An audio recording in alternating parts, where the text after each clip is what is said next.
Let's give them a hand.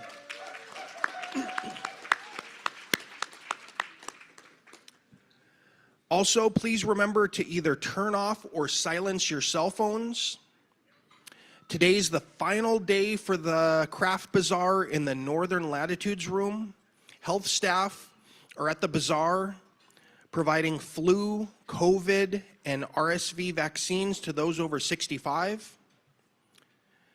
The Tribal Resource Stewardship Room will have an update on the Yukon River Intertribal Fish Commission, the Tribal Resource Stewardship Job Fair. We have a number of summer fisheries positions that require no experience. It is important to have our tribal members to gain this experience so that in the future it is our people that are filling the biologist positions and management positions. Additionally, I already covered that part. Let's see.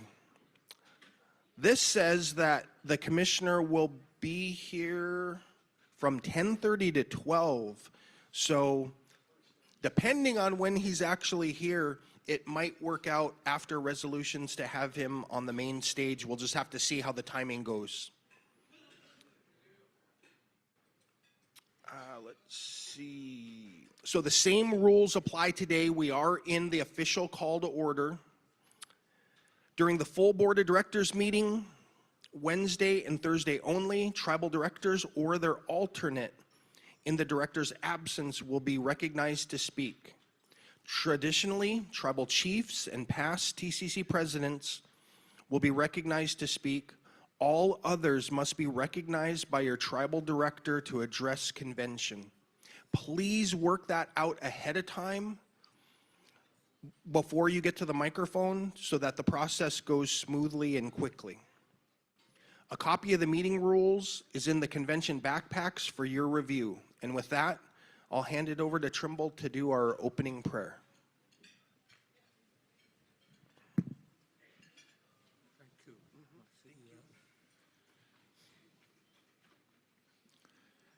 Thank you, Brian. Long time ago, 1961, I attending a Bible school in Fort Yukon. So they bring in a lot of young people from all over. And that's the first time I see your grandpa, Brian. Lucy, yeah.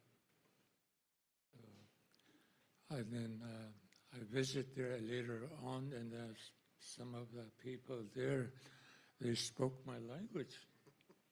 A lot of old-timers, they talk to me their language. Makes me happy.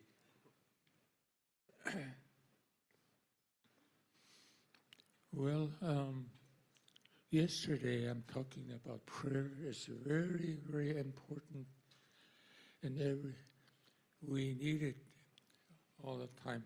And so some of the young people and the leader, and they could do like this before their own community, before meeting or something going on. So I told my grandson Galen, he's sitting over there, but I don't know where he's at, and he was starting. So it makes me really feel happy. So, so good morning, everybody. So I require to Zakon the Alaska Khatkuch and Night attack in Shakakurinchi. And the day that Mahosak, which engineering Guzidik Arti, and I can get my senior and Jada, because that Jigni Kagota, some meeting near Artia, I can get in Sakarakitinchi. So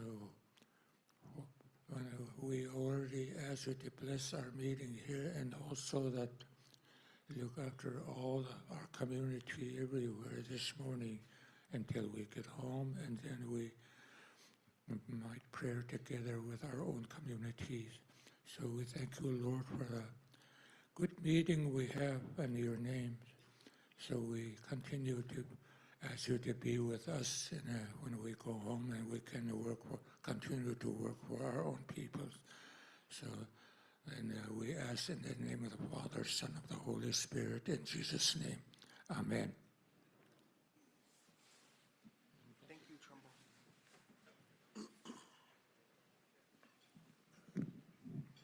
Thank you, Trumbull. We had a great night last night. I don't know, not sure who all made it and who didn't, but boy, we gave out a lot of great awards to a lot of great staff, hardworking people that are dedicated to helping our tribal members and tribes. And then we had some good comedy with Don Burnstick. I believe Norma was telling me Don offered to do a little extra comedy today during lunch, so we might take him up on that offer. Again, it really just depends on where we're at with the agenda, so we'll try to be as fluid as we can. We want to give plenty of time for the rest of the resolutions and for the elections, but depending on time, we'll try to work that in at lunch. I do want to remind people, we found these gloves on one of the chairs. I believe somebody was looking for a phone, but that hasn't turned up yet. So if these look familiar, they'll be up here until they're claimed. So at this time, we'll get back to the resolutions. I'll call Will Mayo back up here and all of the staff. Uh-oh. Jacqueline's giving me sign language, so come on up.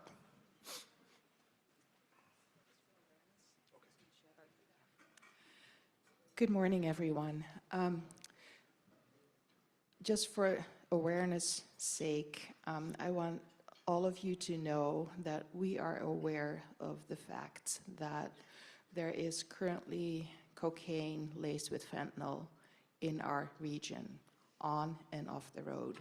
We have no idea what the extent of that is, but we have seen several critically ill patients within the last week.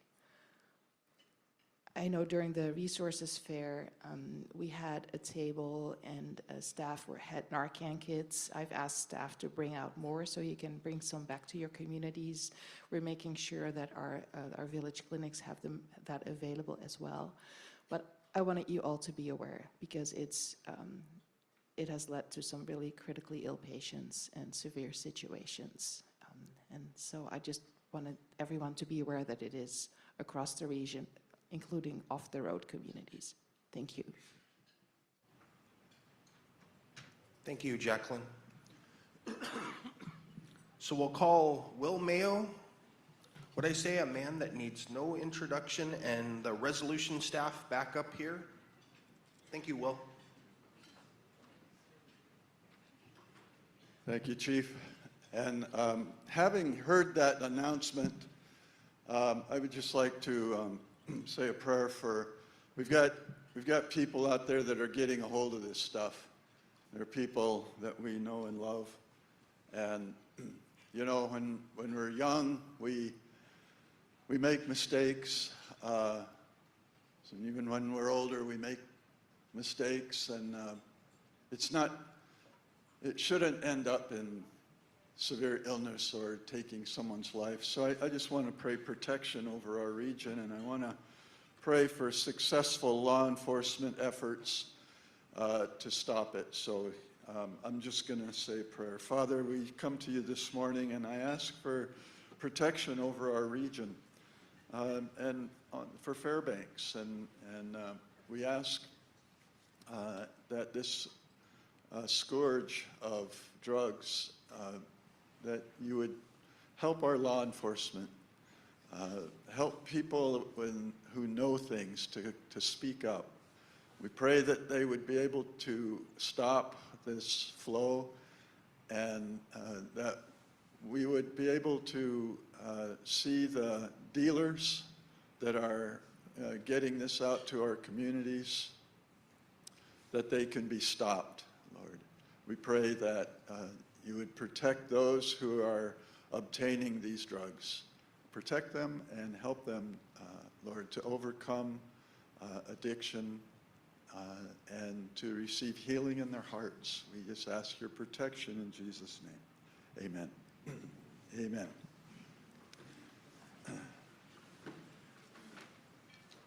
Could I get a fresh copy of the resolutions, please? Thank you.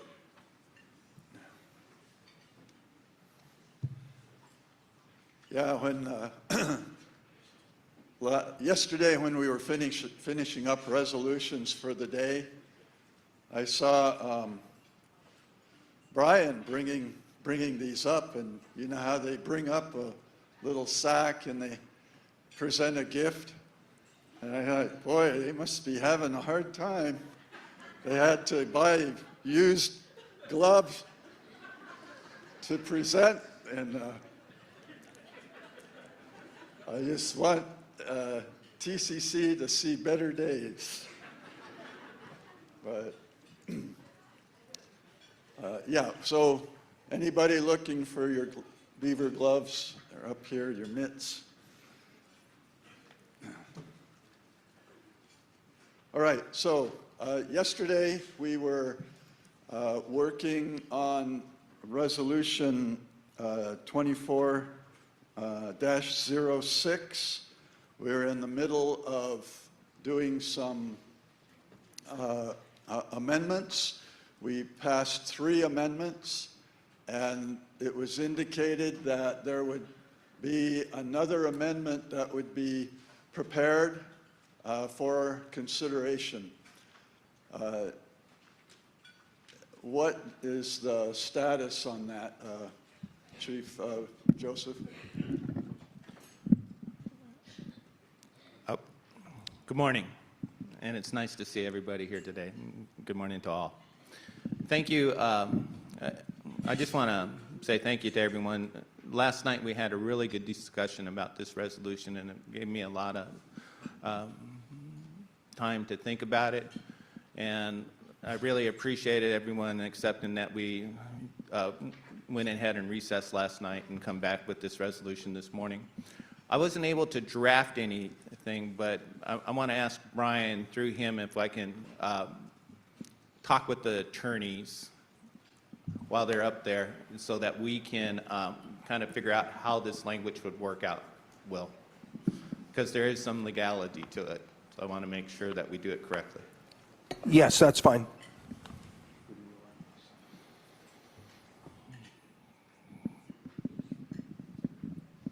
Okay, Victor, thank you. We have actually some language that has been prepared by Nulato, and we would, so what I need to do, and if this meets what you are thinking, then that'll be good, but listen to it and consider it, and if you still need to draft something, then you can talk to TCC. But let's go ahead and I'm going to ask for a motion to amend the resolution 24-6 with this language. So could I have a motion? I make a motion. This is Gloria Patsy from Nolato. Okay, there's a motion and a second. Julie seconds. Julie Roberts Hyslop. And I will read the language.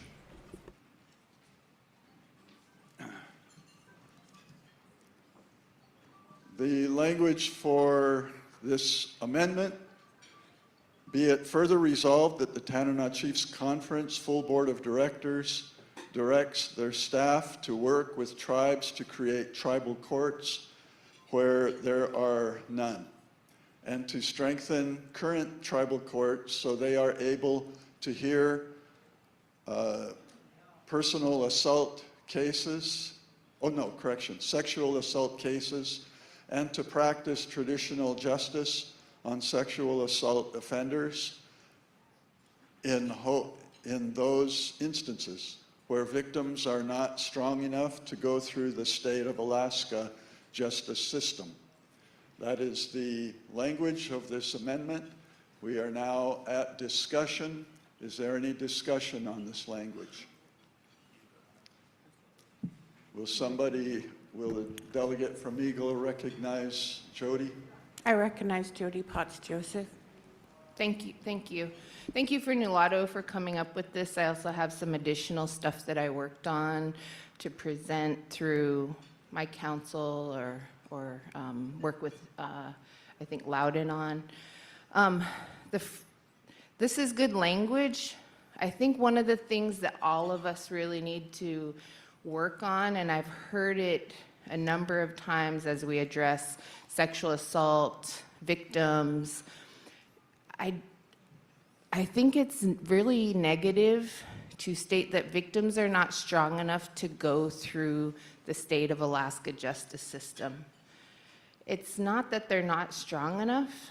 What I was trying to explain is that the Western justice system that I worked in for many years and I experienced from both sides is very much a colonial punitive system that doesn't promote wellness, it doesn't promote healing, and in a sense, it's punitive in one way, but it's not true accountability.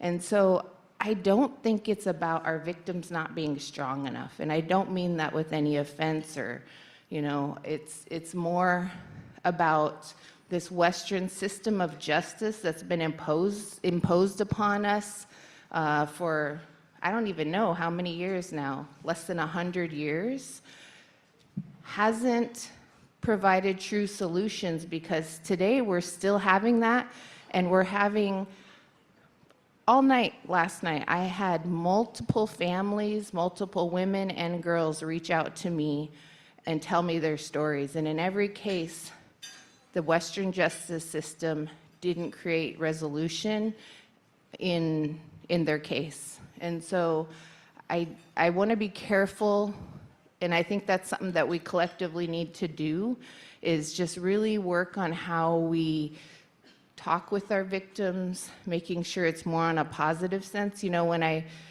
told you my daughter didn't tell me for a month, one of the first things that, as she was speaking, I wanted to ask her, why didn't you tell me? That was my first thing, but I shifted my, like Will was saying, we have to be careful with our words. We have to be thoughtful with our words. And what I ended up telling her is, honey, you know that you can always come to me.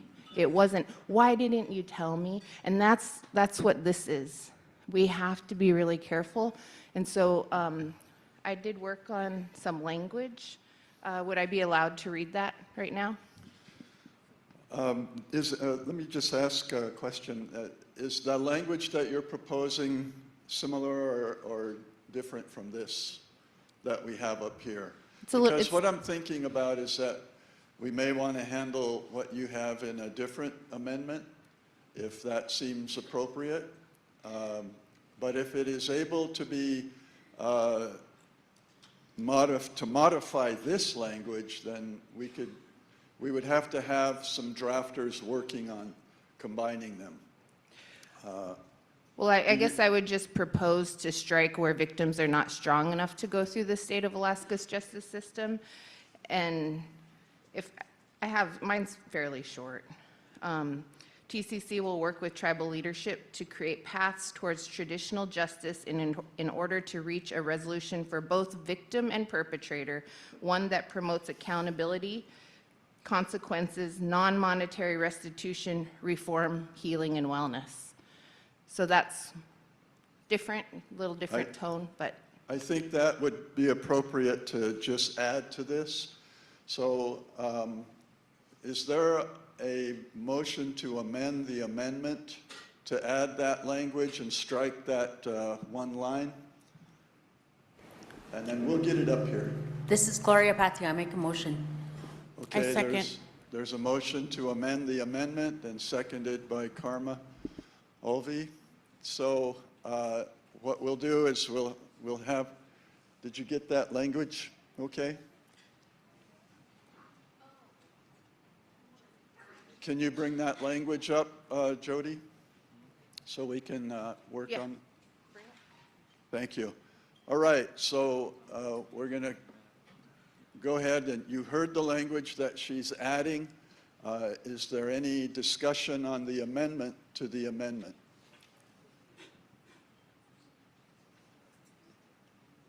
Are you not, you're okay with the language then? Would there be any objection to adding this language? I'll put it that way. Okay, hearing no objection, we will order the amendment to pass.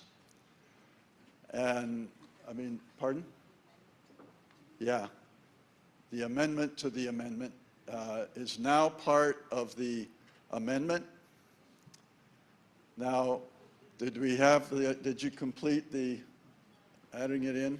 We want to make sure that all the language is seen up here for you so that you know exactly what you're going to be voting on here in a moment. And maybe while that is being done, Victor, did you want to make a comment? 1 minute, Will, please. Okay.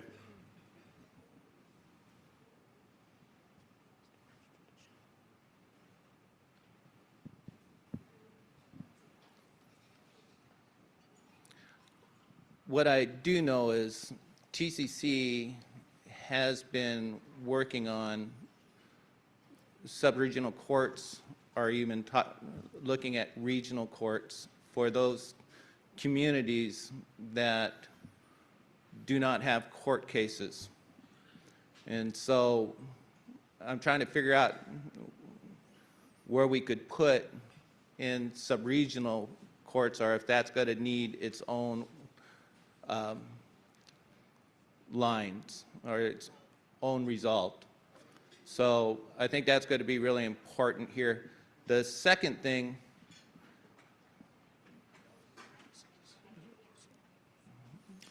it keeps on changing on me. Well, I got to wait till they're done changing. Well, we can just stand by on it.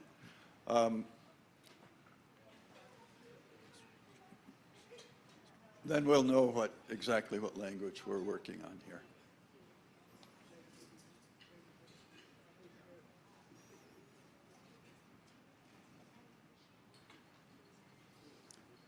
Okay? No, Okay, there's the language so far.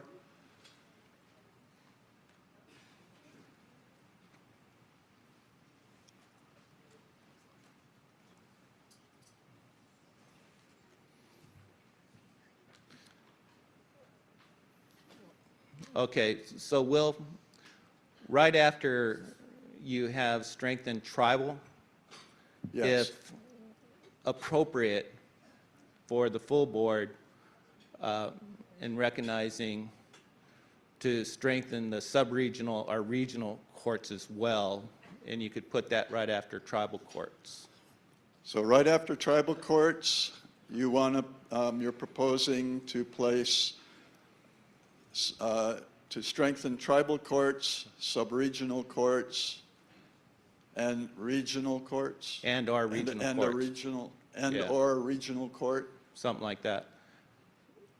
Okay, now that's, we don't have a regional court yet, Yet. so, but if that is something that is pursued, this language would allow that to, would follow that.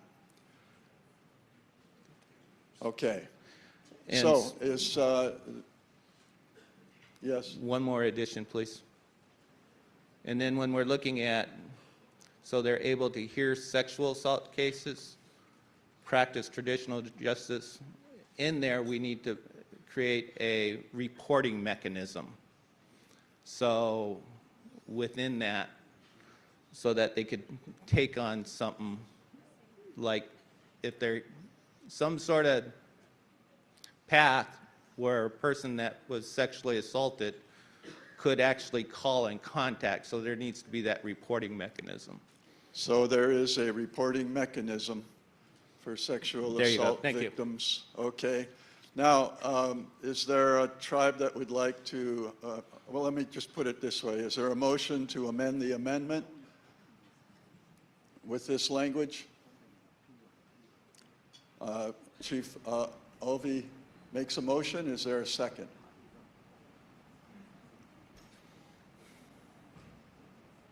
This will die without a second. Is there a Second. second? Nancy James for Yukon makes a second. Is there any discussion? Hearing no discussion, all in favor of the motion to amend the amendment signify by saying aye. Aye. All opposed say no. Okay, this amendment is now before you. Is there any further discussion on this amendment?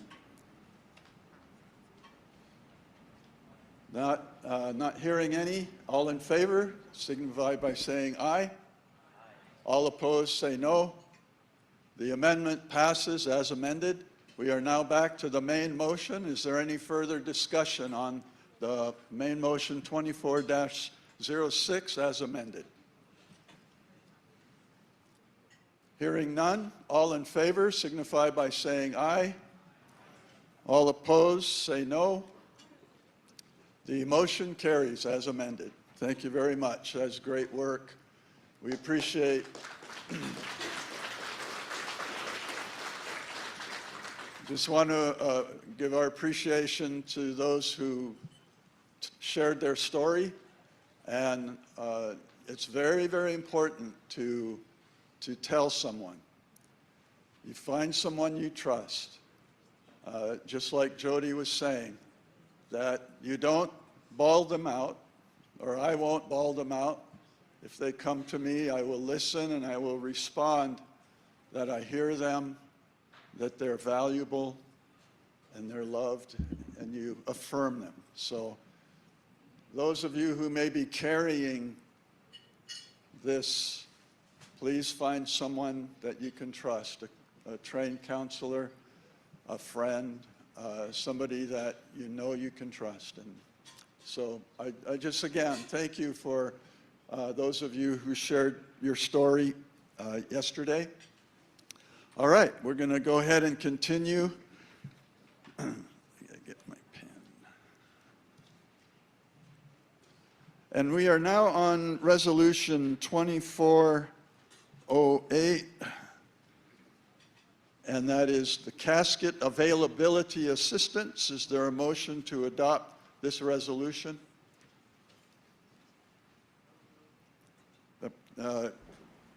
Chief Walker makes a motion, and Chief Sam makes a motion. Makes a second. So we now have this resolution before us, and I'm trying to do two things at once and catch up with you here and make sure I have the right one in front of me. Okay, so is there any discussion on 2408? Any discussion? Yes, Jerry.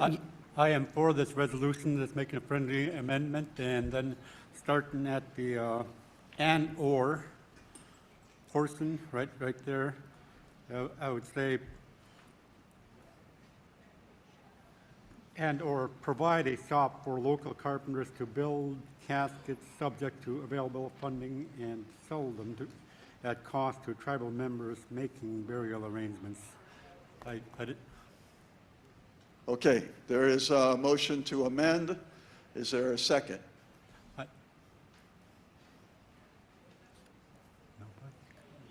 Oh, could you bring your language up, Jerry, please? Or could somebody get the language from Jerry?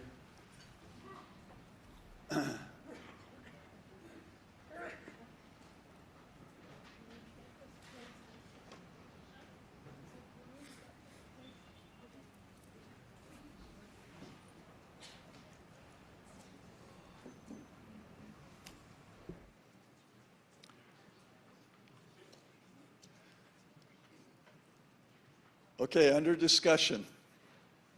Chief Green? Yes, Will, is Peter Jr. here? He could speak on it if, before Yes. I'd like to recognize him if he's here. He's supposed to be here. Yes. Is Peter here? It's not present, apparently. Okay, well, I gave him a Okay, chance. thank you, Chief Green. Is there any further discussion on this resolution? If,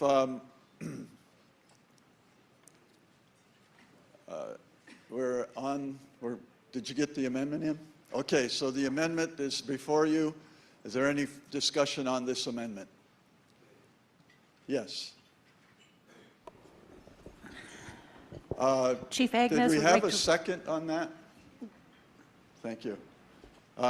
Is there a second? Nancy James seconds. Thank you, Chief James. All right, under discussion. Chief Agnes, I'd like to recognize Peter Demoski. All right, Peter? I like the resolution, but what's missing from this resolution is there are people in the villages who prefer to purchase their own casket for their people. That should be a consideration in this resolution. Okay, that Board of Directors direct TCC staff to purchase caskets when requested? There we go. It says right there on the second, or that whereas, it's an option for purchasing caskets in the interior. It's an option. We're not directing our families in the villages to go through this. Thank you. That's a good clarification. So the language is in the resolution that this is an option. So is there any further okay. discussion on the amendment? Hearing none, all in favor say aye.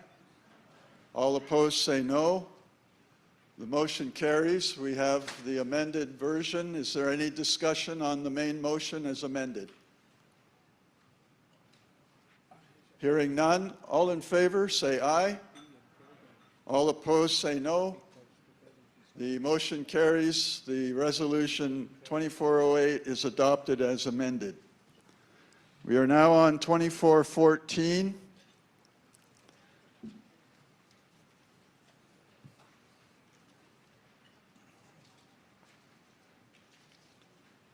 And that is the Chief Andrew Isaac Health Center, Andrew Jimmy Building. Is there a motion to adopt this resolution?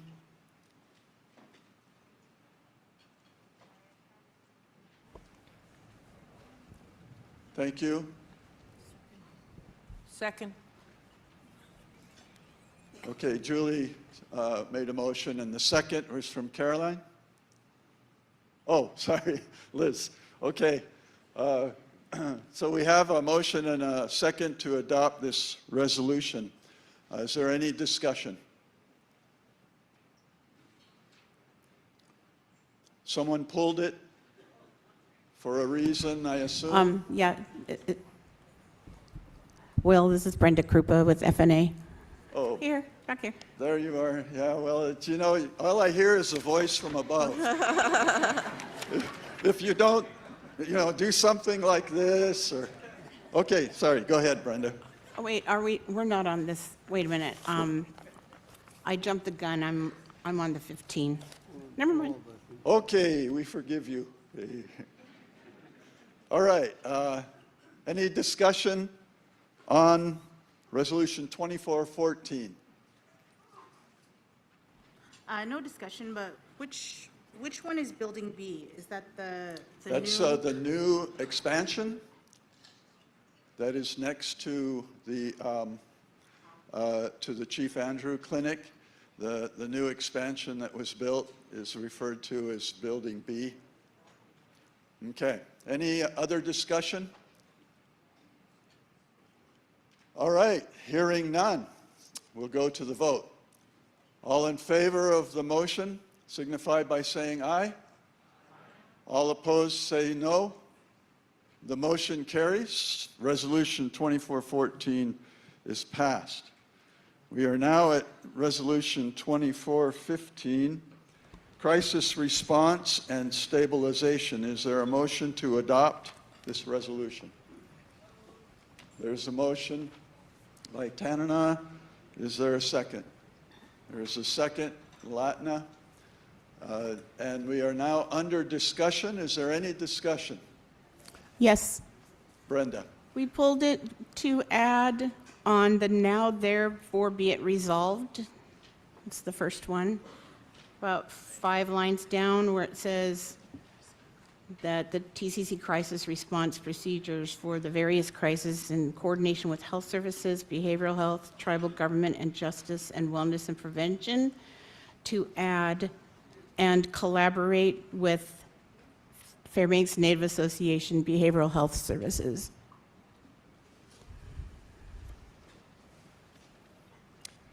We're getting that typed in.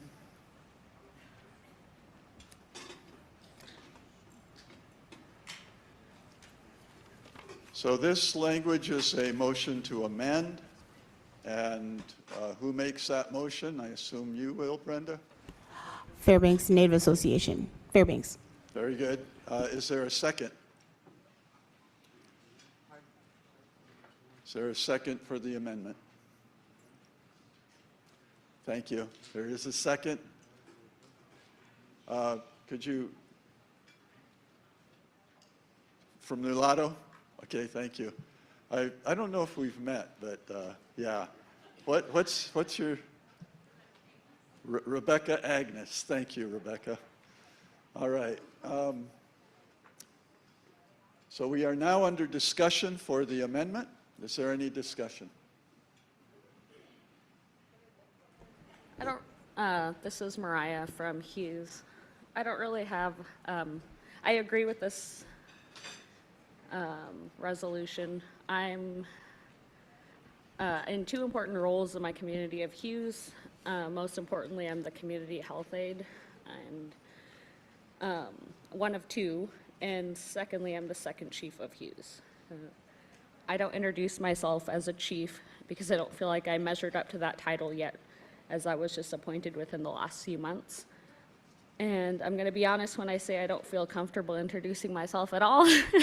I would, but I feel like I'm pressured to now. But when I do introduce myself, I introduce myself as a community health aide because I've been a health aide for almost 9 years now. I don't feel like I'm old enough to say that yet.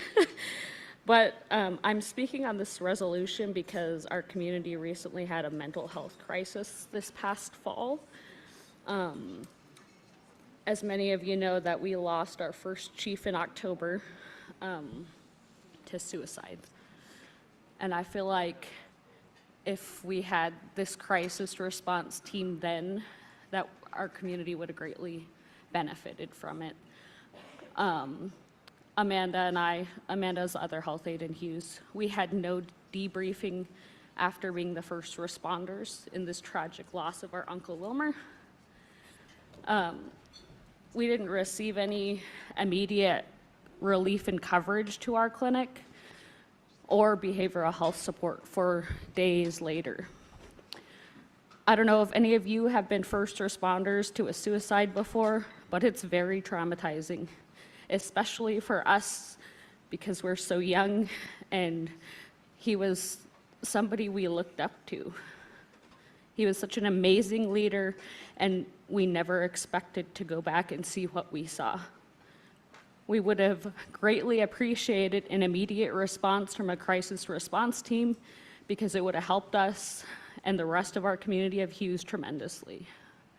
A part of this resolution talks about untreated mental illnesses and how that's a concern in our communities.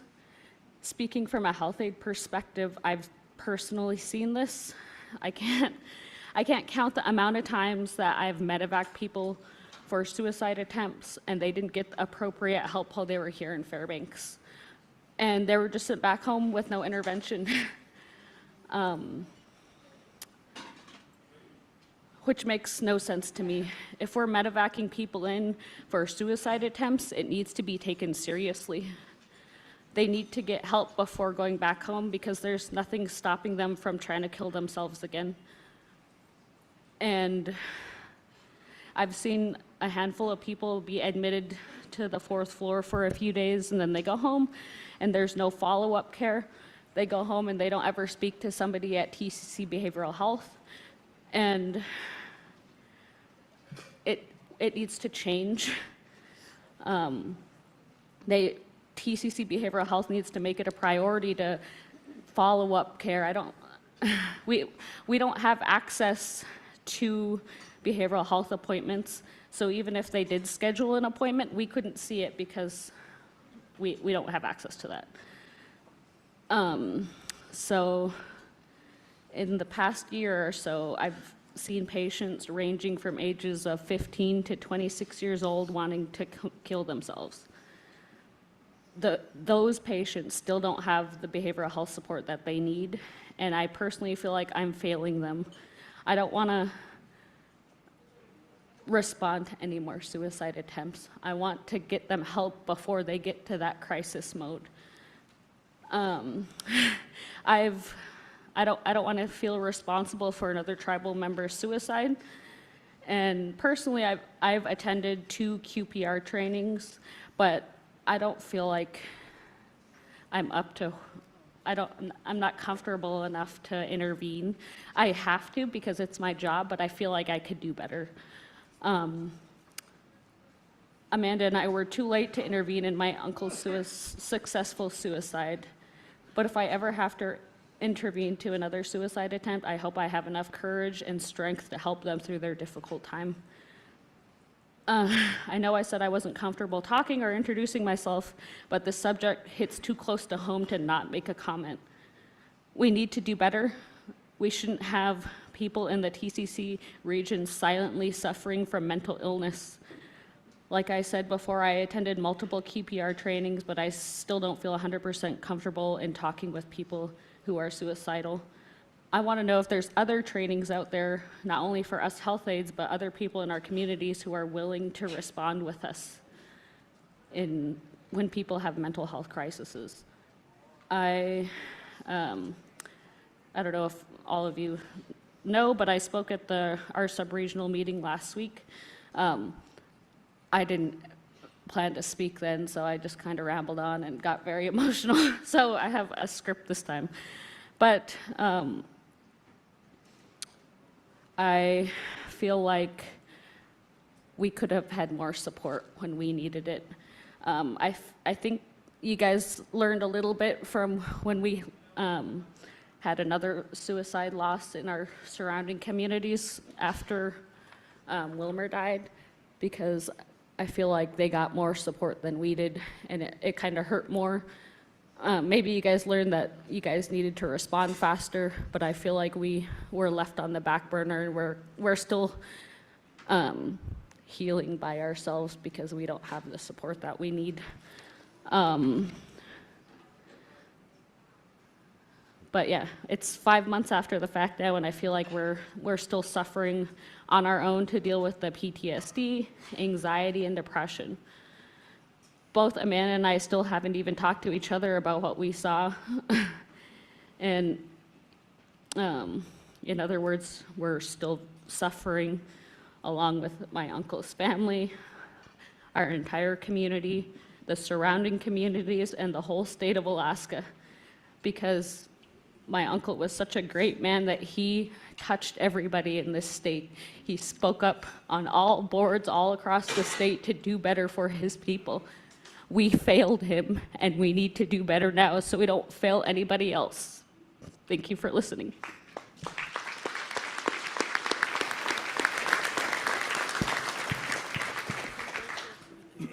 Well, Mariah, thank you for sharing that from your heart.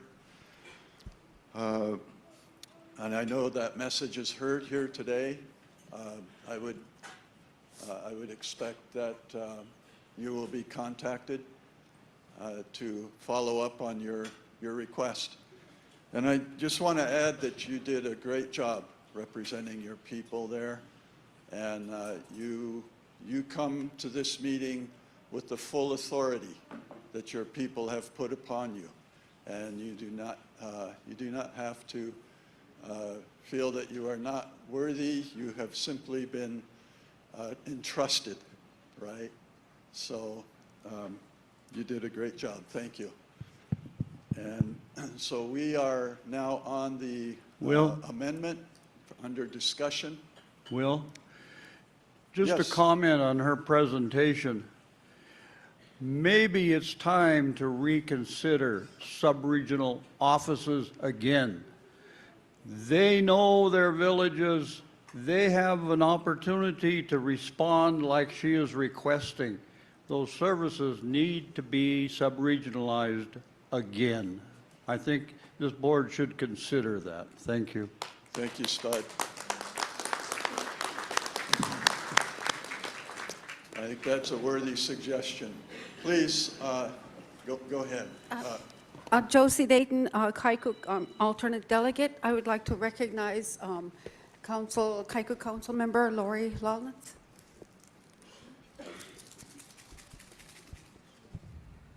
That's it, Josie. Good morning, Mendan Huzun. I just wanted to kind of take this a little further because of personal experience. Sometimes I do respond stuff, and it's immediate. I'm not a BH. I never held a position like that, but in a small community, you have to do what you have to do. And I'm one of those people, those forefront people. And I know those young women from Hughes, and I know that feeling. A lot of us do. A lot of people in leadership positions know it in small communities. So when we have to experience trauma, when we have to recover someone from, for example, the river,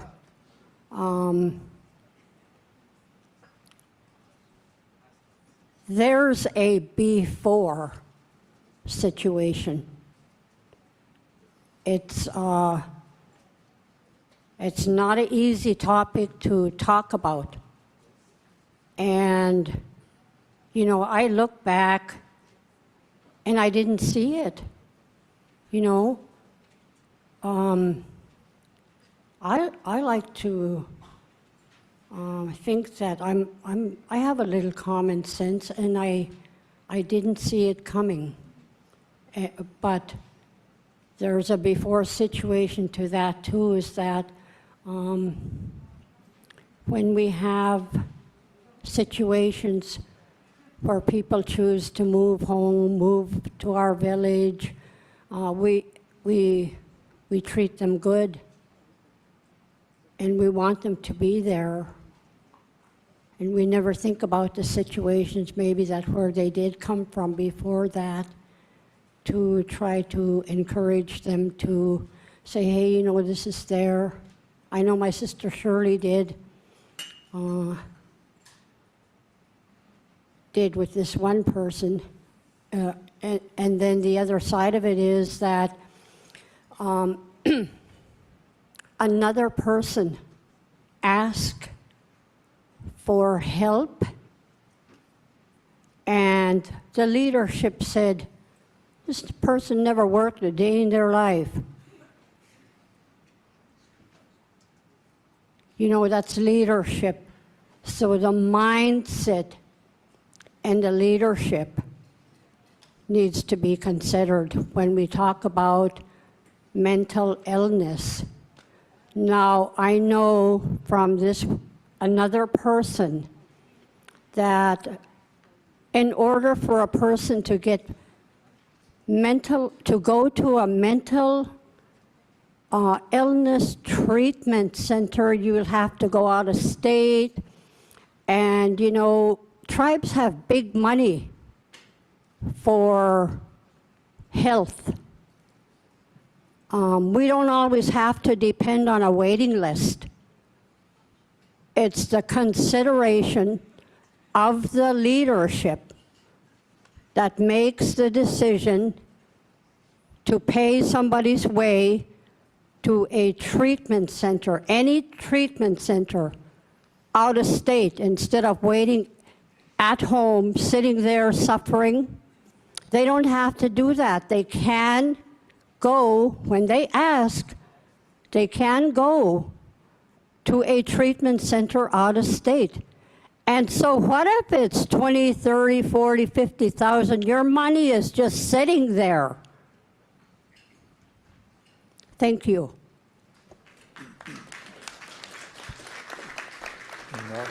Thank you, Lori.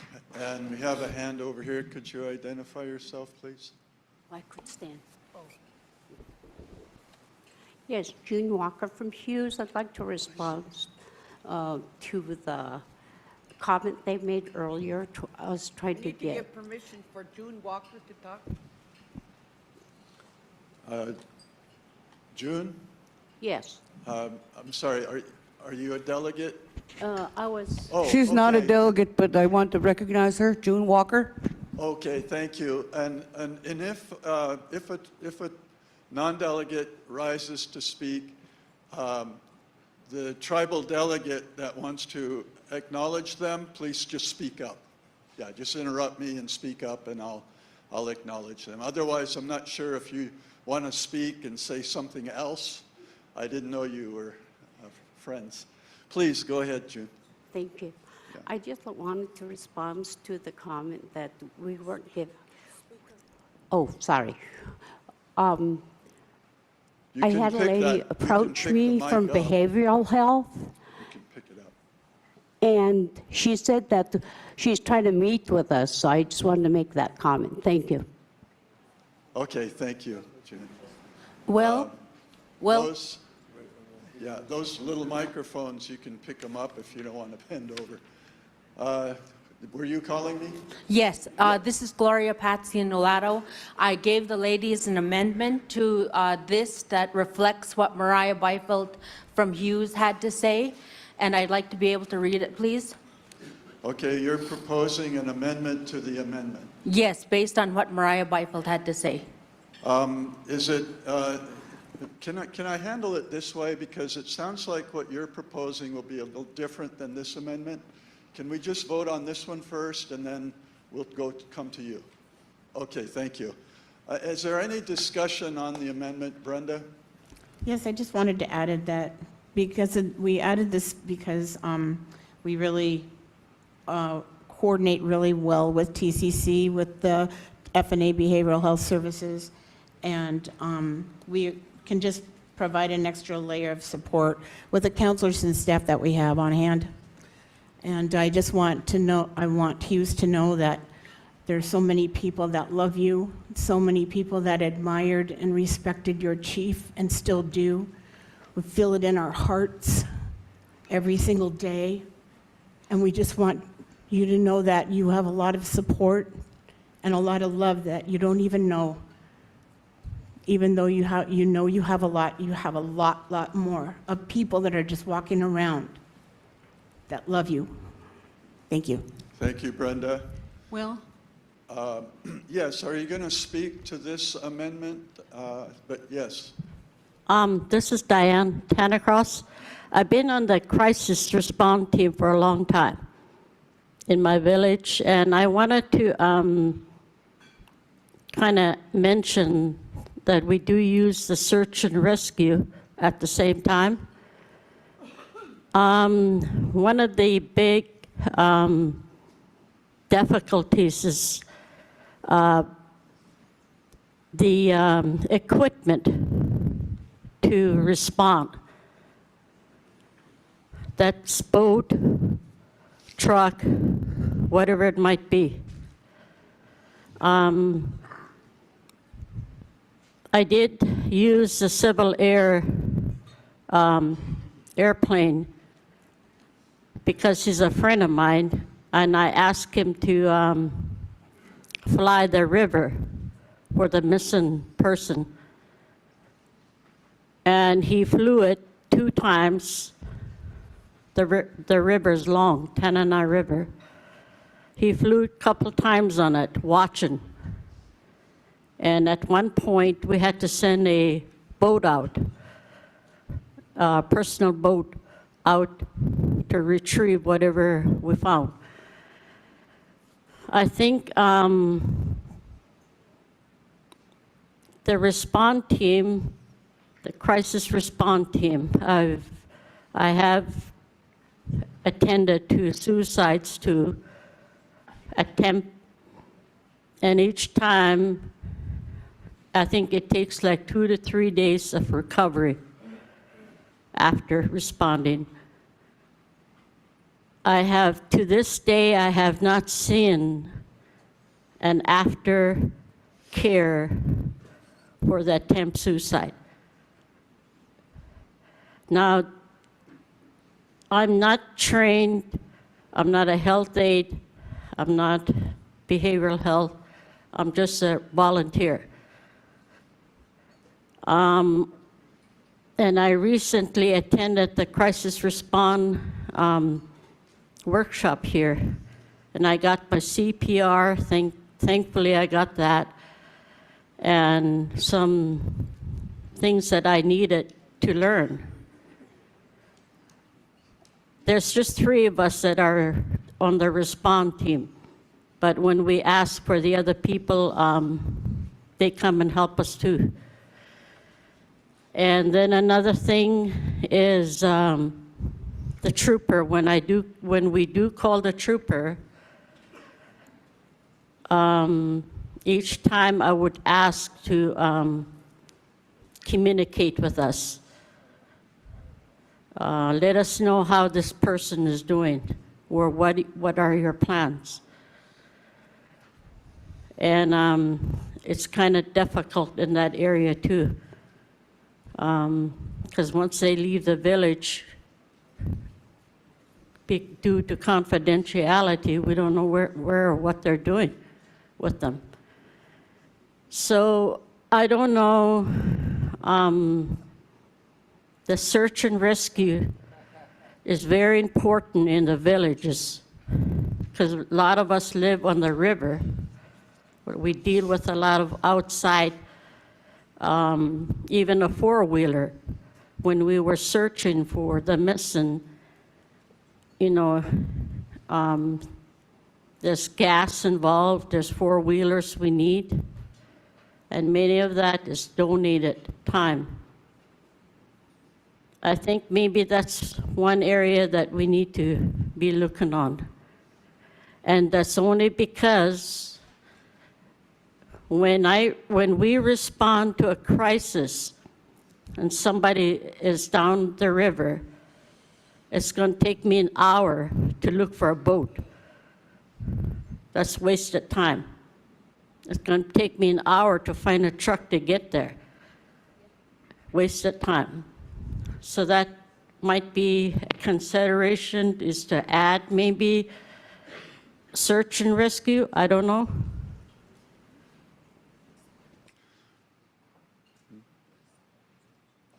I know.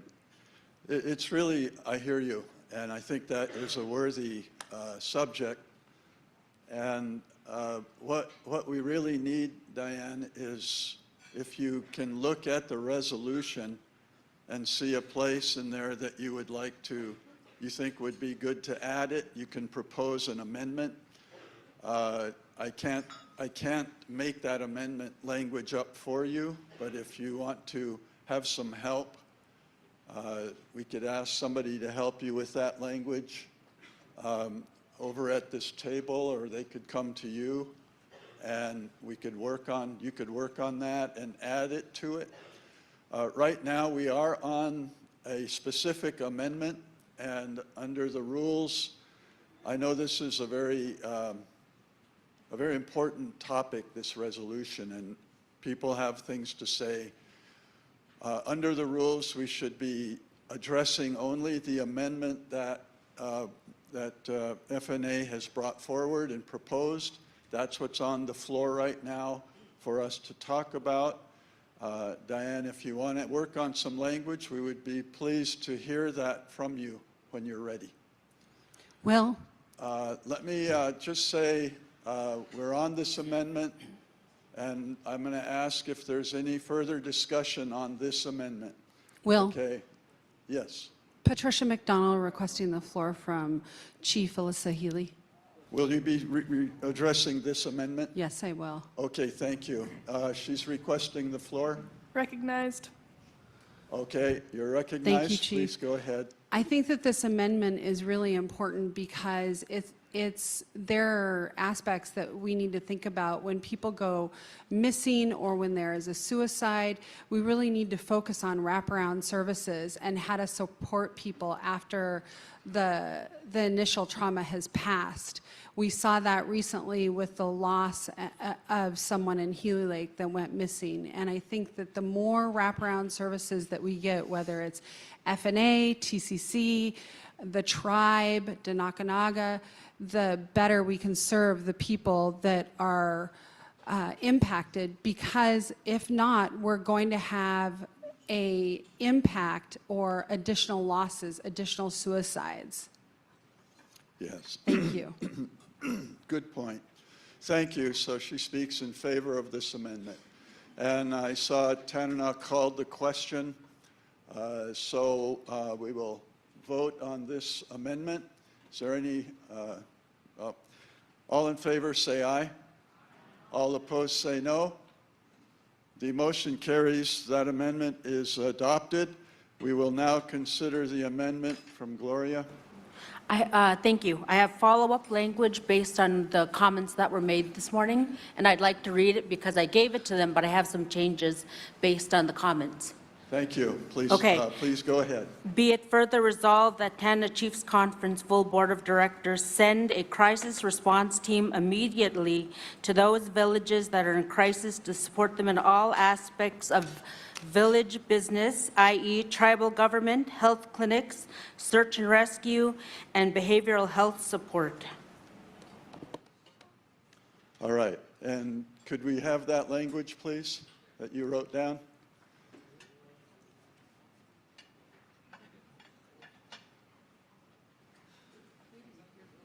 Oh, is it up there?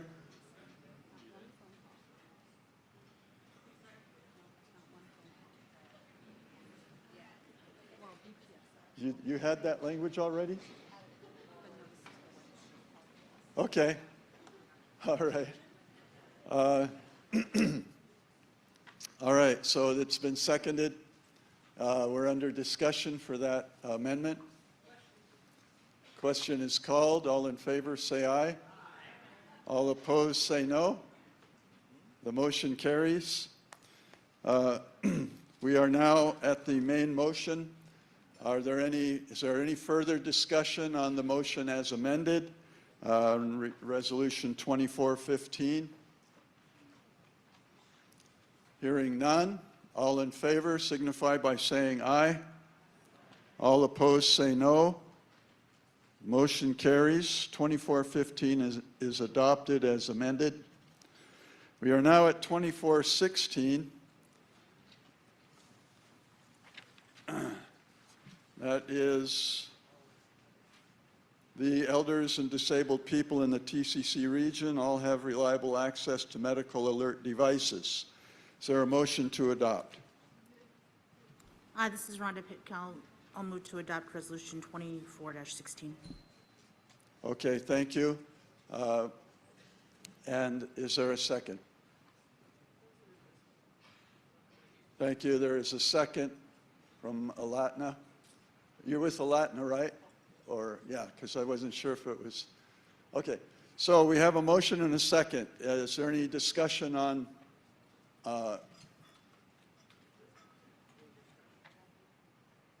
that motion to adopt this resolution? Hearing none?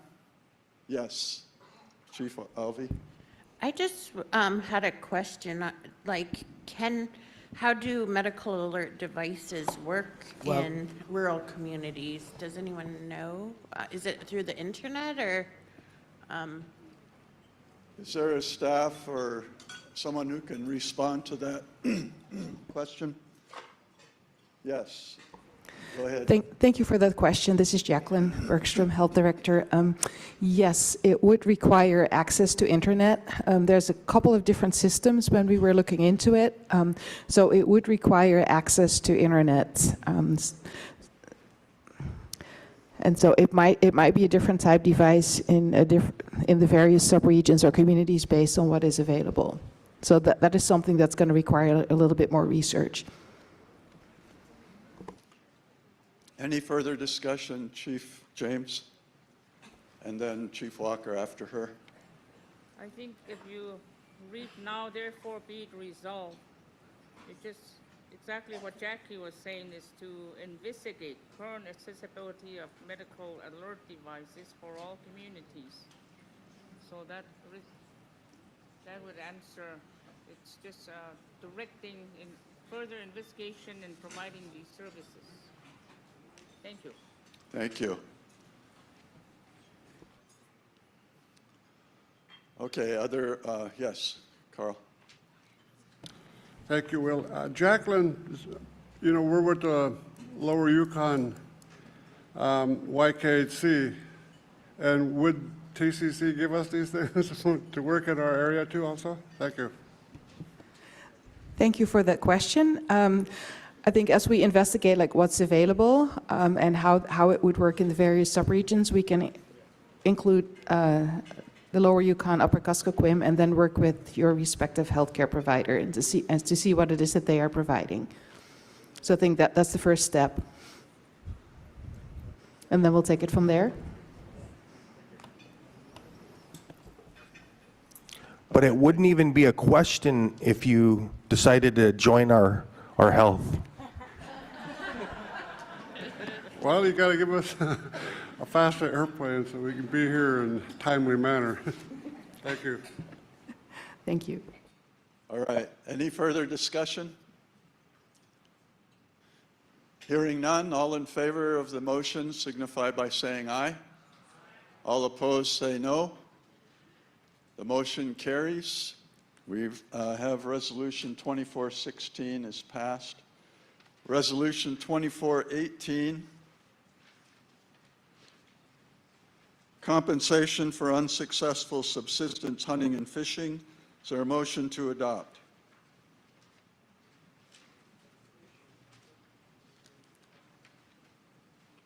Yep, okay, Chief Walker makes a motion. Is there a second? Seconded, Will. Okay, thank you, Eugene. All right, we are on the discussion. Is there any discussion on this resolution?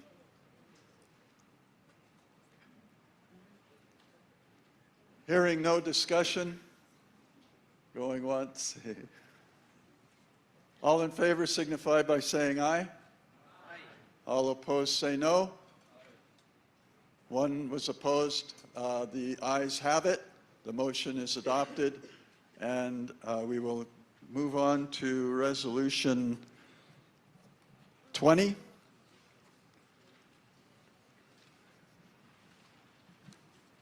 This is changing the dates of the Tanana Chiefs Conference Annual Convention and the Special Fall Convention as it interferes with our traditional values, morals, and cultural activities. Is there a motion to adopt 2420? I heard somebody say a motion. We need to know who it was. Sandra Gotchner, alternate delegate McGrath, will make a motion. Okay, thank you very much. Is there a second?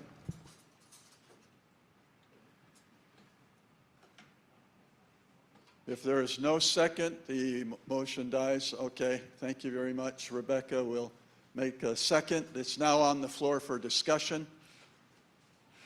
Any discussion?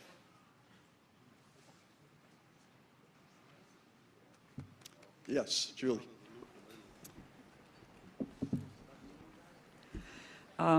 Good morning, everybody.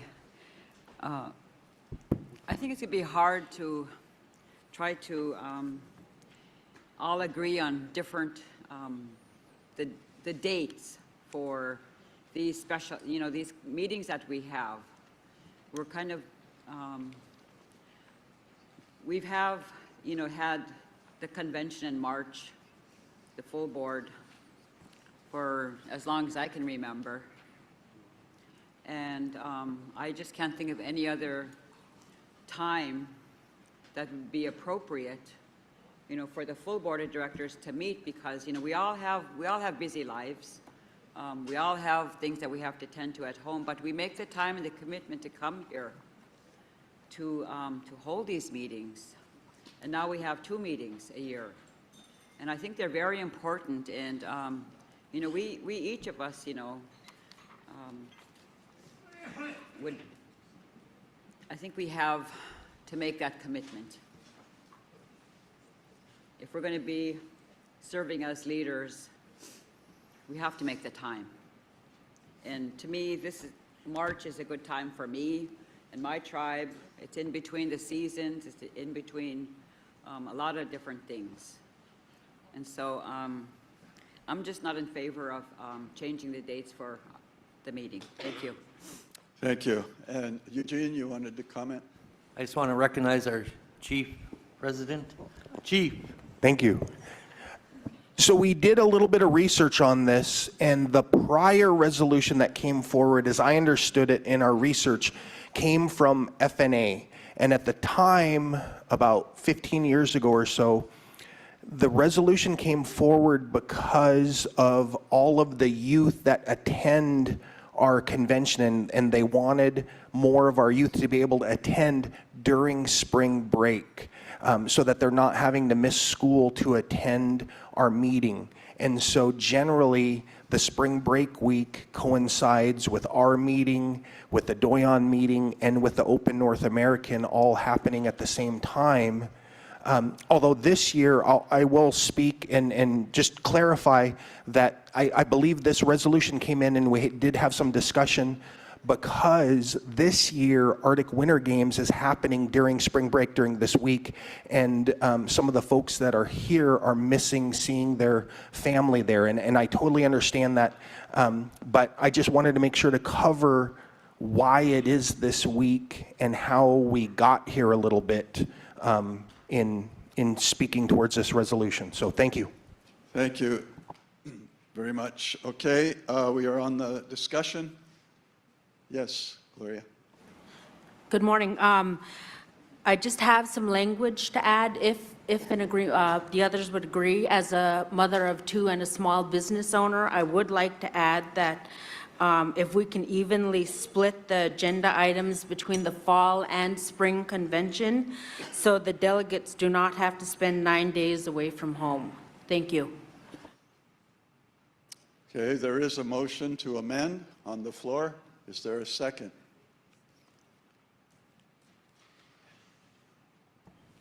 McGrath, Alice, I'll second.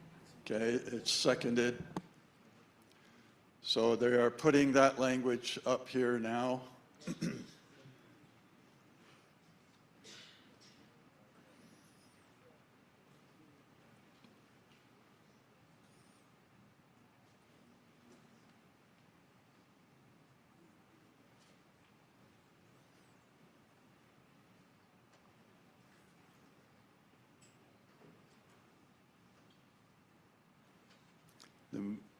The amendment would ask to evenly divide the business between those two. And is there a second for this amendment? Oh, it was seconded? Yeah, I'm sorry. Okay. Under discussion? Yes. Svi? Yes, good morning. Would this mess up our elections then? You know, elections are every 3 years for like a president. So if we have a meeting in March and we elected a leader, a president in March, and if we moved up like February, who wouldn't be serving this full year, 3 years then? If we start changing our dates for our meetings. Thank you, Speedy. It's a good point.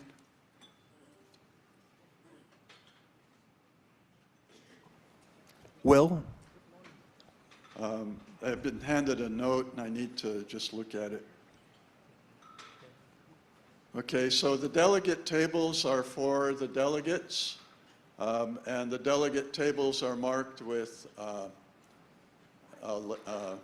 banners that tell who sits there. Okay, who?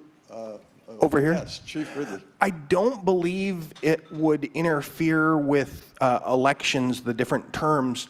The big thing on the screen above that I guess I should have clarified previously is where it says that the meeting does not conflict with so many important cultural events and student breaks, that student break. So what this resolution is currently we have it during spring break. If this resolution is passed, we would no longer be able to have our annual meeting during spring break. So that's the question to the delegates, is the current setup during spring break, do you like that or not, versus the resolution asking for it to not be during spring break. So I think that's the big question that I think we need to, the delegates to get to on this, if you vote it up or vote it down. If you approve this, that's approving no longer having our annual meeting during spring break. So I just wanted to clarify that. Thank you, Chief. All right, we are on the amendment. Is there, okay, Chief James?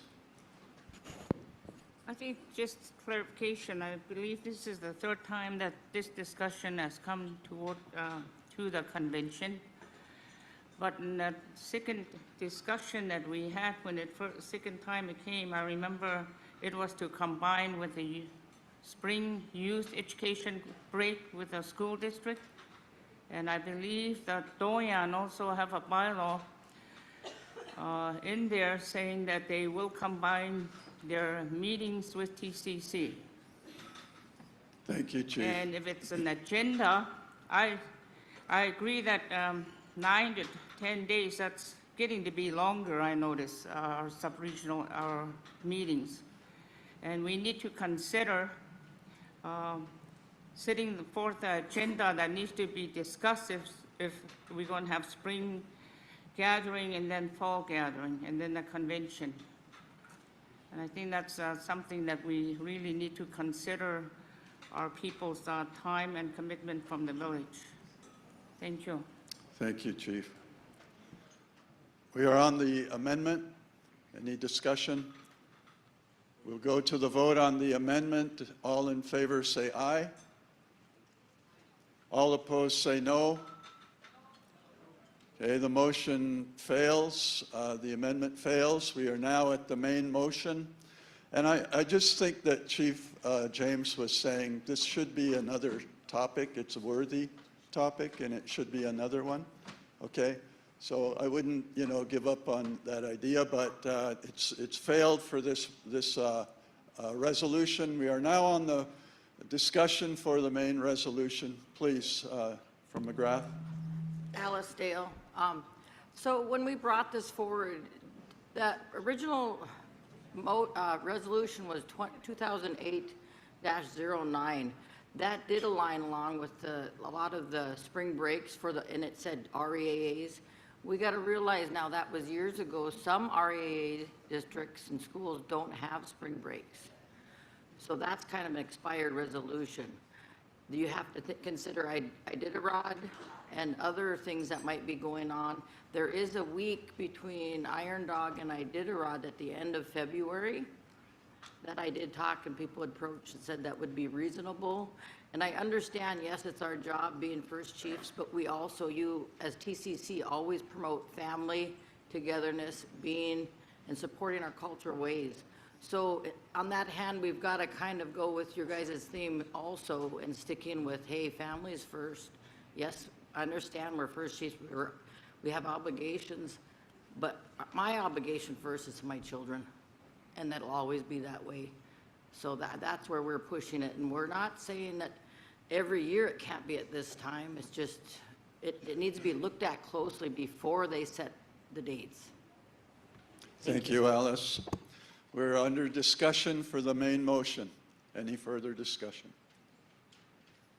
No more discussion. We'll go to the vote on 2420. Oh,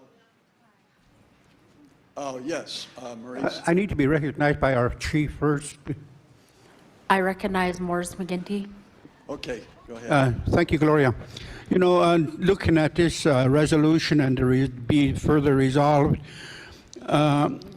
it would be a shame to have to lessen the quality of time we have with Tanana chiefs. This 4 days that we're here, are very important days. These are days when the delegation comes together and discuss the future of the tribal members in their communities. Insofar as we're conflicting with other activities within the meeting dates, those conflicting dates were instilled after Tanana Chiefs Convention was put in place. So I suggest and recommend that we continue having our Tanana Chief meeting the way it is now. Don't change nothing. We have become accustomed with it. And you heard people saying, long periods of time spent in Fairbanks. Well, that's not because of Tanana Chiefs Convention. That's because of the airlines not being able to move enough people fast enough. Example, just for myself to be here representing Nulato Tribal Council, I had to come in on the 5th, and I cannot go home until the 16th. That's an airline problem. That is not Tanana Chief's problem or our convention. We need to put perspectives in order, I honestly believe that the 4 days that we have here now to discuss our issues should remain as is. It's very important that we come together one time, once a year, discuss everything. Thank you for your time. Thank you for the comment. We are at the main motion. Is there any further discussion? Hearing none, we will go to the vote. Will? Yes, Just on that Alice. last comment, we weren't trying to change the time. It was just the dates. So it wasn't the length of the meeting, just to clarify that. Thank you for the clarification. Any further discussion? Hearing none, we'll go to the vote. All in favor of passing 2420 signify by saying aye. All opposed say no. Okay, the noes have it. The resolution fails. We will now go to Resolution 2422.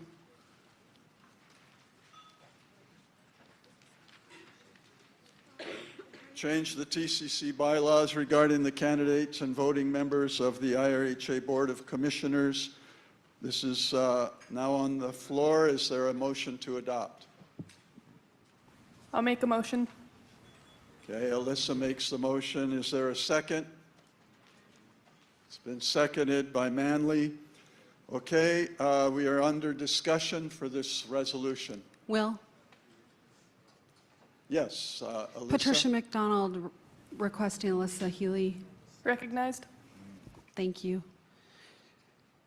So I'd like to clarify before I start, I am speaking as a member of the Healy Lake Village Council and not as an Interior Regional Housing Authority employee, and I am going to provide information only, not a for or an against, because I do have a conflict as I am employed at IRHA. This motion was put forth, or this resolution, excuse me, was put forth to identify the tribes that have funding in IRHA and have designated IRHA as their TDHE, that their designees can run and serve and vote for the IRHA Board of Commissioners. What that means is that if you have your own housing authority, you would no longer be able to run or vote for the Board of Commissioners for the housing authority. Thank you. Thank you. Any further discussion on the motion? Steve Guinness, and then Liz.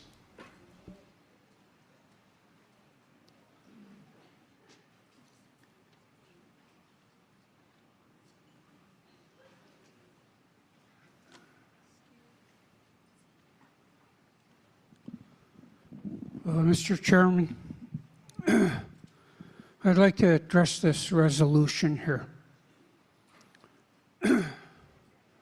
You know, for many, many years, I've attended this annual meeting.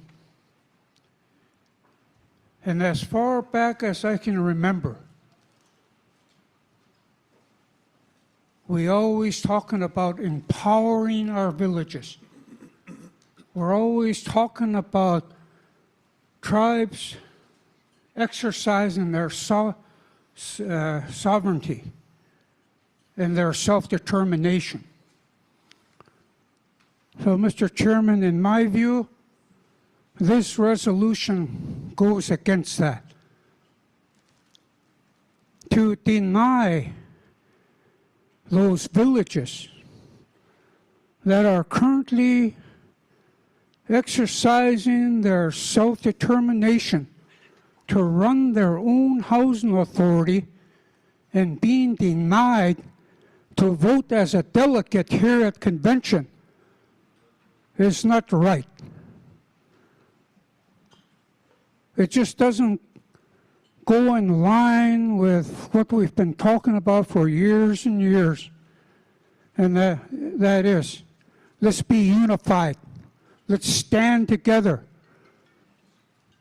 And I applaud these villages that have stepped up to run their own housing, to run their own BI-related programs. That's what we've been wanting tribes to do for many years. And so to penalize those, and there's many of them in this room that are running their own housing authority, Fort Yukon, Loudon, Nulato, those other villages. And to me, when I think about this, I would think that if one of those folks out there running their own housing authority get elected as a commissioner to the IRHA board, I would think they would bring some expertise to that board,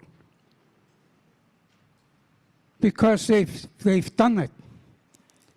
And for the benefit of those that are still within the housing authority, to me, that would be beneficial to them, because they would bring that experience and that understanding to that board. So I would urge the delegates to really seriously think about what this resolution is doing. And, you know, right now, those tribes that are currently in the housing authority, unless they changed it, are stuck there. They can't pull out because of the rider that Ted Stevens attached to Nahasta funding years ago. I don't know if that still stands. If it does, then those tribes that are still being served by IRHA, they can't pull out. They're stuck there. So I don't know if that's factual there or not, but I know when I was running the authority that rider was in place. So just think about it. Just think about it, like I said. Why would you penalize your own members of this board right here for taking the responsibility of running their own housing authority? Thank you, Mr. Chairman.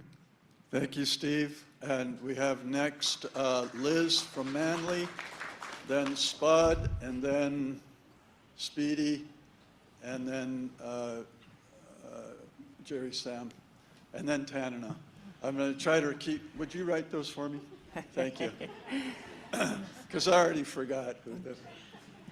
Okay, Liz, please. Yes, Elizabeth Woods, delegate from Manly Hot Springs. I support this because we are not our own housing authority.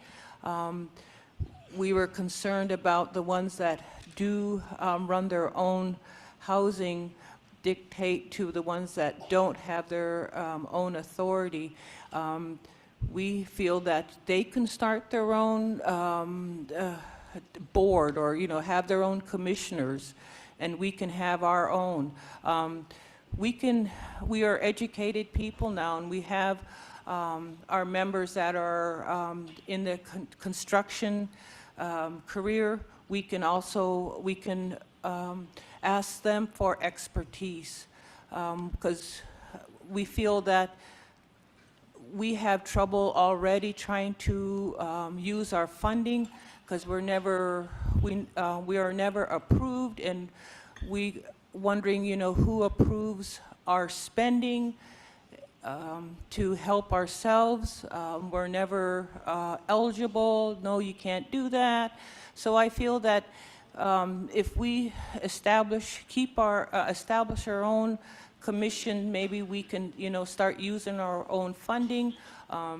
So I do support this. If the villages that have their own housing authority, they can start their own board. Let's go ahead and separate it. Maybe that will help the villages that don't, that can't spend their money due to, no qualification, on and on it goes. IRHA sits on a lot of our money.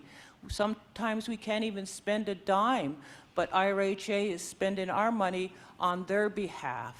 So we'd like to, maybe there's a glitch there that the people that have their own, that are have their own housing authority is, stopping us that aren't. So I think the Manly Village Council do support this resolution. Thank you.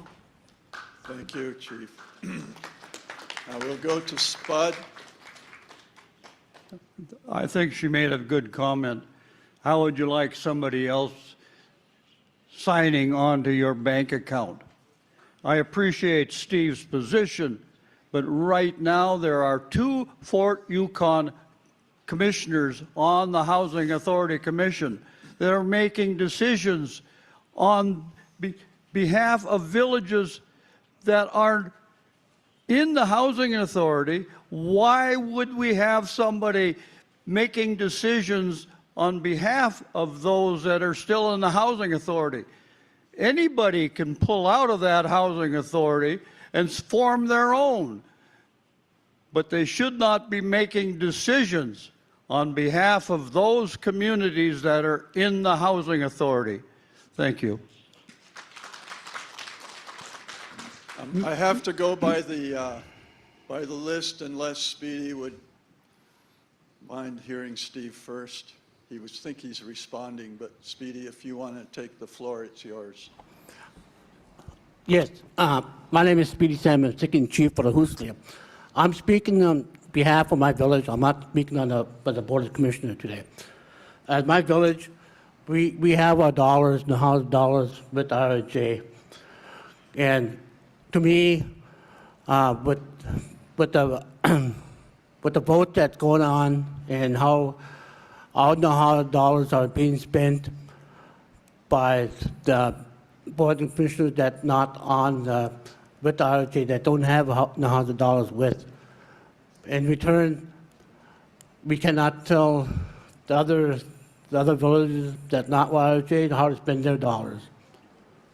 So, to me, it's all the $100 that in RHA should be with the villages. That's how they spend their money with. Thank you, Chief. And now I'll go to Tanana. Julie? Thank you. First of all, I want to read the vision for Interior Regional. The vision is healthy, strong, unified tribes. The mission: TCC provides a unified voice in advancing sovereign tribal governments through the promotion of physical and mental wellness, education, socioeconomic development, and culture of the interior Alaska Native people. We look at our theme, one people, one voice. Tanana has never made any kind of decisions on behalf of the Board of Commissioners of Interior Regional Housing Authority ever since we became our own housing authority. And I don't think any of our independent housing authorities vote on how the tribes under Interior Region are spending their money. The Board of Commissioners make that decision. And Doyon receives a lot of money on behalf of our own tribal members who live here in Fairbanks, including Canada. We have many people who live here in Fairbanks that are probably receiving help through Interior Regional. Where does their voice stand? How do we separate out our tribal members from that vote? That's a question I have. And the other thing is, we have, I just lost my train of thought. But you know, we're not taking away any kind of authority from the smaller communities who are not able to run their own housing authority. It takes a lot of work to run a housing authority. And when Steve spoke about the Nahasda rider, you know, that's something that Congress did to the funding. It's not, you know, our fault that other tribes can't go for that money. Unless we change that law, you're always going to be stuck under Interior Region Housing Authority and having, you know, a board make decisions on your behalf. You guys have to really look closely at how your Indian housing plan is going to work for you. Each of you get money based on that. Every year you get dollars, you know, for your own community. And it's your job to work with the board of directors to make that plan and to make sure that they're enforcing that plan. So that's just my point. Thank you. Thank you, Julie. We're going to go to Pat McCarty, Ruby. Chief McCarty. Yeah, thank you. Pat McCarty, First Chief of Ruby. I speak in support of this resolution. I know there's different views, but I commend Healy Lake for bringing this resolution, and my council in Ruby, when the resolutions came up in our last meeting, supported this, and that's the message that I'm bringing. Thank you. Thank you, Pat. And now we'll go to Jerry. Thank you. Thanks, Patricia, for the clarification on this resolution. And as the alternate delegate for Latina, we are part of the IRHA, and I support this resolution as it is written. I hear what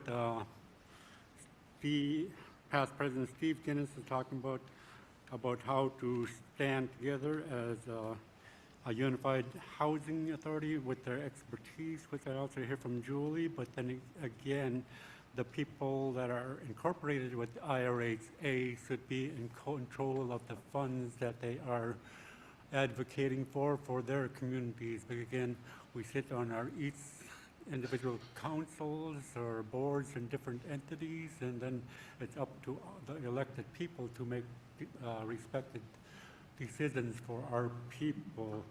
In the future, we hear that from BIA director how we can all try to come under one umbrella, but then again, I would like to see our own communities electing our own people for the IRHA to help our residents gain the housing which is needed in our communities. Thank you. Thank you, Jerry. Now we'll go to Steve, and then Rhonda. Thank you. Thank you, Mr. Chairman. Jerry Isaac. I just wanted to clarify what Spud just said, that there's 2 Quechin people on the board. Those 2 young ladies live right here in Fairbanks. Yes, they're Quechin. Yes, they're from Fort Yukon, but they live here. They're not on the board representing Fort Yukon.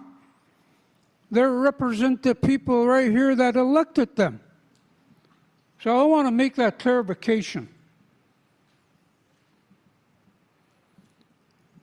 The last point I just want to make is this.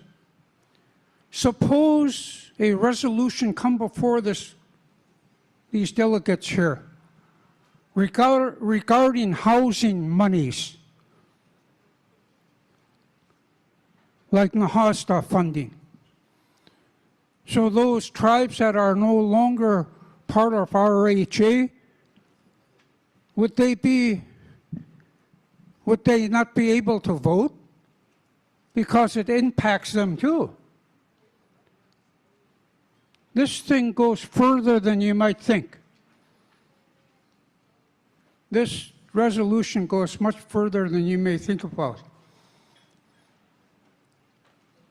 So just kind of think this one through, guys.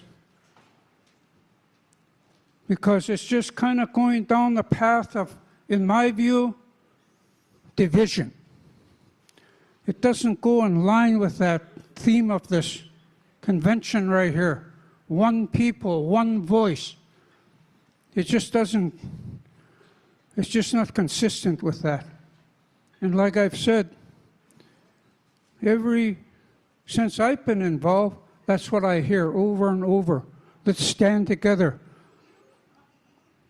Let's be strong in that way.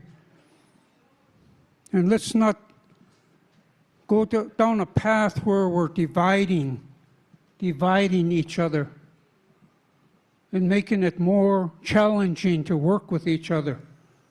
That should never happen. Thank you, Mr. Chairman. Thank you, Steve.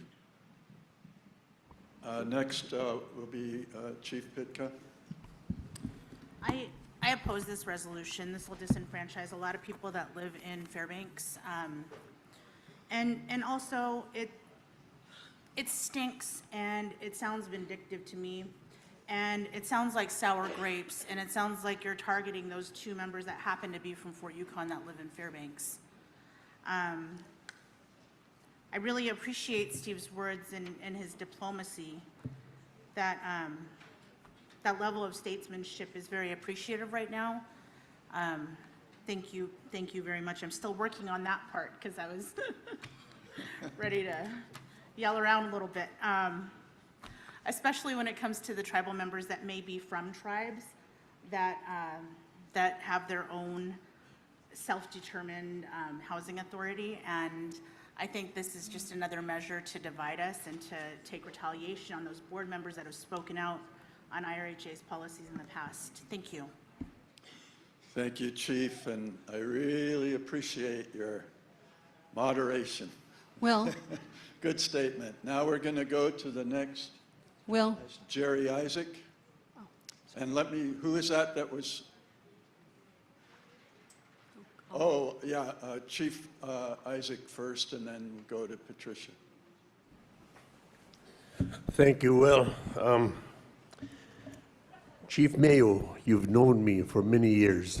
Yes. I've been very forward with my beliefs and my trusts in this organization.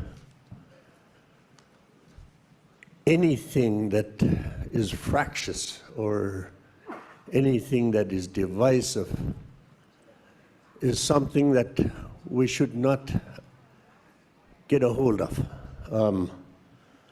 You know me, I mean, many years ago, Tanacross was one village that withdrew from the IRHA. For many years before that, there was problems in relationship with IRHA staff and leadership and the leadership of my village. We're doing one thing. We're practicing the ideals of one people, one voice. Tanacross respects itself to always espouse the ideals of not only individual liberty, but also sovereignty, tribal sovereignty. It is the choice of the tribe to determine whether they want to be on their own or to throw in their lot with the Interior Regional Housing Authority. That voice belongs to the tribe. This voice I'm talking about is the same damn thing I used to try to convince the tribes to approve of the fund balance resolution. That too I got into some real difficult times with. I would speak against this resolution. And if you're going to pass it, take that sign down. One people, one voice. It smacks against that. Thank you. Thank you, Chief.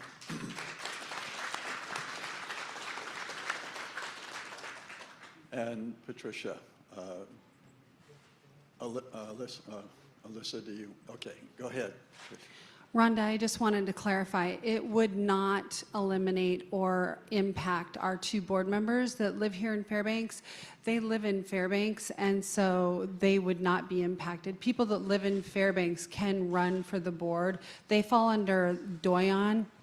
So I wanted to make that point of clarification. This has nothing to do with our current board members and doesn't impact them. Thank you. Thank you. Do you want to go to the vote? Wait, we got Tanana. Chief Julie. How do we determine tribal membership then? That was a question that I asked earlier. Can you take a sidebar on that? It would complicate. Do you want a who runs- clarification? Yes, it would complicate who's be able to run for the board. Okay, there is a request for a clarification on determining membership.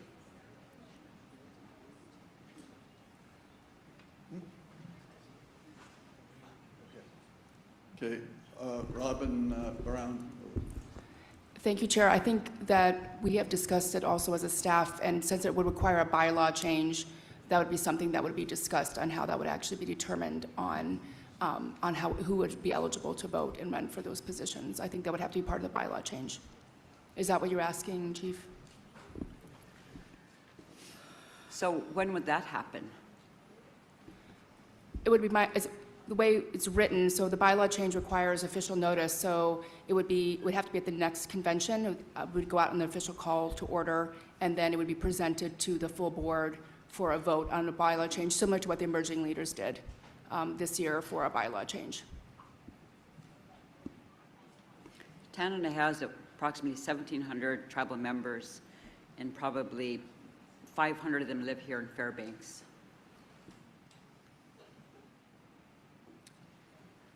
Okay. All right, thank you. We got we have a list running. I'm going to go by the list.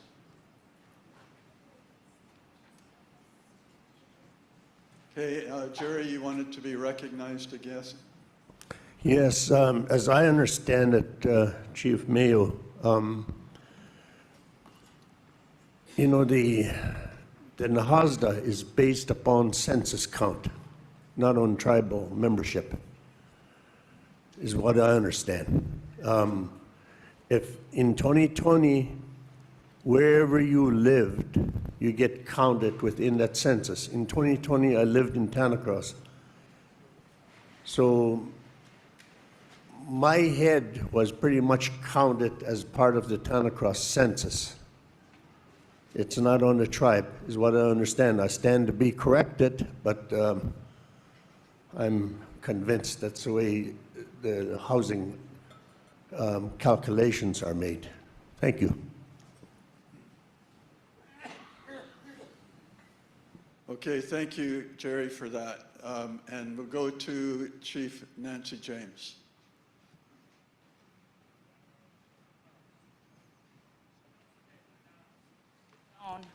When tribal members coming to Tanana Chiefs, specifically, one people, one voice. And then you mentioned tribal members of the tribes. because I believe when they're elected, it's not the tribes or anything. If you're talking about tribes withdrawn, it'll be 5+. Because one of the things that we are doing as TCC consortium is that we're enhancing tribes to govern themselves as 93-638. And I apply and I honor tribal members that want to do that because I believe that's a key to take care of your people. We cannot always depend on others to take care of us and to take care of our people within our communities. And I think just by talking about victims and all the resolutions and the hurt and the pain and the crying, what are we doing? There's a way to bring a change. Interior regional housing was started by Canada Chiefs because of the need of housing. And I'm glad that the census count was discussed. Now more than ever, competing for any grants, it's getting to be very difficult for even for the 5 that's governing themselves. So now more than ever, we need to look at the interior regional housing bylaws. How is it going to affect the 43 or the 39 villages? We need to really think about this because if we approve this, that means that we have to really look at the interior regional housing bylaws. And there's a discussion on happen to be 2 members of my, they work for the interior regional housing. They had experience. And they were elected equally by the delegates here. And it's representation, one people, one voice. And if you want equal representation, we might want to consider, we're going to be talking about bylaws. We have 7 sub-regional to ensure that we have equal representation from each of our sub-regions and still have a voice. That's a way to do it, is to change that bylaws. And also it would enhance sub-regional to govern themselves. We need to empower the sub-regional much more. So, thank you. Thank you, Chief James. And we'll go to Manly. Liz? Chief Woods. Thank you. You know, if we have to change things to better our villages and our sovereign rights and our sovereign voices, then so be it. If we have to go to Doyon and start all over, so be it. We've done it before. If we have to go to Congress to pass this Rider Act, so be it. We did it with ANSCA. You know, so we can't just be stuck. Yes, one people, one voice. But if you guys, you know, if we all want to go over the cliff, you know, let some of the villages say, no, we don't want to jump over that cliff with everybody else. So we have to change. Let's change it. You know, if, you know, the villages that have their own authority, let them have their own little, you know, group. And the ones that don't, let's us have our own. But also come together maybe once a year or twice a year to discuss things like we do here. Thank you. Thank you, Chief Woods. All right, is there any further discussion on the motion? I'm sorry, Chief Ridley and then Chief Pitko. Thank you. You know, when I think of my comments, I think of when I was first hired under Jerry Isaac and we had this exact discussion and I said, why is it this way? And he brought to me concerns of divisiveness and splitting up our region. So my comments are towards, why would we penalize our tribes for being more 638 or self-determined? And that's for the ones operating their own housing authorities. It seems to me like they would bring more housing authority knowledge to the table of that board. And the other part that we talked about was the concern as you open up this can of worms, it could be a very slippery slope. And what I mean by that is, what's next? Where do we stop? Where does it end? Do we start penalizing a tribe because they're 2638? Oh, you took half your programs. Oh, you're a compact. And do we start splitting off more and more of our tribes and splitting up our region? Then what's next? Oh, you're not part of our health, so you're not part of TCC no more. Where does it end? And as many have said, this is the opposite of our theme. And I just feel like as our chief, my job is to try to keep our region together. And so I have to speak out in opposition of this resolution. Masicho. Thank you, Chief Ridley. And Chief Pitka. Thank you. Yeah, I still pose this. Okay, so under the now therefore be it resolved, where it says they don't want people who are enrolled or associated with a village tribal organization, which is designated IRH as its tribal authority under NAHASTA to be able to vote on appointments. That really disenfranchises a lot of the people that live in Fairbanks right now that are from the villages that have their own housing authorities. That would include Rampart, Arctic Village, Veneti, Fort Yukon. A lot of the villages in our region have their own housing authority, and that's under their own tribal authority. That disenfranchises the people that live in Fairbanks based on their tribal membership, and I don't think that should be one of the things that we passed today. Thank you. Thank you, Chief. Further discussion, Chief Dominiff. Thank you, Will. Chief Ivan Dementa from Grayling. At this point in time, Mr. Chairman, I'd like to request a question and a roll call vote, please. Okay, there's been a request to go to the vote and to do a roll call vote. So are we prepared? Okay, we'll have Rebecca.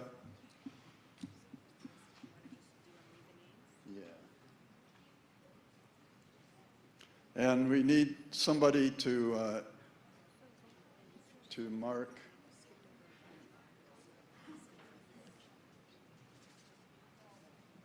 Well, this, Chief Walker, I know you had your hand up, but this motion takes a precedence over the previous discussion.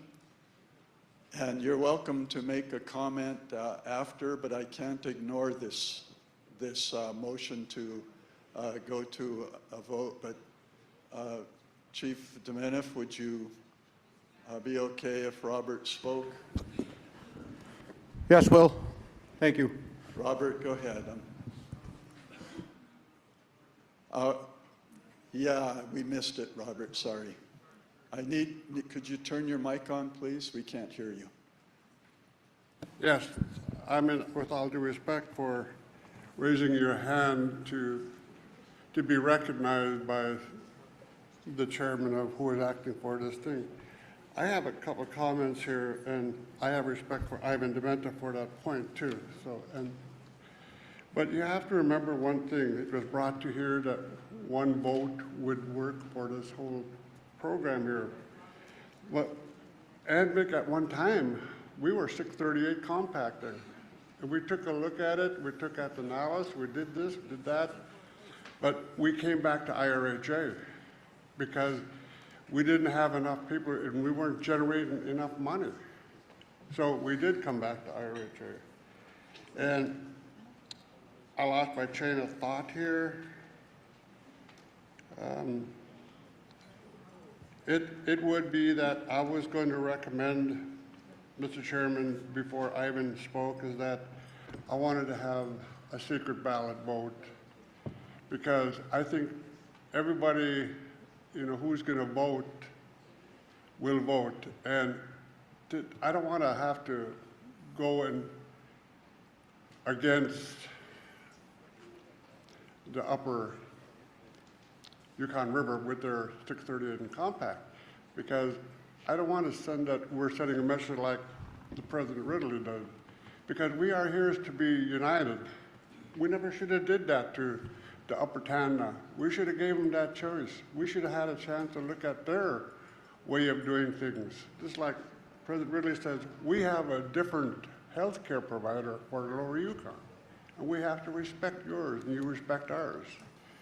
So how we're going to do this, I think, you know, one man, one vote, we should do a secret ballot, and that way the final tally will tell what we're going to do, because I think this is only fair. And one man, one vote, what Jerry Isaac and what Chief Guinness said too also. Mr. Chair. Thank you. Would the Chief Dominiff, would you be okay with doing a secret ballot? Yes, Will, I'll be happy for a secret ballot as well. Okay, well, we will distribute the voting.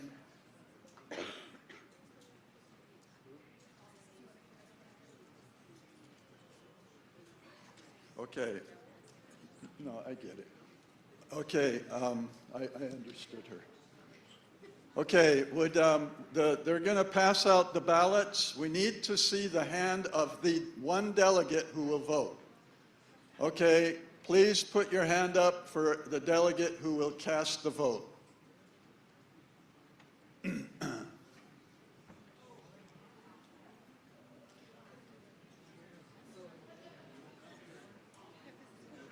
Okay, a yes vote will adopt the resolution. A no vote defeats the resolution. So yes or no. Okay, let's get those ballots out. There's some hands raised.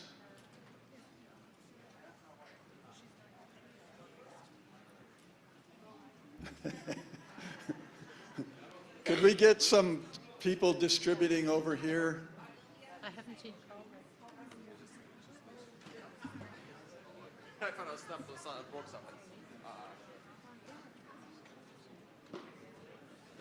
Okay, so there's been a request by a delegate that the delegate who will vote for their tribe call out your name, or that I would read your, let's see. Okay, so I'm going to call out the names. I'm going to call out the name, the village, and the vote person voting for that village, if you would raise your hand. We're going to just double sure that we are not getting the vote, that we're getting the vote correct. So Anvik, Robert, Grayling, okay, Ivan, over here. Somebody get, okay. All right, Holy Cross, Shagaluk, McGrath. Somebody collect McGrath's vote ballot. Or you can bring it up yourself.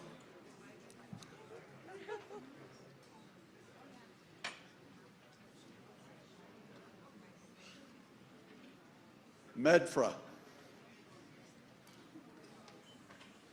Do you want to, did we get, somebody please, some staff, if you could be runners and pick up these ballots. Who's gonna help me out here? Okay, Nikolai. Nikolai's ballot right there. Takatna. Takatna. Did we get Takatna's vote? They're not here. Talida. Okay. Dot Lake.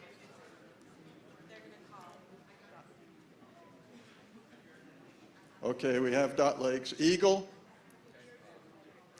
Somebody get Eagle's vote, please.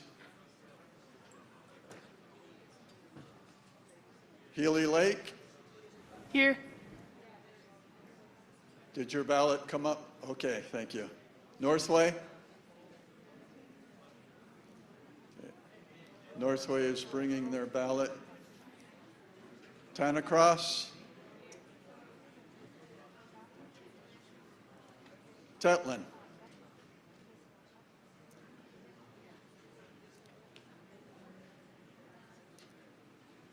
Tok Native Association? Somebody will collect your ballot.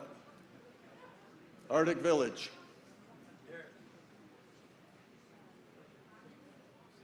Will, right there.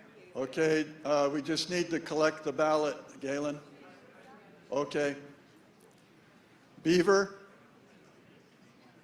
Okay. Birch Creek? Has Birch Creek given the ballot? I'm not sure that they're in the room right now. Okay. Canyon Village? Okay. Chalkitsik?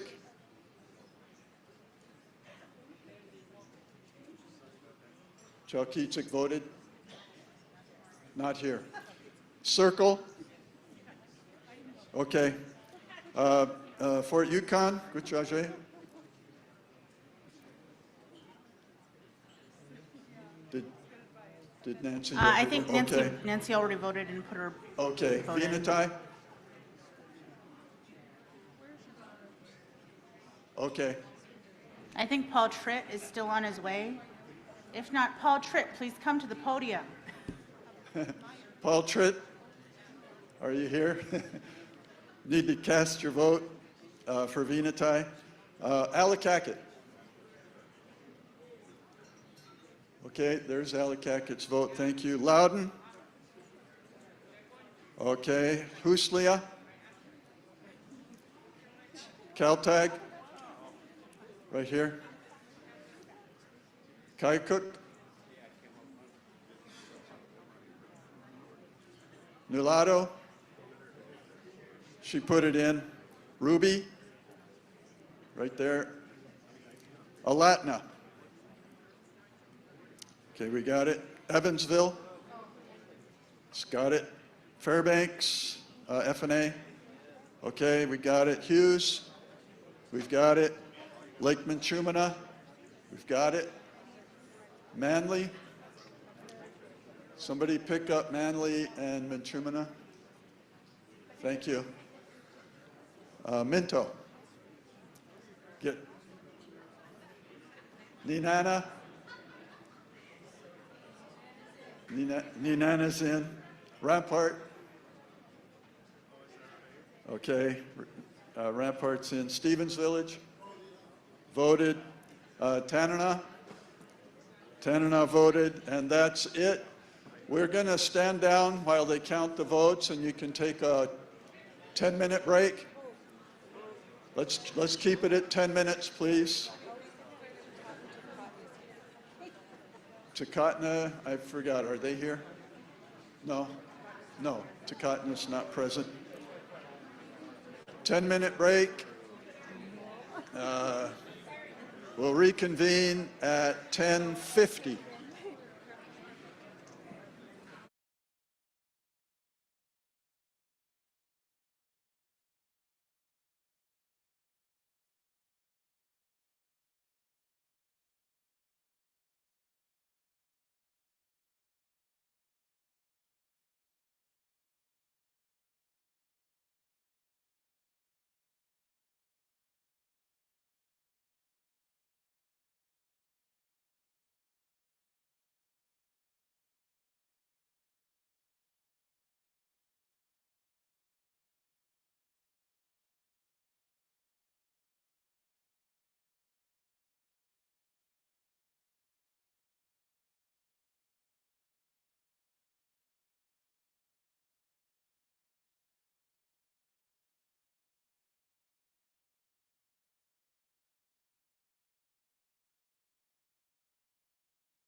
Get off that phone. Man.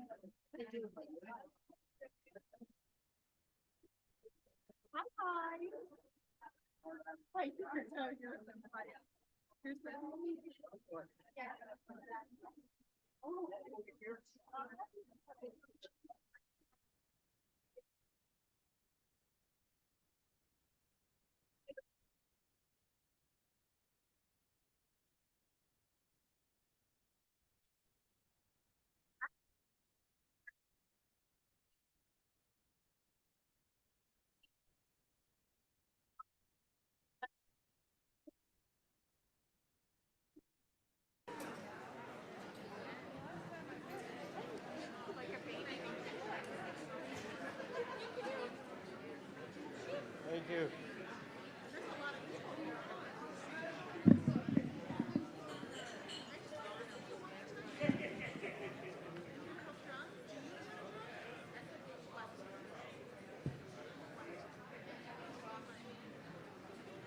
All right, we're going to go ahead and get the vote on that on that resolution. I'd like to ask all the delegates to please come and find your seats, and we will resume consideration and we'll announce that vote.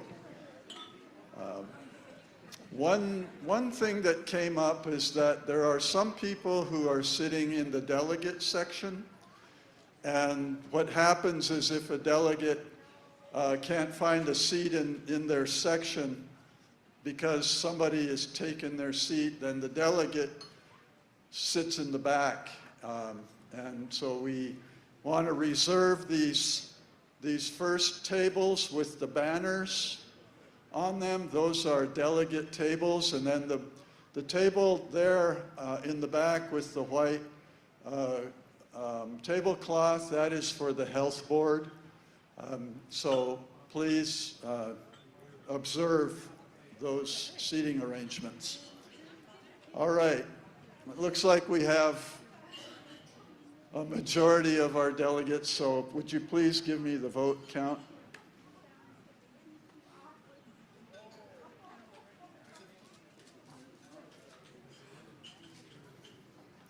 All right, the motion was 29 no and 12 yes. The resolution fails.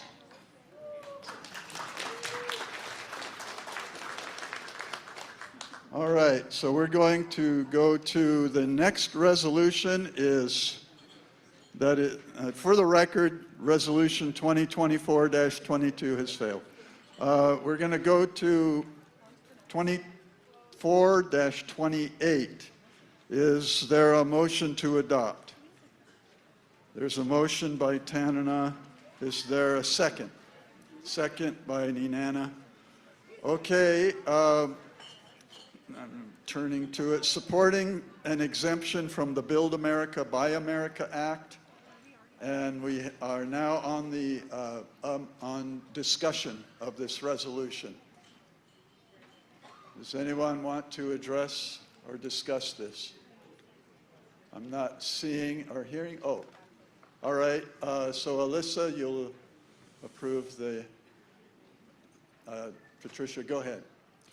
So I wanted to talk about Build America, Buy America, because in May of this year, the current exemption ends for the waiver that we have, and all infrastructure will need to be purchased, that we're building will need to be purchased American-made products. So this is the single most important piece of legislation that's going to impact infrastructure.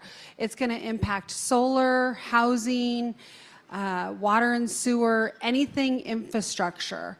And so we put this resolution out there so that we can speak as a group to HUD and let them know that we need to have a blanket waiver for Alaska. The important thing I want to leave with you is they gave the Pacific Islands a waiver, but they didn't give Alaska a waiver, a blanket waiver for the Pacific Islands, so there's no reason they can't give Alaska a waiver. Secondly, there are key components for homes that are being built that we're using when we build that we will not be able to build without individual waivers. So you might be building one structure, but you might have to put in 10 or 12 different forms for waivers for items. Breaker boxes, Toyotomis, Buderus heaters, all of those items will require waivers. And so this resolution is so important, and I would urge you to vote yes for this resolution. Thank you. Thank you for the comment. Is there any further discussion? Okay, we have Tanana. It was requested that we, each of the tribes send letters to state, that we need an exemption. So I'm asking that please send in letters. Thank you, Julie. Okay, the question has been called. All in favor of the resolution say aye. All opposed say no. The resolution passes. Resolution 2428 is adopted. Resolution 2429, is there a motion to adopt? So move. There is a motion. Who was that, please? Gloria Patsy Nolato. Thank you very much. And is there a second? Tanana seconds. And this one urges Tanana Chiefs Conference to pursue legal action to address the Yukon River salmon crisis. We are under discussion. Sir? Yes. Gloria. Okay, thank you. This is something that I've really been pushing in our subregion, and it's because TCC, they joined a lawsuit last year, but it was with another organization. I'm asking TCC to file a lawsuit on behalf of the villages in the Yukon-Kaikuk subregion to fight for us, so that way we as Indigenous people would be giving first choice in fishing rather than the bycatch that the companies are reaping from our oceans. So we have people from TCC and Doyon that have strong voices and can go out and fight for us. I don't think we should be taking a back chair to this and just taking what they're giving us. I think that we should go out and fight for our ability to fish. The other thing is, I keep hearing from people is that we have no fish, we can't fish. Well, that's not true. We can fish, it's just not for the salmon species. So I would like to clarify that. And as we heard from Ben Schelling yesterday, TCC has quite a healthy budget in their indirect that they can direct towards this cause. So, thank you. Thank you, Delegate Patsy. We appreciate your comment. Is there any further discussion? Hearing none, we'll go to the vote. Hi. Requesting recognition from Rampart. Natalie Newman has permission to speak. Thank you. Go ahead, please. Natalie. Natalie Newman. Natalie. So I know TCC has had a strong foothold in advocating for our salmon for the past year now, with last year being the Area M and the AYK area Board of Fish meetings. And I do know that during those meetings, Brian Ridley was there as a strong advocate threatening legal action and maybe even declaring our Chinook salmon extinct. But by doing that, Alaska Natives have no special exemption in our laws. ANILCA was supposed to do that, but it says that Alaskans, not Alaskan Natives.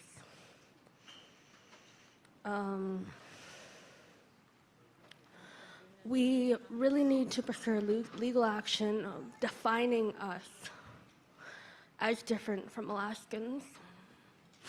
I haven't been able to fish for multiple years. The last time I fished legally was with my Grandma Betty and my grandparents. My Grandma Betty has been dead since 2017 or 2015, I can't remember.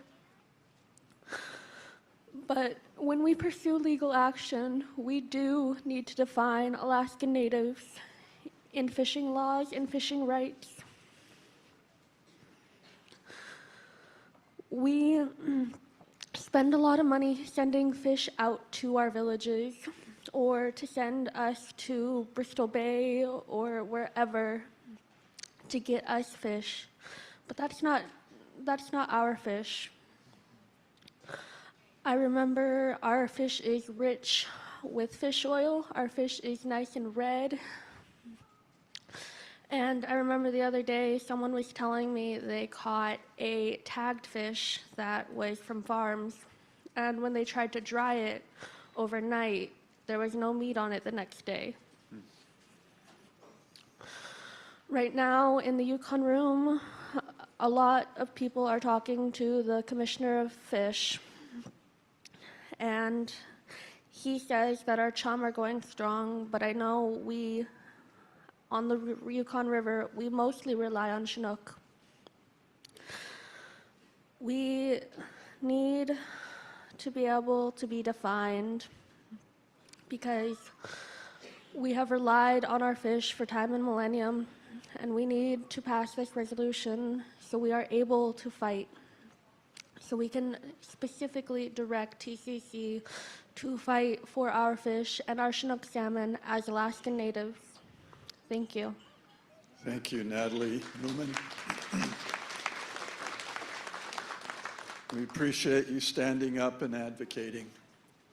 And we're all feeling that same grieving. So thank you very much.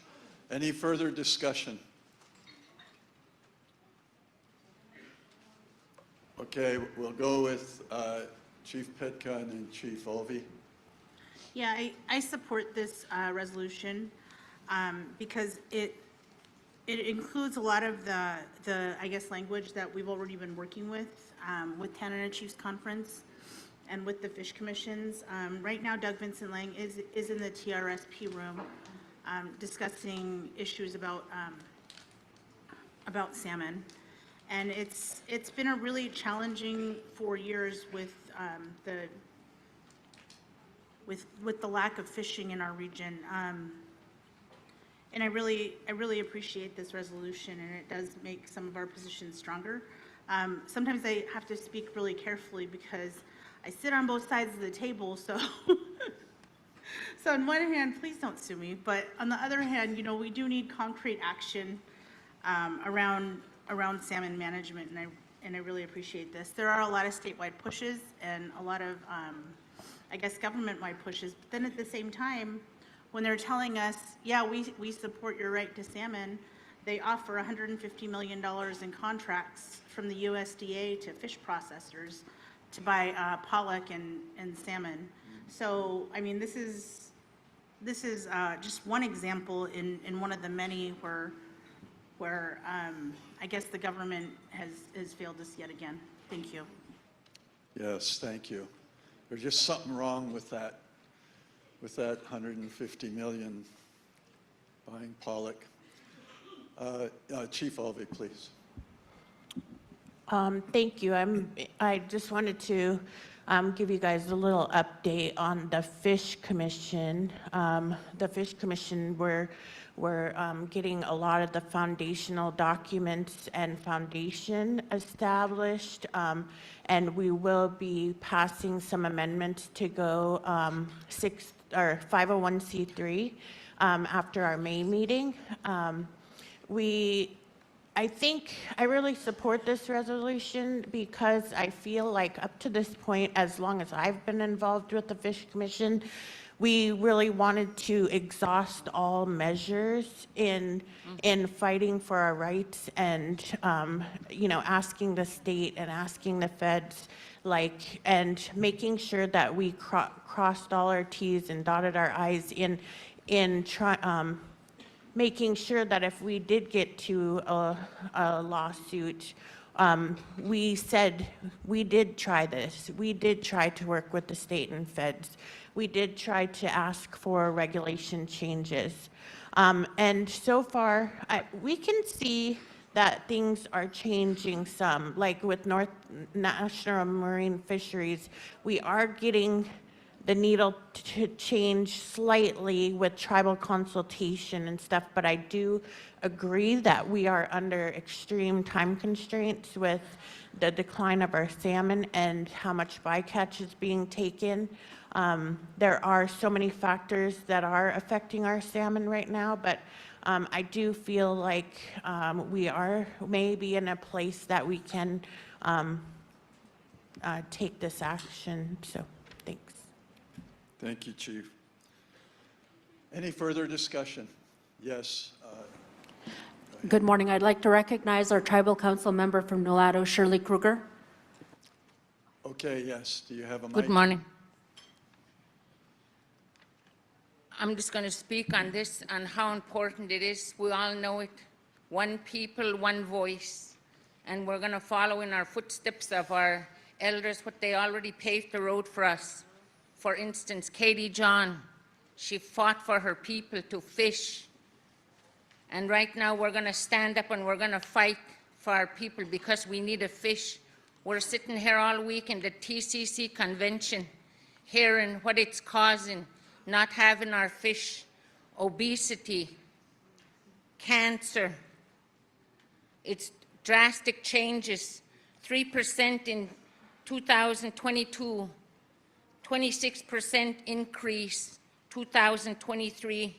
We're losing our way of life, and food is drastically changing our people and who we are. We're losing our subsistence and how we work together as a family. Our work ethic is declining. We have a lot of jobs out there. People don't want to work anymore because they learned the work ethic as young at home with their families. And not fishing is, they're losing that. It's causing many sickness by the processed food that we're eating now. You heard Tana and Chief Jacqueline over there, how much the cancer is increasing within our region because of the foods we're eating. We're killing our own people. Our communities are decreasing. $157.80 for a slab of king salmon in Bethel AC store when we can fish for it ourselves. So we have to follow through with this. This is what we're doing as Alaskan tribes now to help our people. Right now we're taking the fish away from us. It's weakening us. And what the traditional chief Trimble Gilbert said, fish keeps us healthy. Fish keeps us strong. And say, one solution, we got to start looking for solutions, what we're going to do. Why don't we use our money that we're spending all on these other things? Let's buy a trawler to fish for our own people, you know? Our sisters and brothers on the outside in the lower 48, they were stripped from their land, their buffalo. And that's what the government is doing to us right now in Alaska. If you don't see it, that's what they're doing. They're taking our fish away from us. They're going to start taking our moose away from us. We're going to be dying off as tribes. We have to come with solutions, what we're going to do. Let's buy a trawler and just put our boat right next to them. You know, all this fish that they're passing out to the tribes and spending all that money to give to us that fish, we don't really know where it's coming from. We can fish our own. That's our way of life. That's what our ancestors taught us, to be strong with our hands. We don't need handouts. It's weakening our people. Thank you.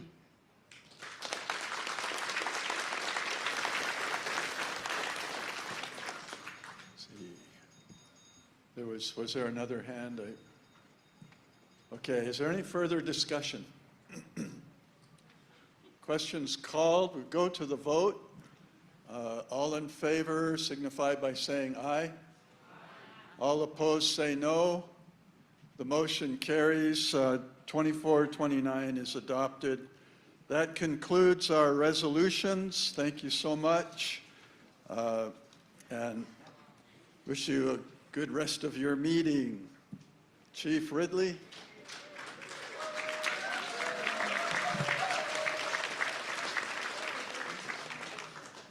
Thank you, Will. You always do an amazing job up here, and I'm thankful to have you here helping us through our resolutions, which is no easy task, that's for sure. Thank you. So with that, we've got a birch bark basket made by Lena Ticket, jarred salmon, and jam. Thank you. Thank you so much. Thank you.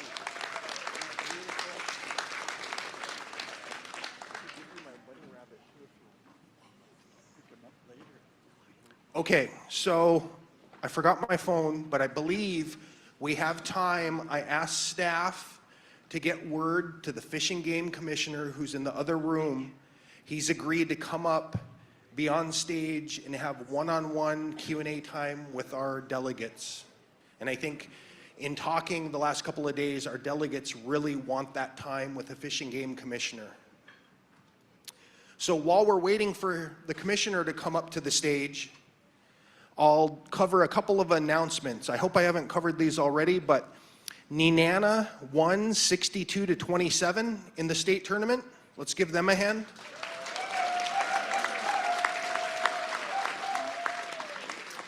Also, Minto boys won 64-52 over Cook Inlet.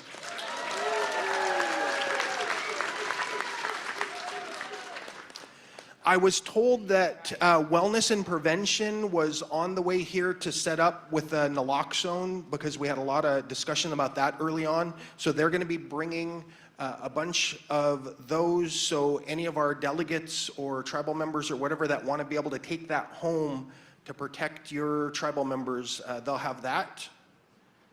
Let me see, where are we at with the commissioner? I see Marna walking real fast out there. Is he on the way? Okay. Let's see.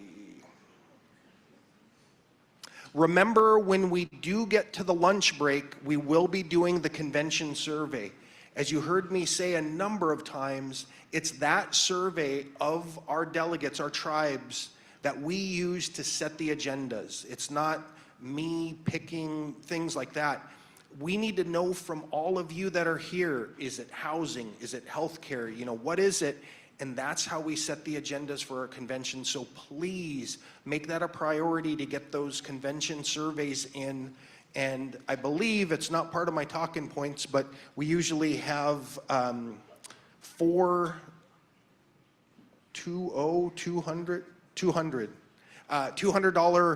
door prizes just for turning in your convention survey. Where's the surveys at? They'll come out at lunch. They'll come out at lunch. Excuse me. I didn't hear, oh, right here. Oh, okay. I didn't hear about you saying something for the villages, to protect the villages. What did you say? Naloxone. So last year, I think it was my Upper Tanana subregion, they did a full how to use it and everything. And going into that, I had no idea how they did it. They said, I think the one we were looking at, I think you could do 2 or 3 doses, and they said you can't overdose on the stuff. And I'm not a medical person, but they said if somebody is overdosed and they do that, it blocks the sensors or whatever and keeps them from overdosing. So that's the non-technical definition that I understand. And so I think it's important that we get as many of those out to our villages as possible. Get them out to our people, and kind of like other things, if they carry it around and they don't need it, great. But if they're at a bonfire or something and something bad happens, I think it's important that we have that out there to save our people if we can.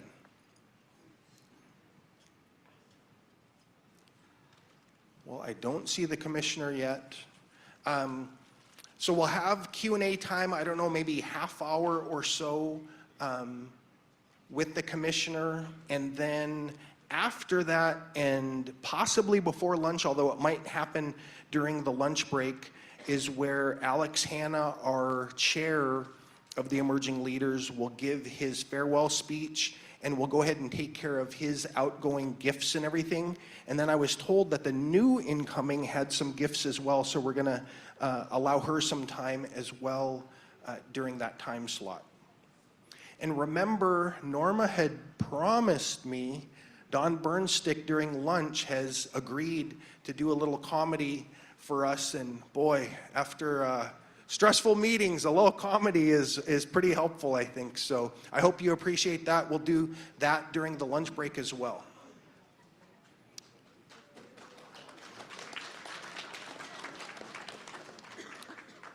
Okay, I see our advocates coming in, but I haven't seen, oh, I see the commissioner.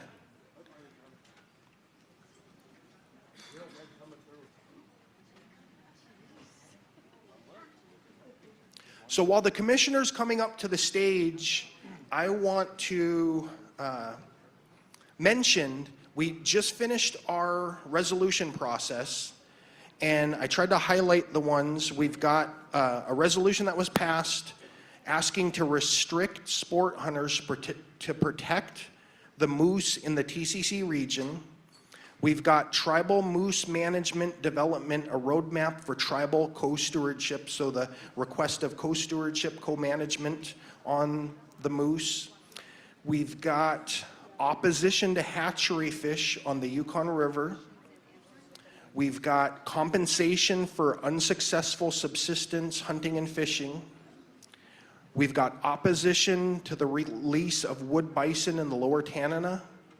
And then finally, the last one that we had was they're wanting us to take legal action to try to bring our fish back. So I just wanted to give you a quick heads up of the new resolutions that could come up in the conversation with our tribes.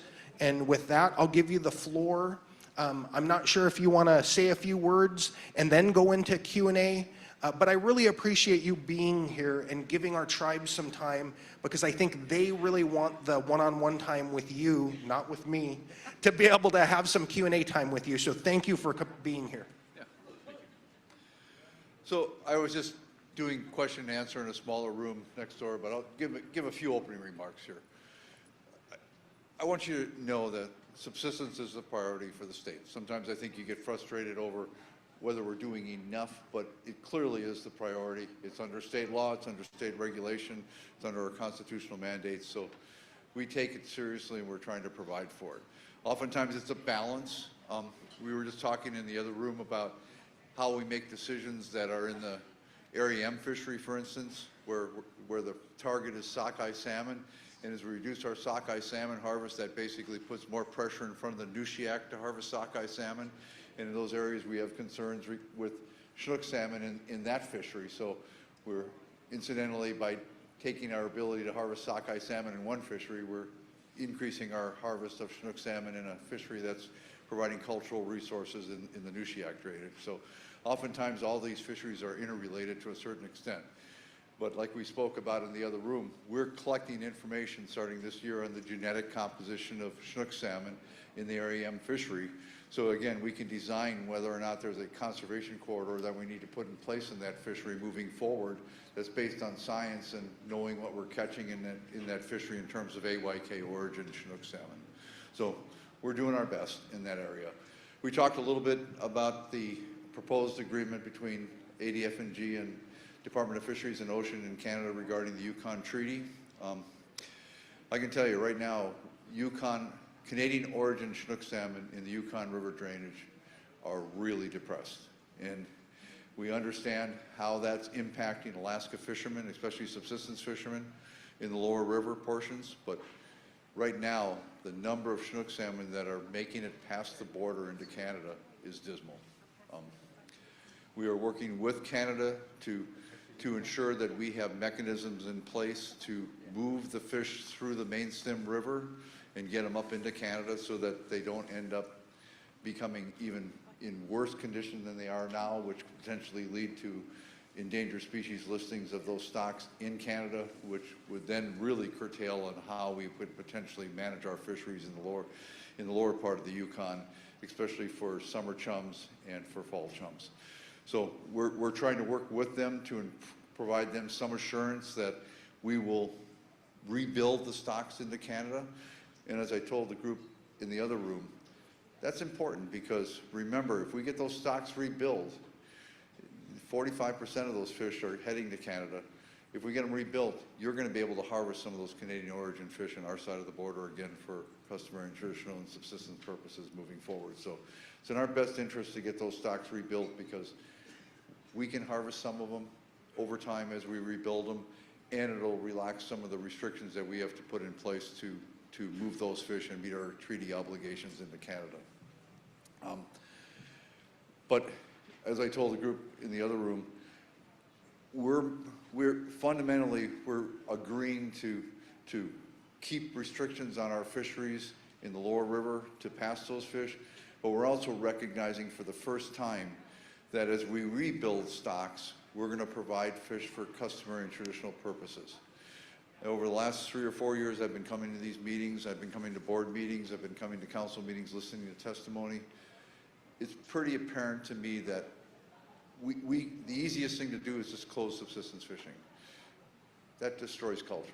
So we have to find a way while we're rebuilding these stocks that we continue to allow the people that are culturally dependent upon these fish to be able to pass their cultures on through the generations. So we're going to look for ways below our escapement objectives to provide for some cultural opportunity. Is it going to be enough that everybody's going to be pleased? Probably not. But we are going to make sure that as these stocks are rebuilt, that there's a culture at the end of it that can survive and the generations is passed on and handling some number of fish. So you're not going to see us again just completely closing fisheries that are really important culturally and traditional purposes moving forward. But again, it's not going to be a wide open fishery like people expect, potentially with gill nets across the main stem lower river. It's going to be very targeted to some kind of sharing agreement between different communities and everything else, but we're going to try to keep some culture alive while we're rebuilding these stocks. I know the council's be taking up chum salmon bycatch in the Bering Sea this upcoming April council meeting. I know there'll be a lot of participation from TCC at that meeting. We are committed to taking some action in the Bering Sea with chum salmon bycatch, but we want to make sure that it's a measure that doesn't necessarily increase the number of Chinook salmon that are taken as a net result. Because remember, 80% of that chum salmon that are caught in bycatch are Asian origin chum salmon. And they're not Alaska hatchery origin chum salmon, they're Asian origin chum salmon.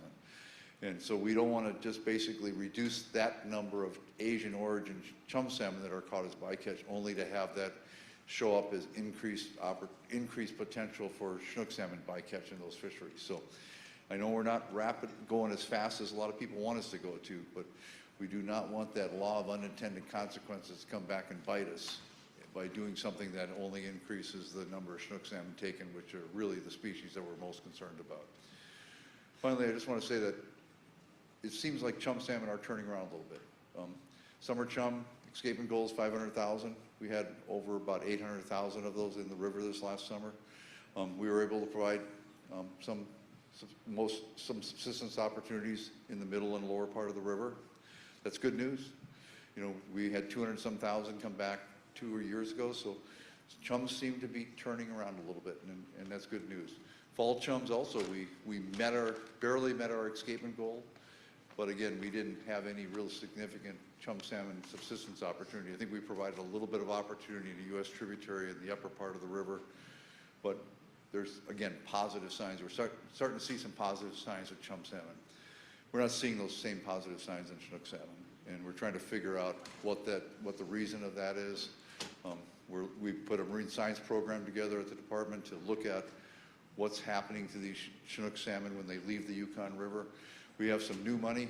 We can all thank Senator Murkowski. She's got money in the budget to start evaluating some additional work in the Yukon River drainage as to what's happening with Chinook salmon. We're going to be working with our partners to figure out what the most pressing needs are. I think there's we don't really have a clear understanding of what's happening to juvenile Chinook that are living in that river and migrating down the river and what's potentially happening to them. So we're going to institute some new research in the Yukon River to try to piece those conditions together. We have new money for our marine science program that's starting to piece together what's happening to these fish when they first hit the river, hit the ocean, and that's starting to unravel that. And we're all looking at what's happening in the next phase of the International Year of the Salmon, which looks at what's happening to these fish when they're out in the open ocean for 2 to 5 years. And I think we know what the net effect of what's happening in the ocean is, that they're coming back smaller and younger at age, but we don't really know why. We don't know whether that's food competition with hatchery origin fish, mostly from most of the hatchery origin fish that are out there are from Asian hatcheries. So we're just trying to piece that together and find out whether there's overlapping distributions and what's happening to the food diets out there. So a lot of work's being conducted to try to understand this. So with that, the other thing is I was answering questions in the other room, hatcheries. So there is no real desire on anybody's part on the U.S. side of the border to put a hatchery in the Yukon River drainage. We've heard that. I think there's a desire to get some small-scale in-river incubation boxes going so that we can involve communities and people that live along the river to be involved in salmon restoration activities. That's a potential, but that's already in regulation. If you're interested in doing that as a way we do it in Anchorage with school, incubator boxes in schools, it keeps hands on fish and a variety of other things. We're interested in doing that, but on our side of the border, there's no desire to have a large-scale either chum or Chinook salmon hatchery at this point in time for production purposes. That said, there is a desire in Canada right now for some type of hatchery. Their hatchery is not a large-scale production hatchery to produce a lot of fish that are running up and down the river. At this point in time, they're mostly interested in preserving genetic integrity of their stocks up there. They are at risk with some of these stocks in Canada above the Whitehorse Dam of losing the genetic integrity of those stocks. So they are looking at a conservation hatchery. There's a lot of questions as to what that would look like, but I can tell you, sitting in the chair that I sit in as Commissioner of Fish and Game, what happens in Canada in terms of hatcheries has got a lot of interest in, because it's going to potentially affect our fisheries. I am going to be engaged in any kind of conservation hatchery built in Canada, because how that is designed and how that is built is going to affect, again, our fisheries downriver. So I know there's a lot of angst about hatcheries, but I think there's a lot of wisdom in trying to ensure that if the Canadians do it, and they can do it kind of on their own, that what's done is done correctly and done in a manner that actually preserves genetic integrity and doesn't impact our fisheries and our conservation efforts on our side of the border. So I think I know there's a lot of angst about it, but at the end of the day, I think we're better off being involved than not being involved, so that it doesn't hurt us down the road. So, but again, it's not a production hatchery, it's really a conservation genetics hatchery that they're looking at. So with that, I'll take any questions you guys have, and again, thank you for the opportunity to come and talk. I really do appreciate it. Commissioner? Yeah. Real quick, just so you're on the same page and everyone in the room, we are in an official full board of directors meeting. Only delegates or their alternate for the tribes who are sitting up at the tables will be recognized to speak. Traditionally, tribal chiefs and past presidents will also be recognized to speak. All others must be recognized by their tribal director in order to address convention. So let's try to follow that as best we can. Thank you.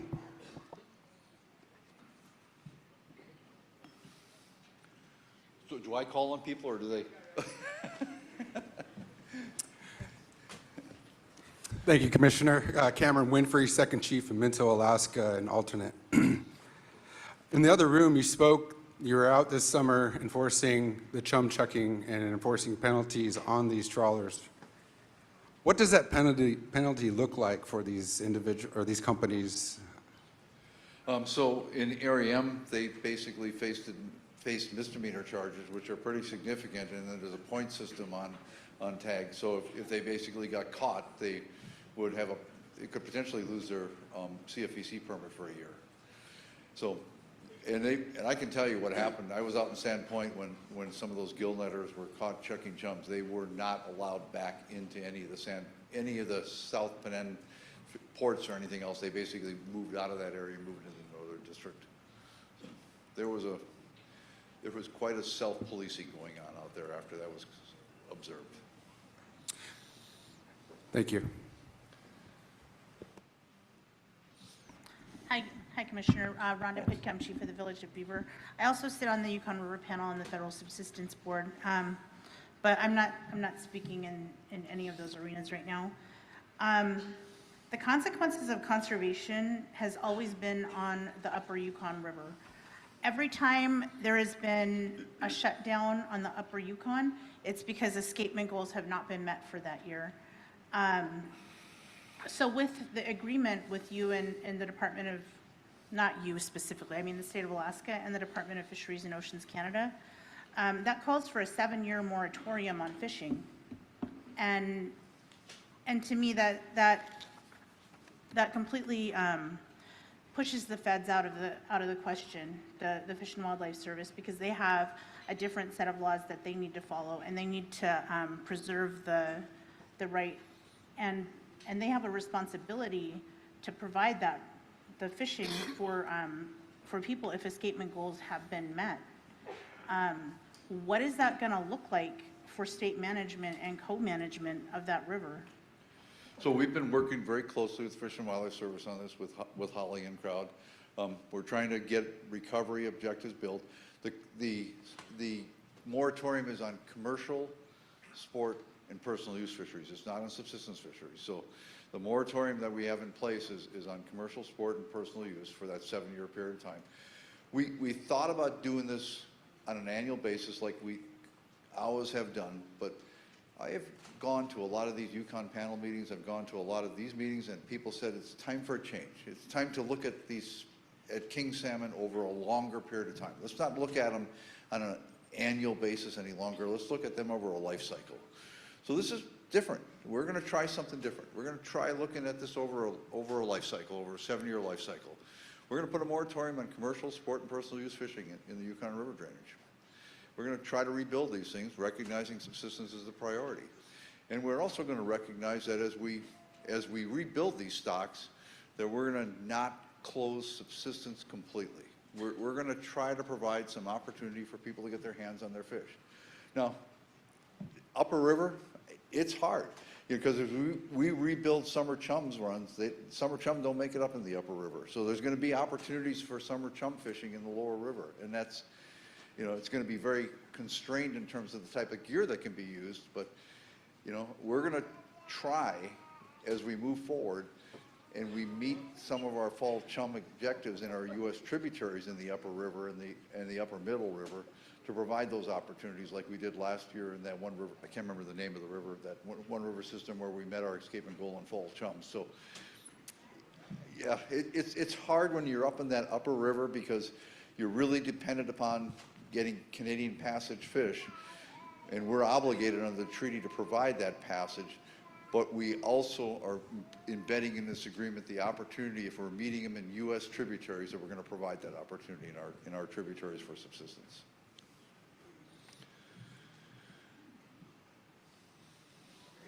Yeah. Okay. Thank you, Commissioner.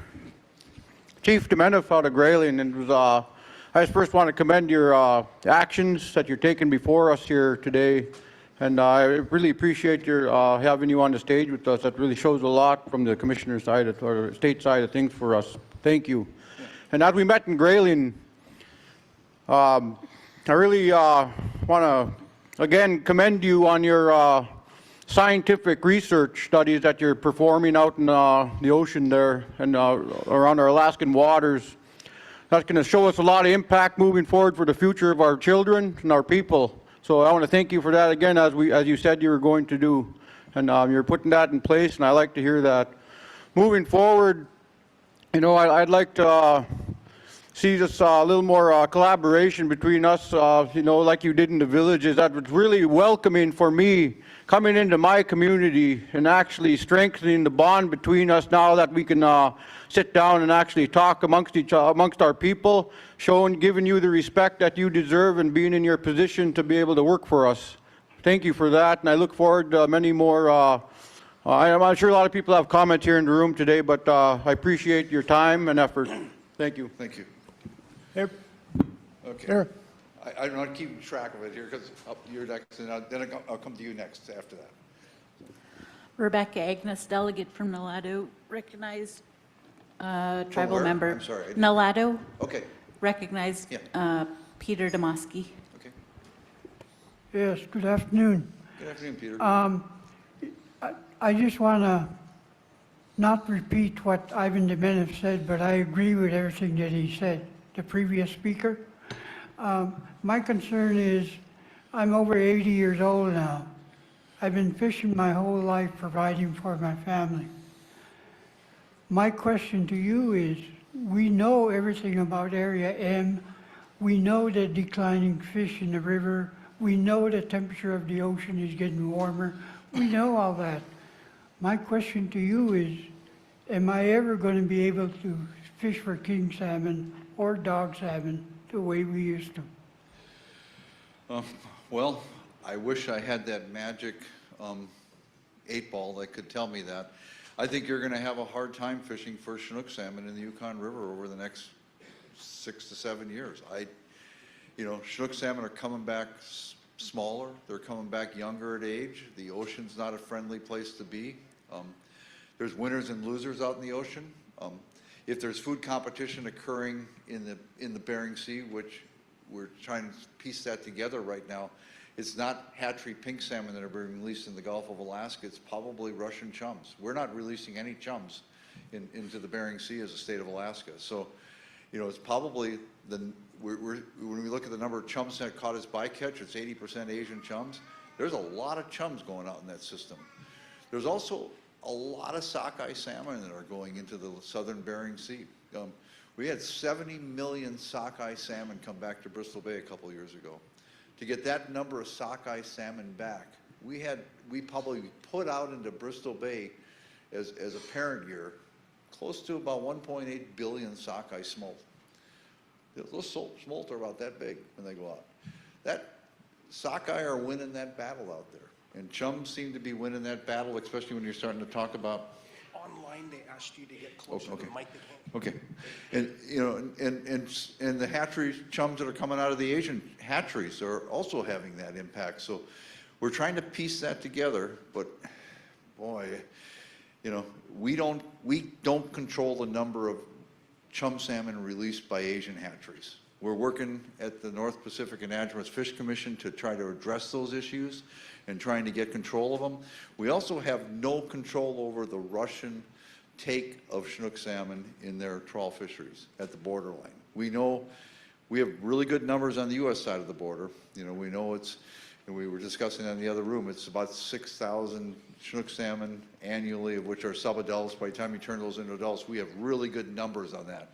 You cross that international line and you ask the Russians what they're catching on their side of the border, they're not catching any. We know that's not true. They're not observed.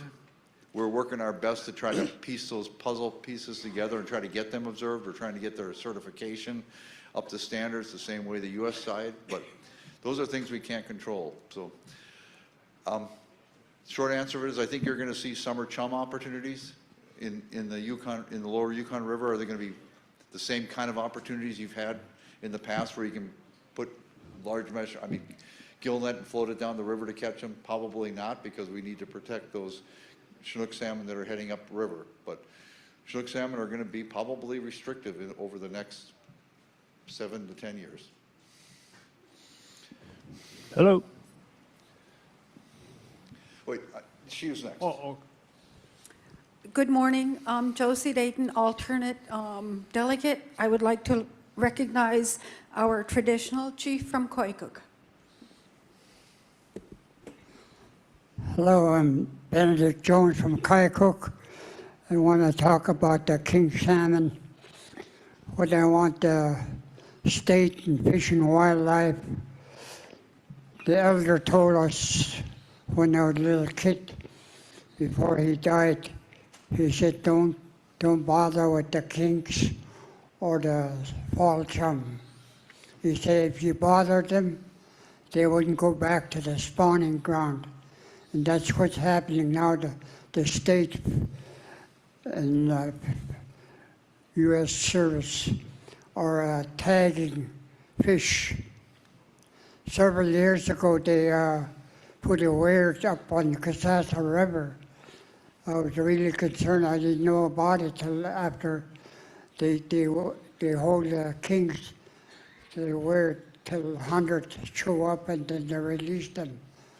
But what's happening is that their spawning time, it was interfered by the humans. Now there's no more kings going up the Kasasa River. And,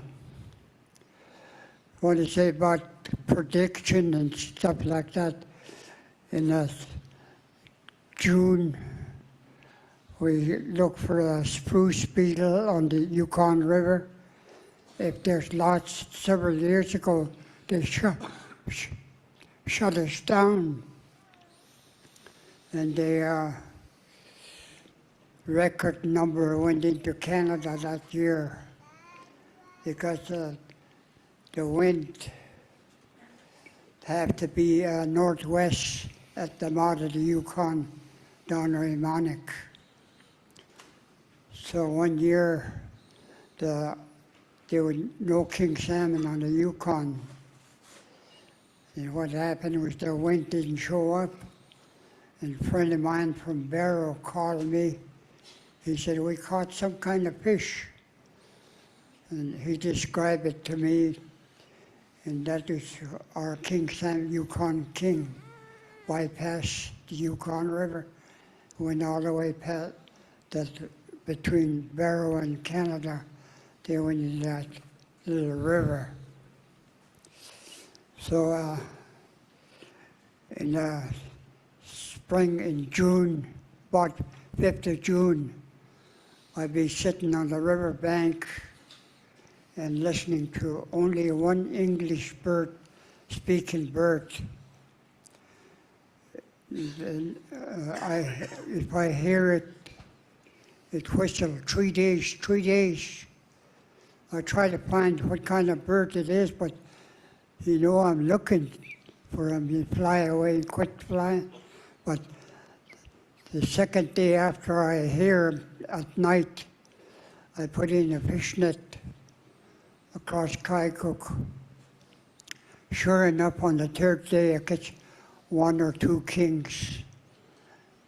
And the thing I don't like about the state and fish and game and fish and wildlife is the tagging the fish. Several years ago, I went fall chum fishing across Kaikouk, seining. And I caught 40 silvers, fall chum, and 12 of them that was tagged in Rampart Rapids 5 days after they were tagged. And then several years before that, the guy from one of our board members for the advisory board caught king down at Caltech, and that was tagged in Dawson. So that's why the elders told us not to interfere with the fish, because they're really restrictive in their life. So I want the Fish and Game and Fish and Wildlife stop tagging the fish. Thank you.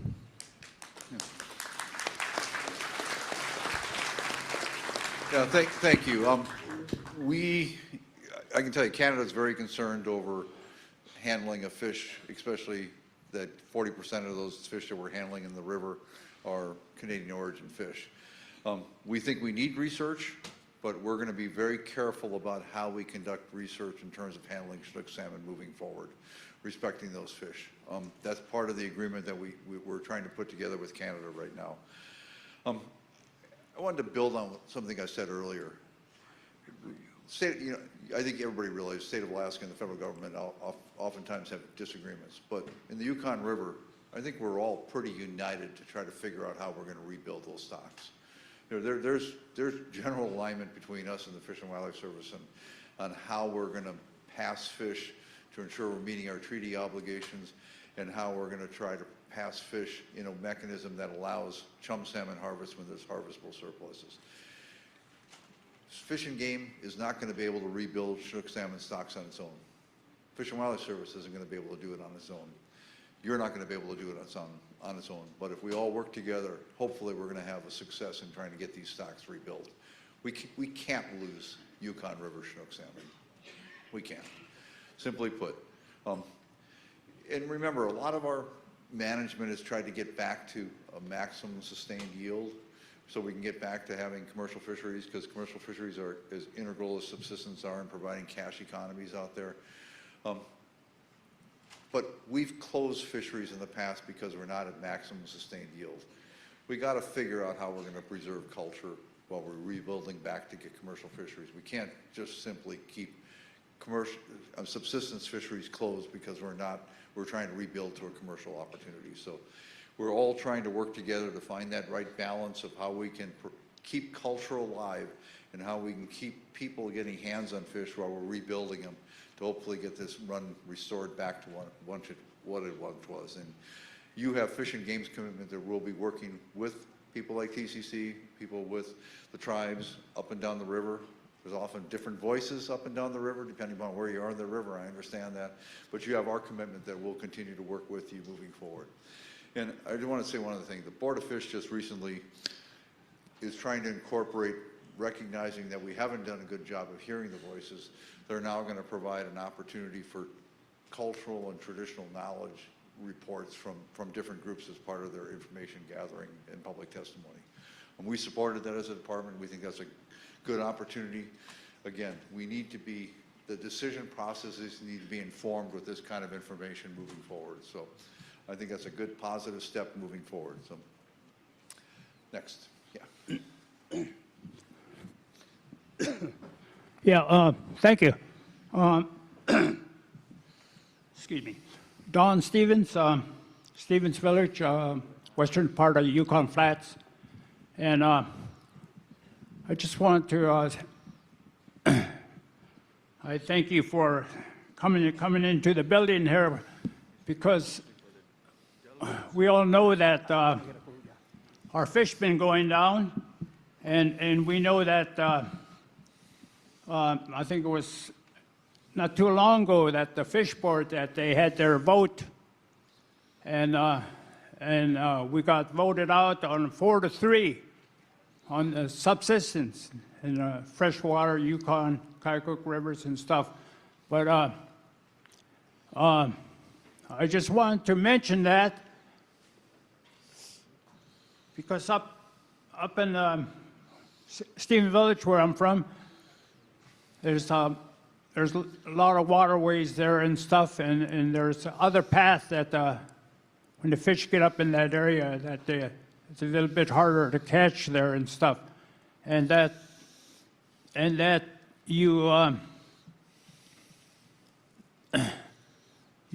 emphasize very seriously that when you're talking to the Board of Game, excuse me, Board of Fish, that you consider, that they have consideration for our native people, because this is, we're not commercial here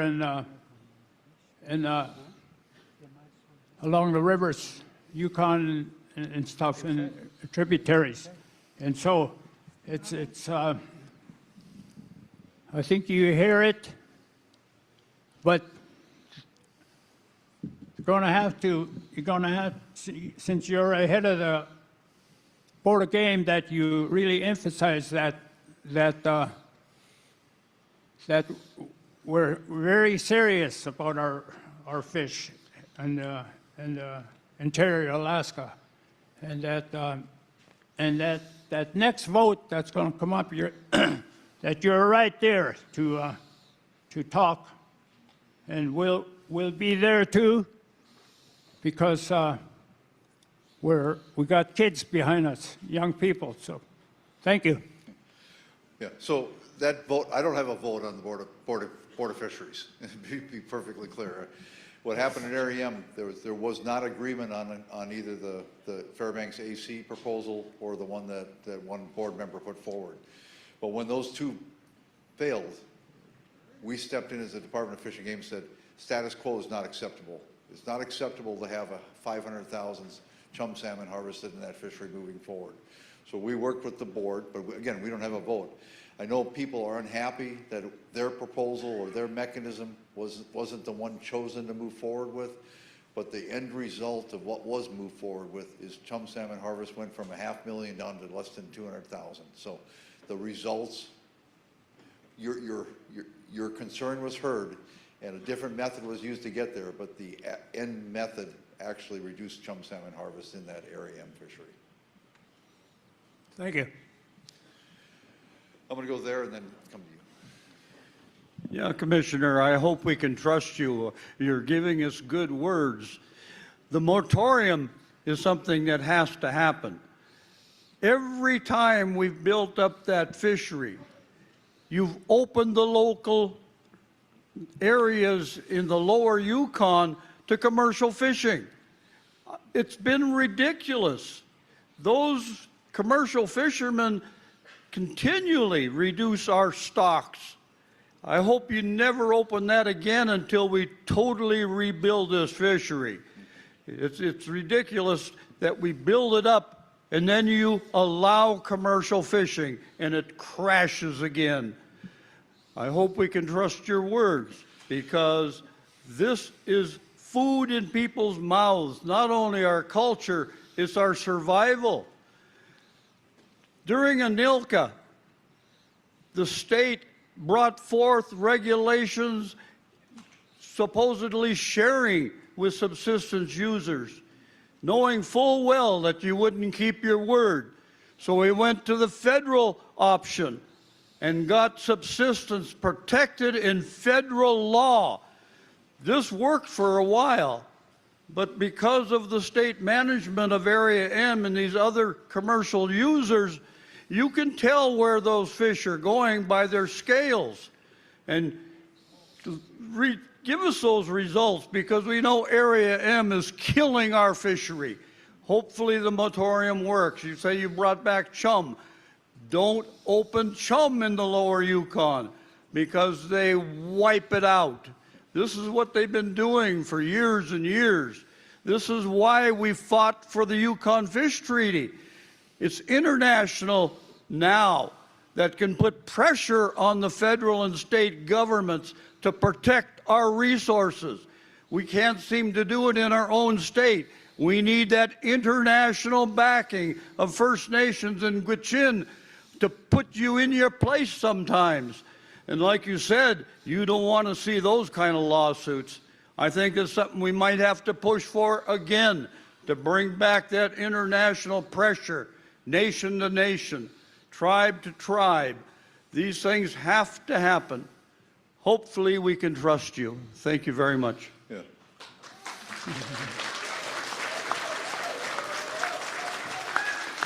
So as I've been attending these meetings over the last several years, I've also been meeting with the First Nations in Canada. to talk about their fishery regimes and what they want to see in terms of how we're going to move forward with fisheries management, because their concerns are very similar to a lot of people that are living up in the upper river Yukon river drainage. And we're trying to figure out how we can piece that together. The trickiest part is how you have a summer chum fishery on U.S. stocks that don't go into Canada that provides that opportunity for downriver users and mid-river users.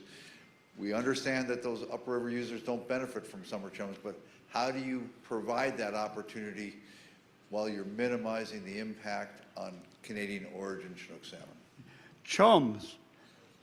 Summer chums used to be our dog food. The rich salmon is in the fall chum run, not the summer chum run. One way that you can help us, let's put a structure on those Fish and Game boards that include subsistence users. So many subsistence users for so many commercial users. Right now, those boards are controlled by commercial users. Can you change the way those boards are put together so that you have some real subsistence knowledge on those boards, that they just don't keep us out of our own fishery? I'm going to go, wait, there's, who is next, I think? Yeah, right here, and then we'll go up to you next. Okay, so you first. Thank you, Commissioner. Yeah. Thank you for coming today and listening to us speak. My name is Chief Karma Alvey, and I'm the chair of the Yukon River Intertribal Fish Commission. I'm also the chair of my Fish and Game Advisory Council for Eagle. I just wanted to start out by saying that not only are the fish declining, but our moose, our caribou, our Dall sheep, everything is declining. When we don't have salmon, now we're not having moose, we're not having, our caribou are really low. Everything is hurting. And we really, I think, I'm really concerned about the sale of licenses and permits to, and the huge influx of hunters in our areas. It's getting to the point now where very few people in our villages are getting moose and stuff, but then we see tons of hunters coming in and bringing out big trophy moose. And so I think we really need to cut back on some of those sales of those licenses and permits and stuff. Our fish, we all know they're severely declining. I know the state has a big say-so, the governor, in who is elected onto those boards, the North Pacific. The National Marine Fisheries has not really been reaching out to our tribes on tribal consultation. I'm hoping that gets better. But we really need to, the Fish Commission has a hard stance on no hatcheries. We voted that last November, and I just want to make sure that's clear. We really need seats on these boards. We are citizens of this state, and we really need our voices to be heard. I hope that you can bring that back to the governor. Yeah, and then bycatch and intercept is really wiping out our fish, and we really need to try to put regulation in to stop that from happening. Thank you. I said this in the other room. We just had a recent meeting with National Marine Fisheries Service about trawl and bottom contact with trawl gear, because we've been hearing loud and clear that we don't want this bottom contact with the trawl gear out there that's supposed to be fishing midwater. Both National Marine Fisheries Service and Fish and Game committed to working through the council process to get a better enforceable regulation on midwater trawls and lessening their impact on the bottom of the Bering Sea, because if it's a midwater trawl, it should be fishing midwater. It shouldn't be necessarily fishing on the bottom. So it's not going to be an immediate fix. It's going to take a little bit of time to get through that, so it's an enforceable regulation. But we're going to be meeting with the trawl industry very shortly to try to figure out how we can make midwater trawls really truly midwater trawls moving forward. Okay, I think you were next, and then you. Gloria Patsy, delegate. I'd like to recognize Maurice McGinty, who is a council member from Nolato. Thank you, Gloria.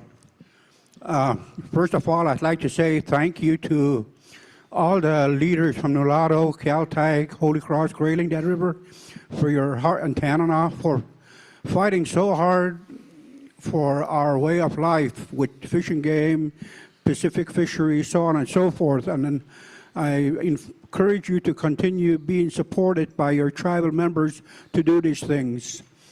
You all know, and I know, that fisheries is, for the king salmon itself, has become very difficult. Fisheries on the Yukon has become difficult, along with all its tributaries. Take a look at farm fishing. Do you see anybody stopping farm fishing? Look at False Pass. Is there anybody stopping False Pass? Look at the high seas, Alaska waters, and internationally. Is there anybody stopping high seas from fishing? Answer to those questions, no. Are they stopping people to fish the Yukon and tributaries for salmon? Yes. We are low man on the totem pole. Why? Because we don't pay no money to politicians to fish for our way of life. Everybody else is paying out of their pockets to politicians to protect their way of life, while ours is being stomped on and taken away in some cases. That's only fisheries. I'm going to touch a little bit on moose. In our area, we've been trying to make that a wildlife refuge so we can control trophy hunters from coming in there. Fish and Wildlife, in their almightiness, denied that. They don't want to see that. Why? Because you're blocking trophy hunters who give away money. Ladies and gentlemen, our way of life is living off the land and what it provides for us in the form of fish, food, berries, so on and so forth. The federal government saw this happening when the Americans started killing all the buffaloes. And they put in there a sovereign right for American natives to have the subsistence right to all wildlife when in need. We need to pursue that law and reenact it so that we can continue to live our traditional way of life without having to beg for it. This, ladies and gentlemen, is our native traditional right. Thank you for your time.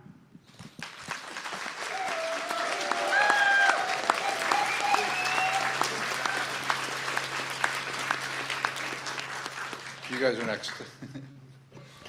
Thank you, Commissioner. My name is Matthew Burkett, alternate delegate of Holy Cross. I'd like to recognize Alfred Dementive, tribal council member. I think we met last year in Holy Yes, Cross. yes, we did. Yeah, I just want to thank you for letting me speak. And my big concern is the moratorium. You know, I'm on the Yukon River Drainage Association. I've been on there for 10 years, and that's the first time I ever heard of the 7-year moratorium. And I was kind of concerned because none of our people knew about it, and it just threw it on us like we're, here, you guys are cut off, and that's my big concern. And what happens if there's fish coming back in the next couple of years, the whole bunch, and where a 7-year moratorium is on, and we're done for, man. But my concern is no one told us about the 7-year moratorium. None of us knew, and that's my concern because we're people too. We live off the Yukon. We should have known this. Thank you. So, be clear, if we start meeting our recovery objectives, there's escape clauses from the moratorium. So we could go commercial fish if we're meeting that Canadian recovery objective. So, but realistically, having fish come back into, and it's only moratorium on Chinook salmon fishing. So it's the fact that we're recognizing that we need a 7-year life cycle to rebuild these Chinook salmon. If we get suddenly 2 years in a row that are meeting, that we're above our escapement objective, our recovery objectives in the treaty, we can go fish. That's built into it, but we're trying to look at this over a longer period of time rather than an annual basis. So, and we've been discussing this with the Yukon panel, so yeah. We should probably done a better job, but we're doing it right now, so thank you. Okay, I don't know, how do I choose people here? Okay, you're next, and then you're next after that. So, Yeah, I thought I was next. okay. Oh, okay, you can go next. You mind? Okay, I guess I did promise him next, and then you're next, and then, Behind her. okay. Lori Baker, Chief. Minto recognizes Alex Hanna. Thank you, Chief. Doug, here's my question to you. What has a higher priority, moose and caribou or buffalo and elk? So these past few years, we've been hearing about this wood bison project, and I'm sure elk is right up after that. You know, there's a lot of time, money, resources getting spent on that. We're not seeing the same with moose and caribou, and it's fishy. It doesn't seem right, you know. And my question to you is, what's the priority here? Animals that aren't even here, or are animals that have been here for thousands of years? Well, so moose and caribou are clearly the priority. They're indigenous species, and we're doing what we can to rebuild those. But at the same time, I think it's responsible to look at alternatives out in the landscape.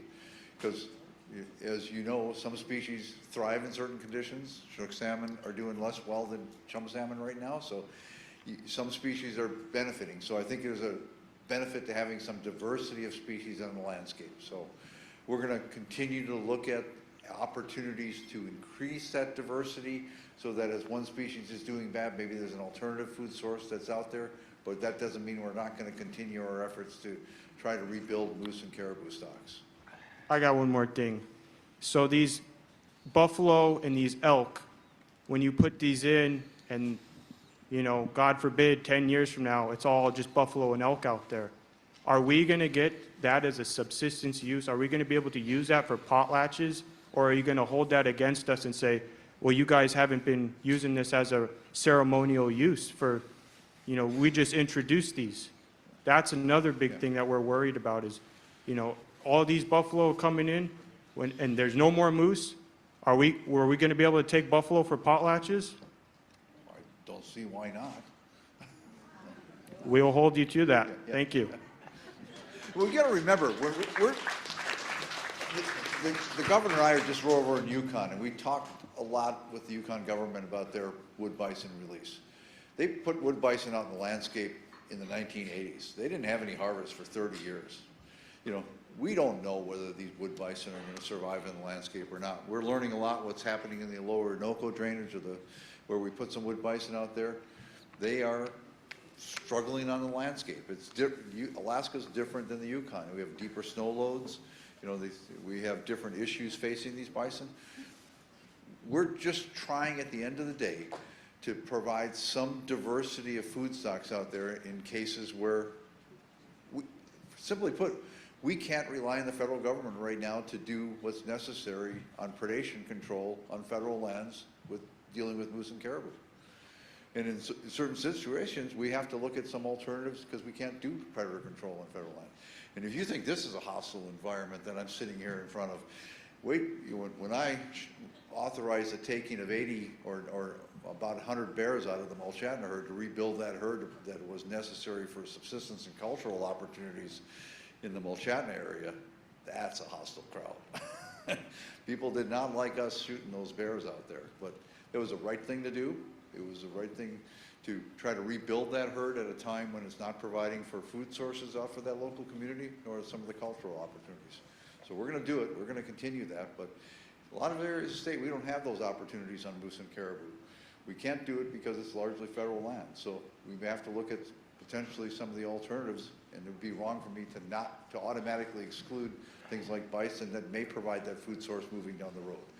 I don't want to get caught up, though, in this argument that we have to allocate every one of these animals before we even start trying to figure out whether it's going to be a successful adventure going down the road. So that's kind of where we're at on that. Okay. Thank you, Commissioner. My name is Carolyn Ketzler. I'm First Chief Indiana Native Association. Thank you for being here today with us. I know we talked previously about the bison, and you made time for us then as well. I appreciate that. We hear time and time again that subsistence is a priority, but we as a people, we know that it's not the top priority. Our elders are dying without their traditional foods. I grew up in a traditional way raised by my grandparents, and I sat next to the fish table every single year and watched my family process fish all throughout the summer. What I was taught sitting around that fish table is that our culture and our traditions are our religion. That is the biggest part of who we are, and we need to continue to safeguard that. My question to you is, can you please explain HJR 22 to our regional delegation, and what cultural opportunity looks like for subsistence within that?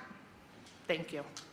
So HGR 22 is a resolution that Representative Baker's now, I think, considering. I testified at the other day. It's basically reinstituting a rural subsistence priority to bring the state of Alaska into compliance with ANILCA moving forward. I think it's got a long ways to go through that process yet, but clearly demographics have changed a large scale since ANILCA was passed. I think we're finding out that the patchwork management isn't necessarily working, like even in the Kuskokwim River. You know, we're in the lower river, we're seeing 12 king salmon harvested per household permit. You get above federal jurisdiction where the state's managing, we are left, because that harvestable surplus was taken in the lower river, where the upriver users are getting 1 to 2 king salmon per household permit. So what is HGR 22 the right one? It's going to probably require changes in both federal law and state law to make that work, given the changes in demography moving forward.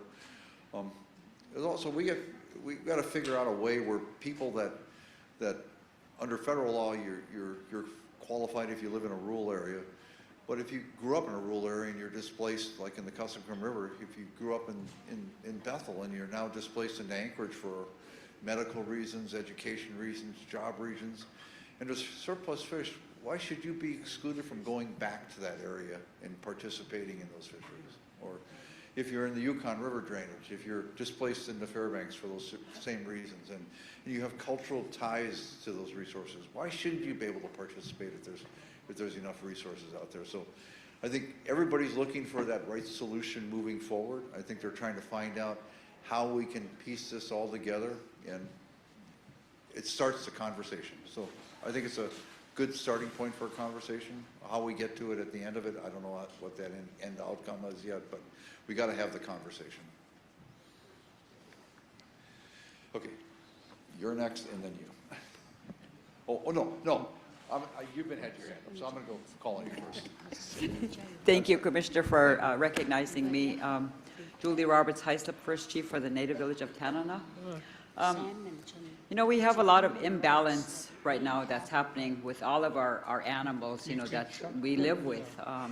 In Tanana, for the past 3 years, we've been having a lot of wolves and bears coming into our village.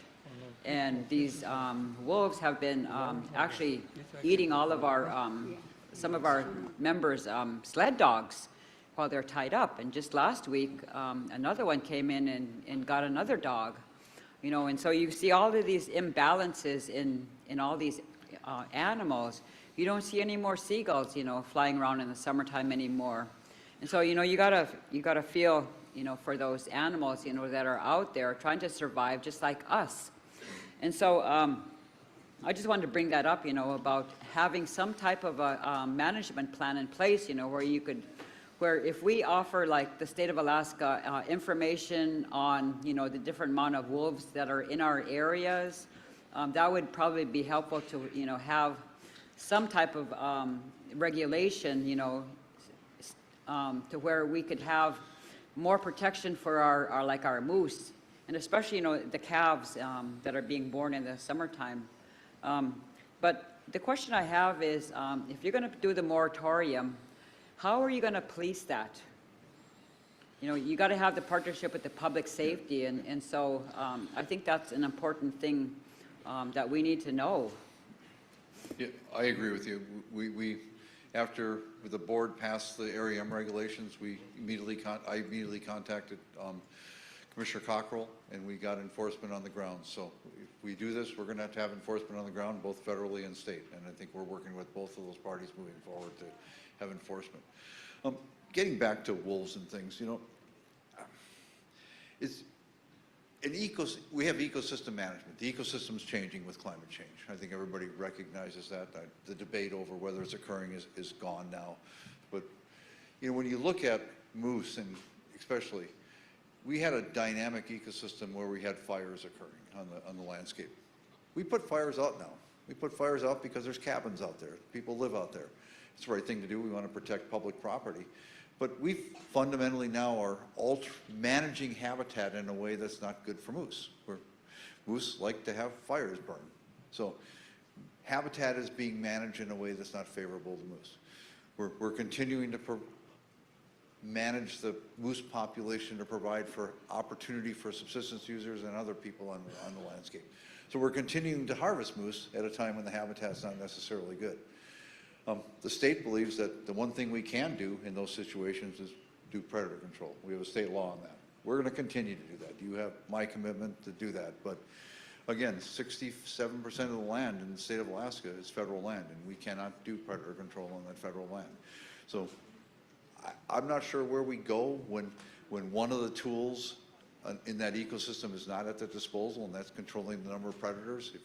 If you have, again, degradation of habitat over time because you're not burning that habitat and you're continuing to take animals, but you have the number of predators growing, that's not a balance that you have. And under ecosystem management, you should be managing all portions of that ecosystem if you're going to have success in providing yield. So,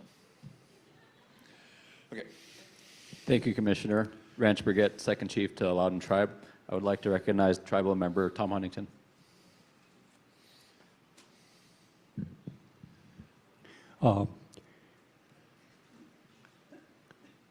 Okay.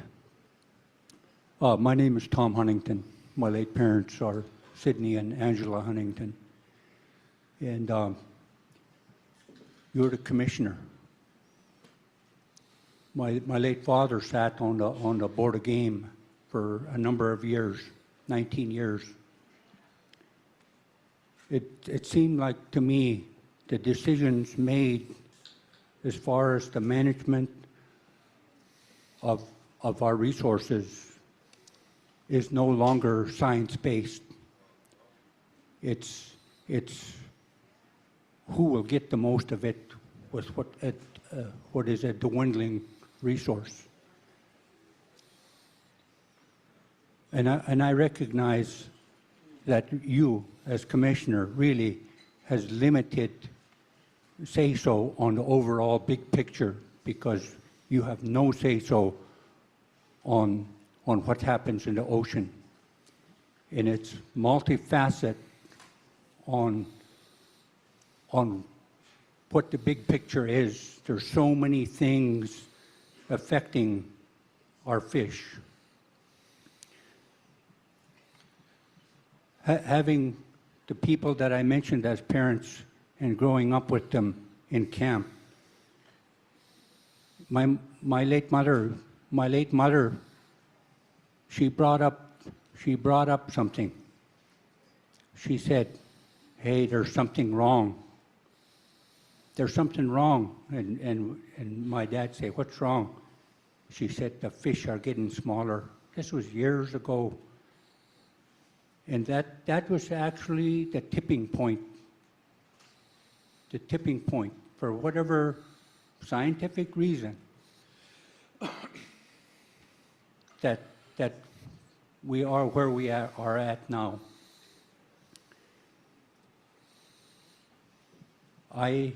The way things are going, the way things are managed right now, personally, I myself don't see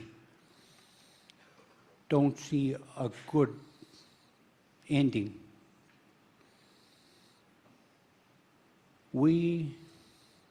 Everyone, not only from the state level,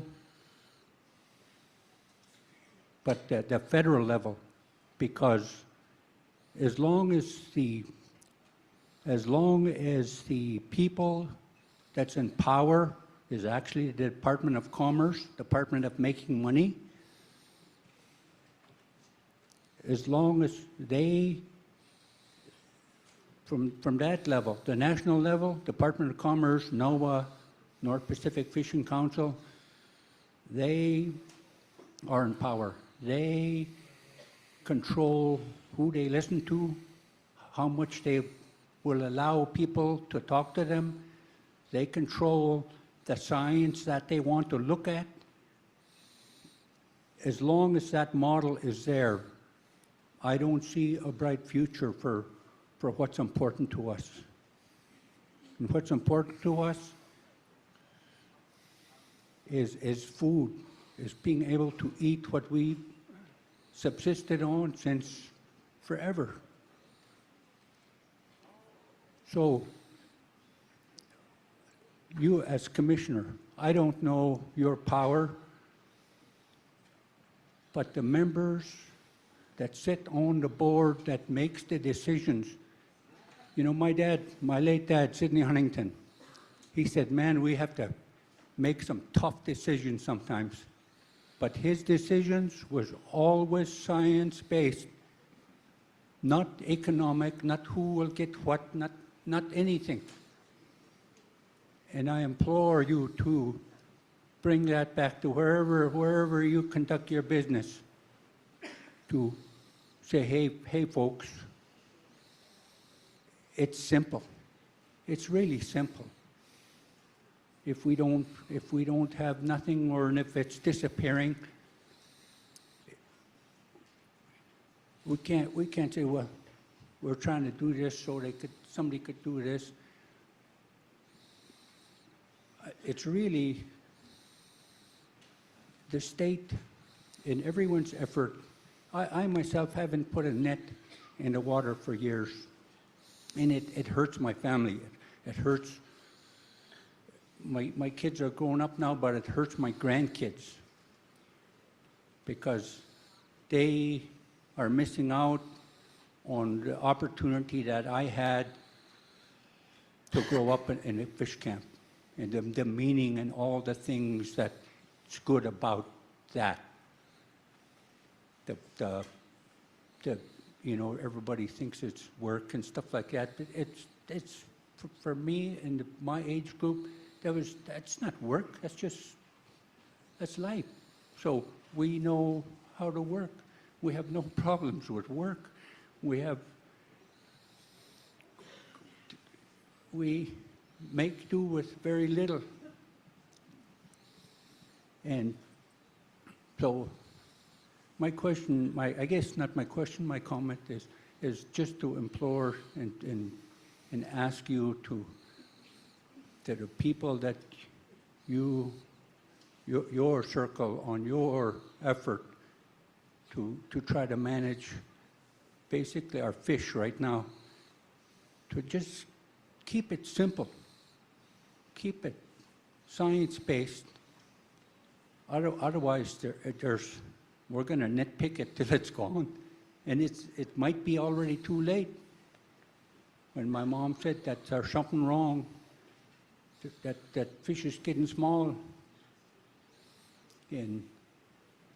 but really, for everyone else, your main focus should be somehow putting the buzzwords out there that the Stevens-Magnuson Act is actually the root cause. When they went to the Department of Commerce and making money the most important thing over anything else, that is the root cause of what's happening. And thank you for your time. Yeah, I just want to respond. Science is critical. But you're right. It has to be more than just science. It has to be how we integrate your voices into those decision processes. I think that's why the Board of Fish just recently changed to allow that opportunity as sort of their public process to get the voices heard so that they can factor that into their deliberative processes and discussions moving forward.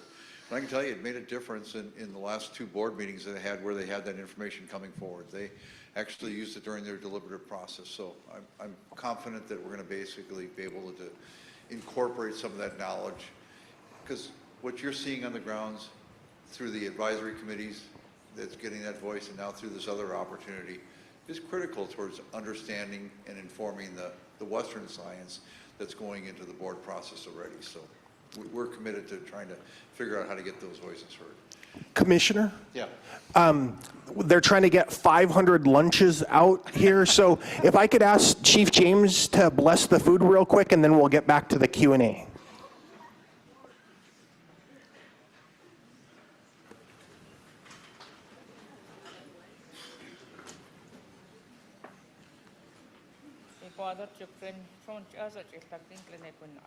I appreciate that train I teach on a season it was deep like me in chet con zig in that kora and can chet that sitting in the I can ne con te so it was that jishi titak nen nan land chu santak ra can chet she agreed he I appreciate not I de watch as at I teach a Nazi must see George Father. Amen.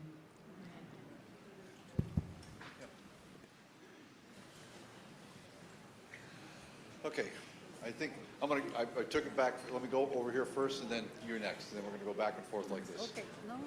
Janet Woods, I need to be recognized by Manley or Rampart.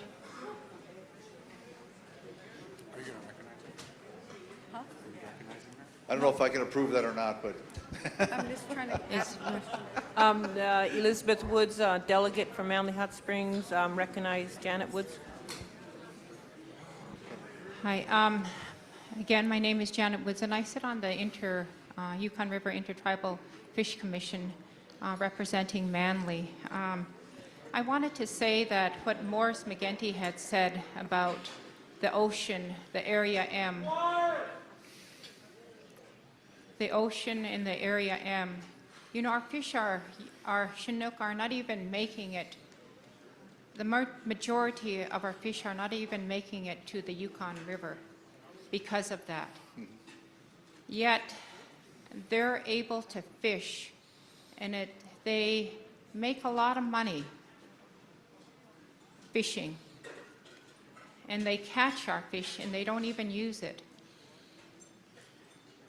Yet, we are the ones that have to sacrifice our way of living because they can continue to do fishing and making their money. For us, it's not about money. It's feeding ourselves and our family. So, yet there's that 7-year moratorium. But why? When they can just keep on fishing out there, and we have to sacrifice our way of living because of that. Okay, so let me tackle that one. So I think we need to have information to inform what those genetic compositions of those catches are in Area M. We want to make sure that what they're catching is actually going to make a difference in the Yukon. So we're starting that. I heard this gentleman say we want science-based management. We're starting that science-based management. We're going to start collecting those genetic samples to figure out whether they are, in fact, Yukon origin fish. And fortunately, with Chinook salmon, we're able to distinguish individual stocks much clearer than we are with chum salmon. Chum salmon, we just get an AYK grouping because there's no genetic differentiation. But with Yukon River Chinook salmon, we are able to pin those down pretty much a lot easier. So we're going to have, in next year, we're going to have some pretty good information to start informing us as to what the timing of those fish are going through that Area M fishery, and whether or not there's windows that are really critical towards passing those fisheries those fish that are going to the Yukon River drainage. Yeah, but then, you know, you think about it, for years and years, you know, we've been listening to the studies, and it hasn't helped. You know, there's still no fish. And then starting in another area, you know, so all this scientific information isn't doing any good because there's still no fish. The other thing that I wanted to touch bases on was the permits.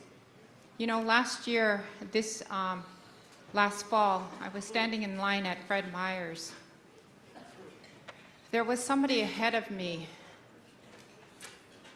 purchasing a permit, and it was either caribou or moose, because I couldn't hear, but I knew it was to a permit to harvest. And like I said, it could have been both or one or the other. But what really astonished me was when the paperwork was all said and done, and if I need to see your driver's license, is it a state of Alaska or is it the lower 48? He had, apparently, I'm just thinking it was the lower 48 because he had to pay $1,000 for that permit. And that's how the state of Alaska makes their money too, off the permitting system. So somebody said if there's 600 or however many permits at 1,000, just think how much money the state of Alaska is making on not only moose, caribou, sheep, whatever, off the state of Alaska. But it's not coming to us, it's going to the state of Alaska. And they make a lot of money, but it's hurting us as subsistence users that use this caribou, moose, sheep to make a living, because right now the cost of living is, for the villages, especially when they don't have land transportation, it's all air. So there's a Board of Game meeting going on right this next week and this whole week. That's what I'm up here for at Pikes. I encourage you all to voice those concerns to the Board of Game members. They'll be discussing those hunts at this meeting coming up this next week. Because we all know and we all see the waste. They're just after the racks. They're not after the meat. But just the waste that's happening because of that. And that needs to be taken into consideration. And then the predator control, you know, like Julie had mentioned, I think we need to start really thinking about predator control, because I could remember my late Uncle John Starr a long time ago talking about predator control, because if we don't keep it up or manage it correctly, we're not going to have the wildlife that we're used to eating all the time. And now that they're already, like the wolves are in the villages, because there is no predator control. And the last thing I wanted to say was, you know, the Fish and Game has been trying to manage, but it hasn't been very effective. It just seems like everything they try to manage, there's nothing to manage because it just goes away. You know, because they tried to manage the Yukon River, the Chinook, there's no Chinook anymore. And last summer, bless his soul, late Jimmy Dart said, hey, I can help you fish in Rampart. And I said, gee, Jimmy, we can't fish anymore. And he said, darn that darn Fish and Game. Everything they manage just goes to hell. He said, let them take over the mosquitoes. We'll have no more mosquitoes then.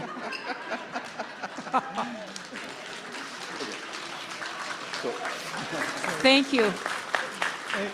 So I've been told I can take 2 more questions. So I'm going to take yours and then yours last. So.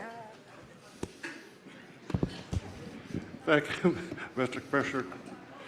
Congratulations on getting your arm back. It's not in the swing this time I see you. Since we're on the moratorium here on the AYK, Arctic Yukon Kuskokwim, we have to trade off something here. You mentioned windows. I got that written down. That's something that we're going to have to utilize as part of our toolbox with you, and you're going to have to enforce that for us too, and you're going to have to report back to us. And also on the per se nets, we put a proposal in with the Western Interior to cut that in half or right to the mandate what the other percents are, what the state has in their inventory, what they do, to cut down from half a mile to 550 down to the normal thing. So, you know, and this would work for us. I know it's, and then we could see what happened in like maybe 5 years or something, 4 years, if you do this. That's my question. Thank you very much, Mr. Commissioner. Yeah, we're in Cook Inlet right now. We basically are redesigning a fishery to try to rebuild the King Run into the Kenai River. And we're looking at gear modifications that allow people to continue to participate in fisheries that really try to protect weak stocks. And, you know, it's something that we as a department really haven't done a lot of work on is how we can, now that we have weak stocks, how do we continue to fish on strong stocks that minimize the incidental take of these weak stocks. Something we haven't done a lot of work on, and we haven't dedicated a lot of money towards, but it's something I think we're going to have to dedicate money to moving forward. For instance, how can we adjust seine gear that minimizes the harvest of chum and Chinook salmon to still harvest sockeye salmon? So we're interested in doing that. Okay, the last one, and then I'm going to have a closing remark. Yes, my name is Alan Salas. I'm being recognized by Ninana. And my question is everybody is talking about trawlers. Trawlers doing this and trawlers doing that. Well, what about the factory ships that's across the maritime line that still don't even get into international waters? They're spending the most monies, so you could say what you're saying. They neutralize you. It's not about intolerance or tolerance. It's about people's lives. Instead of you standing up there, why not have somebody like that understands our language, like Spud Williams up there standing in your place? Don't we have a say to vote who tells us what to do and what not to do? You neutralize us. You tell us what you want to tell us, not what we want to hear. My interpretation of the whole thing, and that's to all of you, we're not going to be eating fish for a while. Probably not in my lifetime. That's 20 years down the road. So I think it's the people that got the most monies that determined the way we're going to live our lives. Thank you for letting me speak. Okay. Well, in closing remarks, thank you. This is good. We're not always going to agree on things, but we got to basically be able to talk back and forth around these tables. And I really appreciate the opportunity that you provided me in having this, hour and a half, 2 hours with you, and just take these kinds of questions. And it's good. I enjoy these kinds of dialogues. These are very helpful. Again, are we going to always agree on solutions? Probably not, but if I was going to neutralize you, I wouldn't come here and talk to you. So I am going to continue to come knock on your door, and I hope as we go forward in time that we're going to have the opportunity again to be invited, or that I'm going to be invited back on the river cruise this summer, because I learn a lot going through those river cruises and talking to elders in the villages and people that are living in the villages. And I've done those, I think, now for the last 5 years, and those have really been informative, and they have factored into how I manage fish and wildlife in this river. So again, thank you all for your time, and I appreciate it.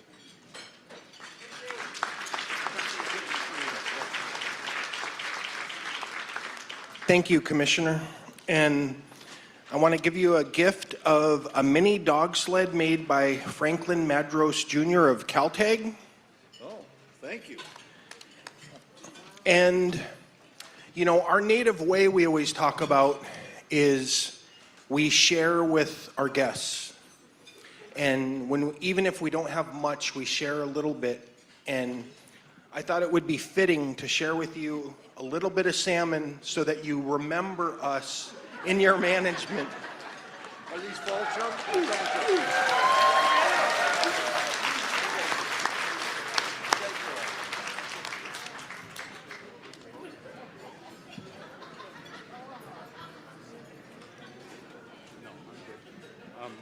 I will.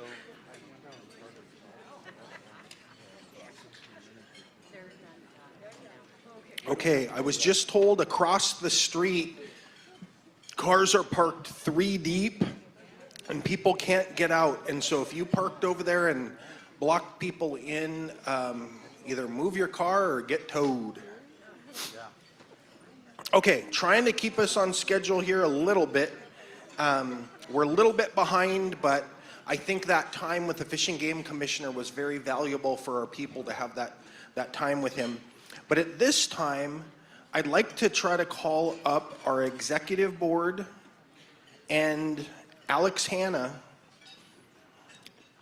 as our outgoing emerging leader chair and our youth advisor to the executive board.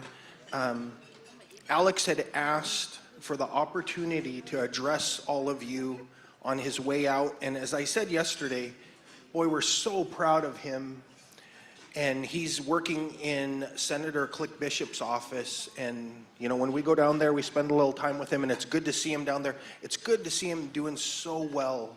And so we'll give him a few minutes here to give a farewell speech, and then with the e-board, we'll gift him. You have the floor, young man. Thank you, Brian. I see the commissioner got you guys all riled up for me.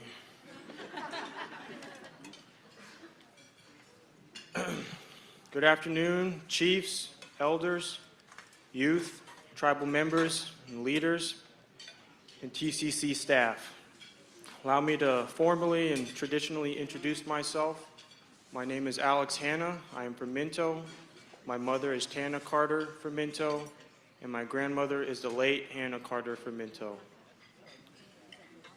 I'd like to just say thank you to everyone for allowing me to speak here about my time as an emerging leader and as a youth advisor to the executive board.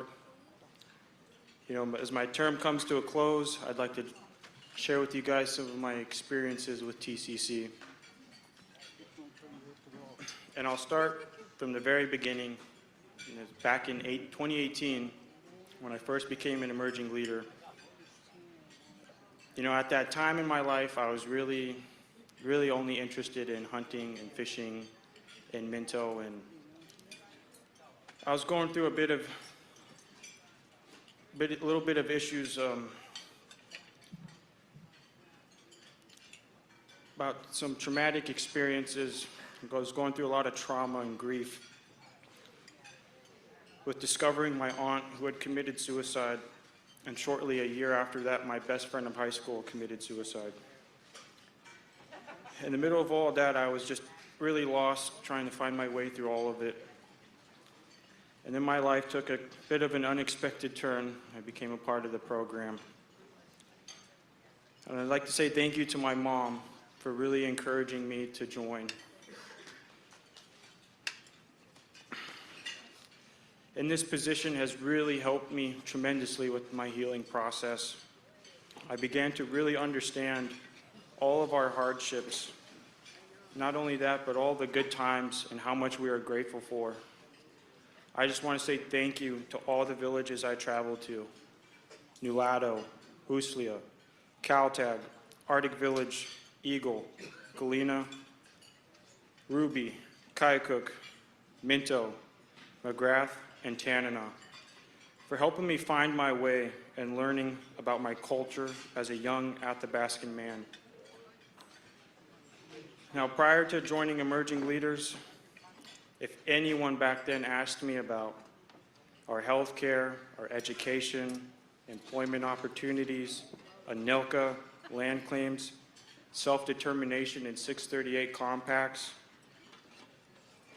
affordable energy and housing for our villages, domestic violence, elder care, substance abuse, MMIP, and many more, I would have told you back then, you got the wrong guy. Gladly, that is not the case today.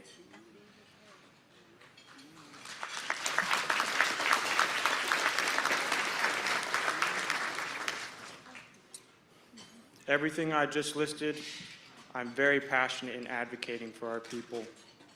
Name any one of those topics, and we could talk all day about it. I have truly unleashed a passion in advocating for our people, our culture, and our land. Now, let's fast forward a little bit from 2018 to 2021. In the middle of a pandemic, I was elected by Emerging Leader peers to be chairman and youth advisor for the executive board. At that time, there was only 7 emerging youth leaders. We knew that if we wanted to keep Emerging Leaders a successful program, that we would have to do some serious recruiting.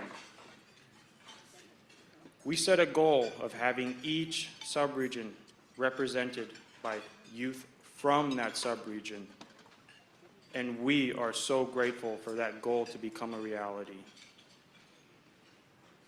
And that was truly a community effort and couldn't have been accomplished if it weren't for everyone in this room. So I'd like to say thank you to everyone for your help and your support on that. Now I'd like to talk about my time on the executive board.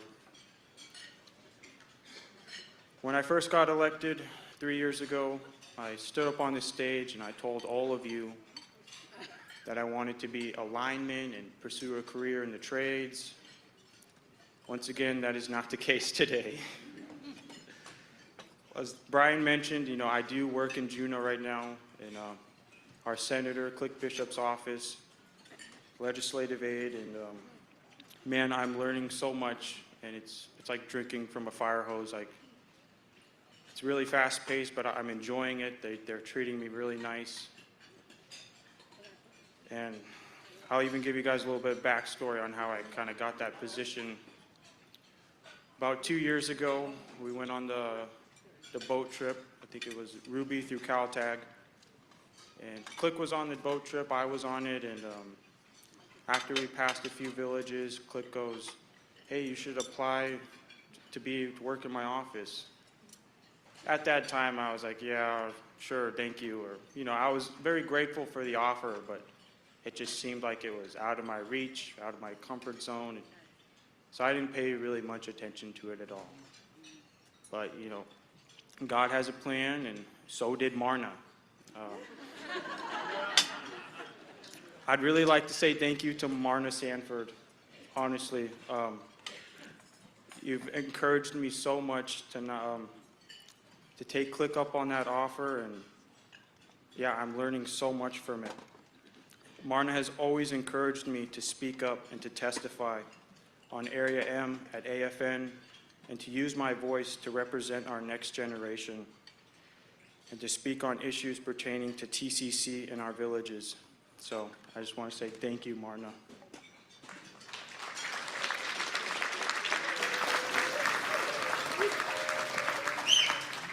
If we were in Minto, we'd have to throw you up.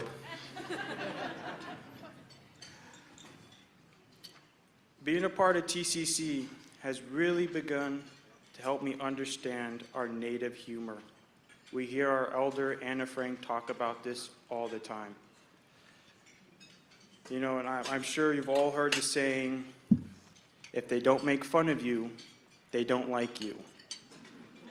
It took me a little bit of a while to understand that, but I kind of have a feeling some people like me.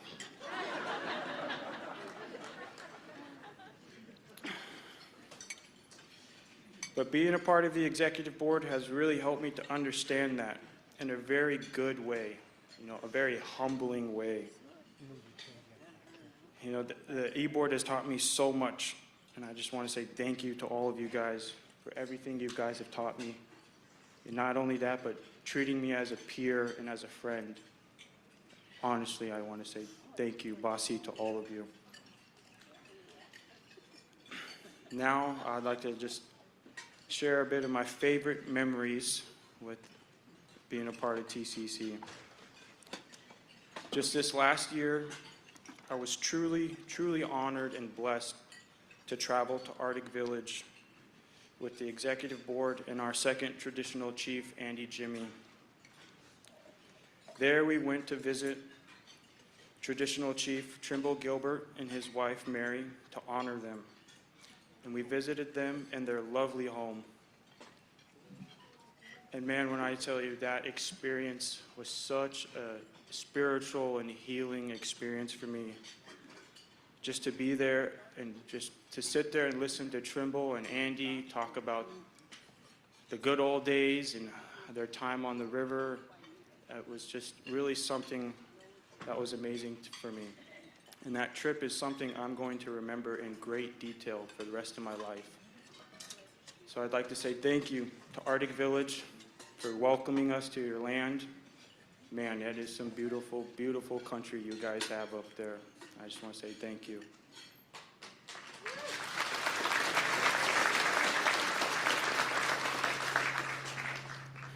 One other memory that really, really resonated with me was at our last retreat, our last executive board retreat.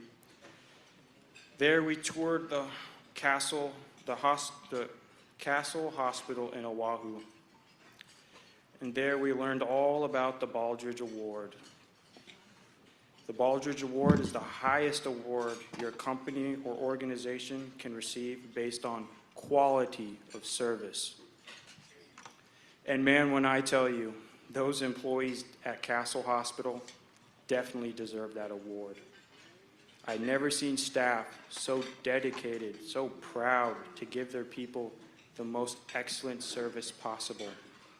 They assured us that the Baldridge Award was a 10 to 15-year journey, and that everyone who started that journey had long gone and retired before they ever received that award. And that's the direction I believe we are all headed in. I hope that the TCC staff continues to strive for excellence and never loses sight of those tribal members that they serve. And to my emerging leaders, I'll leave you guys with this. Take advantage of all the opportunities this program presents to you. Learn as much as you can. And learn not only about your own village and your own region, but all the other regions. Use your voice and learn to advocate and speak up. Your voice needs to be heard, as we are the next generation of leaders. And we will be sitting in these seats here pretty soon, making the decisions.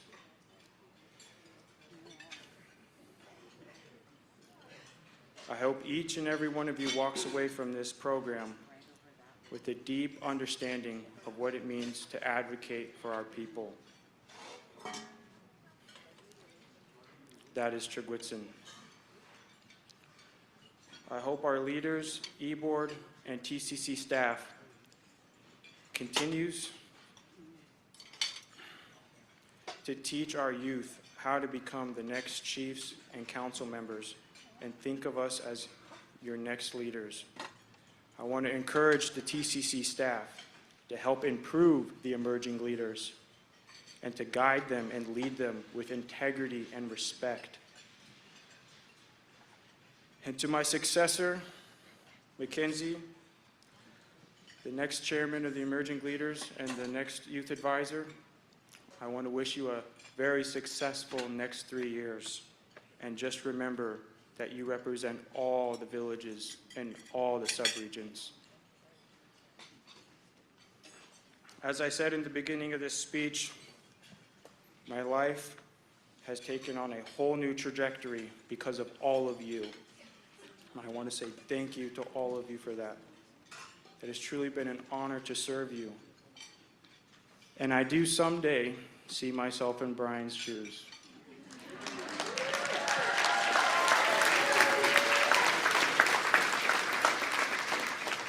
It's not only a dream of mine to someday be the chief chairman of Tanana Chiefs, it has now become a goal.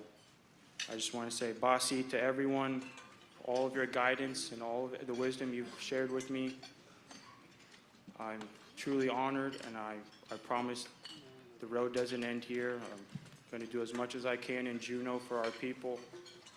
And yeah, I just want to say thank you.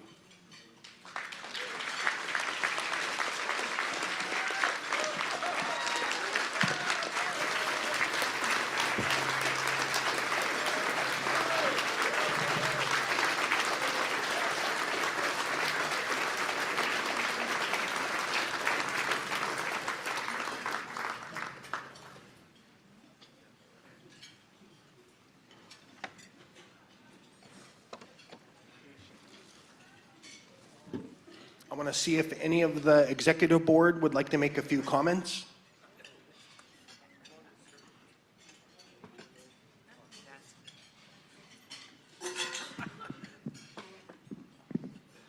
Okay.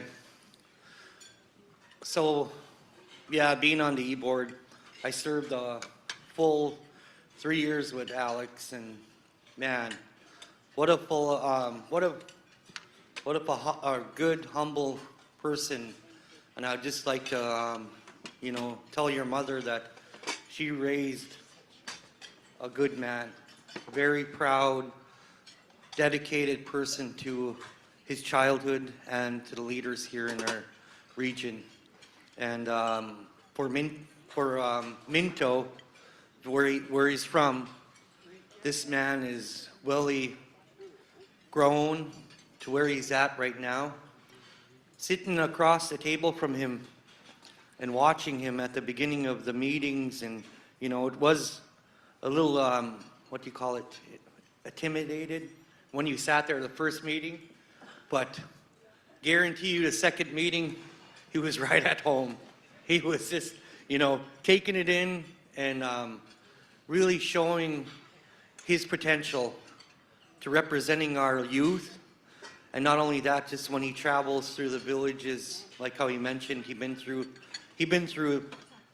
TCC region. He was visiting our villages, and his passion, his voice, and just the way he spoke, he was a humble man. And the way he's going right now and the direction that he's taking, he's going to go far. And I don't know. I asked him to mention my name in his speech, but hopefully if he gets in that chair over there where he said you'll be, remember me. Remember me. Don't forget my name. Okay. But anyway, yeah, he was. Hats off to this young man here. He is a true leader, and he is definitely going to do something in our region. He's already started his path, his dedication, and his commitment. And I was just grateful I was able to witness that and see it. Alex, congratulations for serving your emerging leaders and being a true leader for the region. Thank you.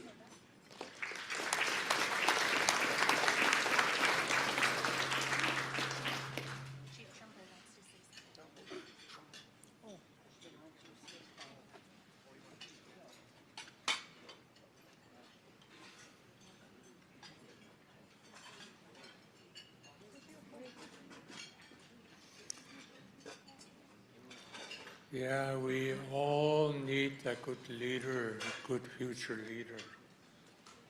So I know that education in our country is working now. So at home, the young people, and they just took over. And then sometimes they ask me questions about a really hard question. But I remember from the elders. So good to see young people going to take it over. So where I live is way up on the hill. And sometimes people come in and I don't even know who's coming in. So I know that my friend Charlie came in and Ryan Bunselton came in. I was surprised, and Mary and I, here come the chief, here comes chief. He came into my house. And then one day, this young man came into my house, and he's very kind, and we've been talking. And I'm glad you made it. So that blanket will keep you warm in the future. So take care. And I want to say thank you very much.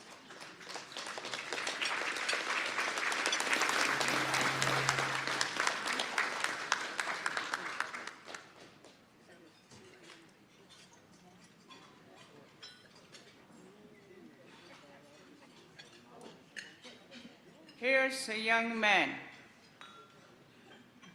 not very long ago, was sitting across, actually sitting by me. And what a good immersion program that TCC actually has started, and we see the growth because of him. And all of us, the e-board, encouraging our young people to get involved. And you young people out there standing or just walking in, you have an opportunity to talk to our young people that's getting involved with TCC. And that path has been started and will carry on. And look at the goal, the one day that he would want to stand in front of you. And look at the goal that's happening in Juneau, where he's representing you as an advocate. And what a goal for our young people in education. And our young people and the chiefs, all of us, don't need to give up on anyone. And to encourage our young people to continue to get involved and take that path. And I'd like to thank a very good example. Thank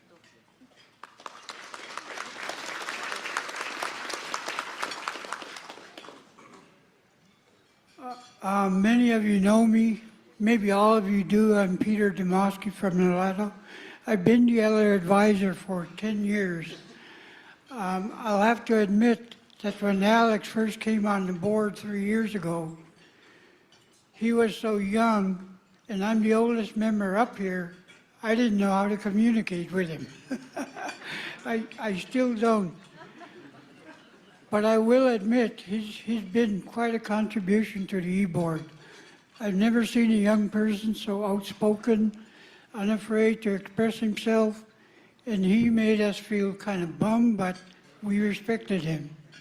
And I'm sorry to see him go, but if you look at him, he's got a blanket. Tell the e-board I want a blanket too.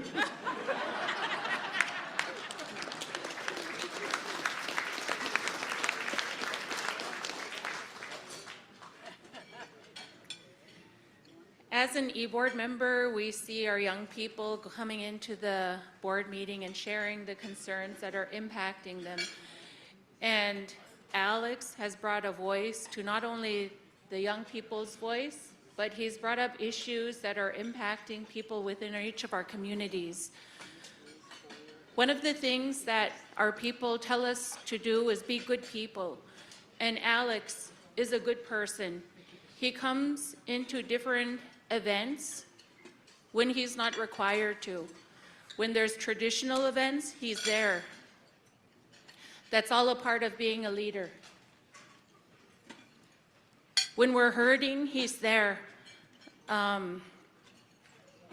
Last year when my boy passed, him and his girlfriend Lily made it to Minto, and they were sitting there with us. But I just really appreciate Alex for stepping into this leadership role and for his mother raising a good man. Like one of our elders said before, that we're in good hands going forward, and we should be proud of all our young people. Thank you, Alex, for your many years of contribution. We're looking forward to the many years ahead that you're going to give. Masi.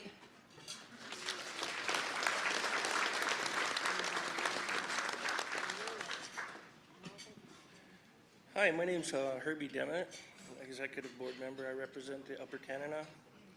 And this year's been a kind of a difficult year for us as a e-board. We had to say goodbye to Andy Jimmy, who's retiring, and Steve is retiring. Chief Norma's retiring. Eugene's moving. And we got Alex, who's moving on to bigger things. He's not leaving. He's going to be back. You all heard him promise. I also wanted to thank his mother for doing such a great job in raising him. Alex meant, so much more, not just as a board member. We serve on the board and look at across, and we've traveled together. He's more to me than that. A lot of times he's my driver. I'm going to go outside, and now I'm going to have to do that by myself. But I expect him to come back here, and I expect to see him out here, and I know he'll do it because he said it. The only problem I have is Brian's shoes is a little small for Alex, so might have to cut the front of them out or something. But he'll be in those shoes sometime. Thanks, Alex, for everything that you do.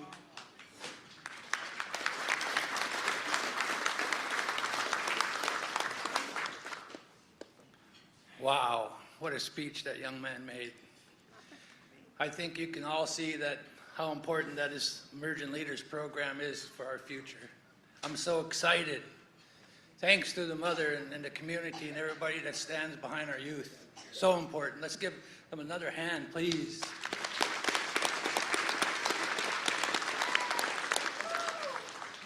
I've also watched Alex grow like fireweed. So fast, coming out of nowhere and just stepping right up to anything and everywhere he was asked to be. I'm proud to be part of that and watch his growth, and I'm really looking forward to see what he brings to us in the future. So proud of the young man. I run into him in the Minto Flats hunting. I see him everywhere. He's put on culture camp last year at Old Minto. So proud of this young man, and I look forward to the future for our people. And I really like us all to support this Emerging Leader program. They're going to keep putting out really good leaders for us, so let's all support them. I thank you, the people, and I thank Alex for all he's done and he's going to do. Thank you so much.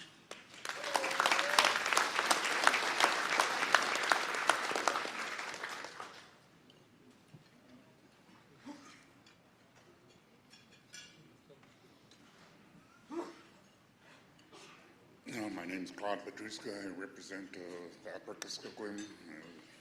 I'm also, I got on about the same time as this young man.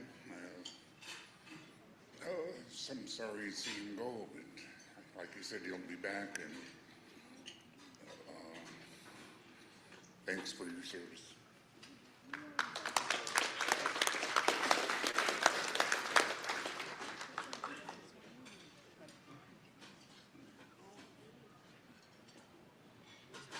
Lori, as an e-board member, is going to address the full board, but she's also asking her tribal council members to come up so that they can gift him as well. And if there's others that would like to gift Alex during this time, if you can join us on the side of the stage, that would be great.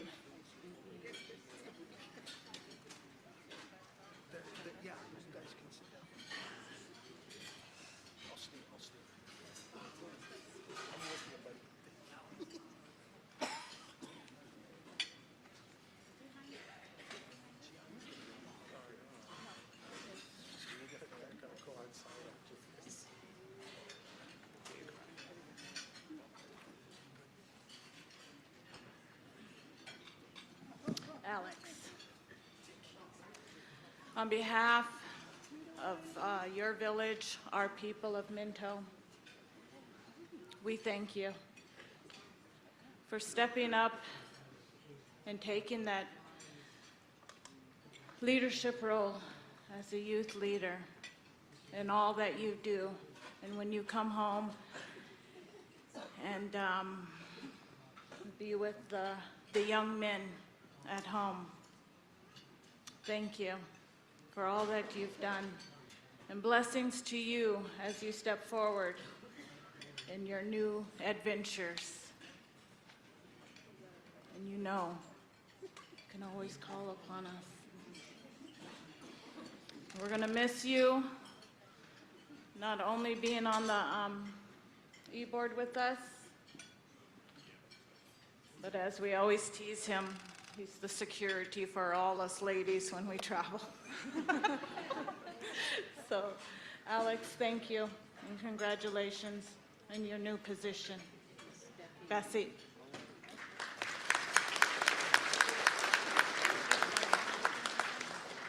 Good afternoon, everyone. Alex, good job. I got to watch this young man grow up. Since his mom had him, his mom and I used to run around the village together and all the other kids our age. And it's an honor to see him come such a long ways.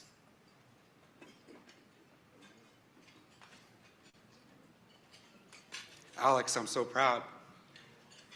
I can't say it enough. To watch him grow. And the questions he's asked are all the right questions. Sometimes hard, sometimes easy, but they're always the right ones. And he continues to do that, apparently, because he's in Juneau. So I'm just honored to be a part of this young man's life. And to all the councils out there, I encourage you, to have the youth board is great, but to grab those young kids that are in your schools locally, bring them to your council meetings. Let them sit in and let them hear, because they're the next ones, as we all know. And we have to encourage that. We have to nurture that, because look what it produces. Alex, I thank you so much, and I love you.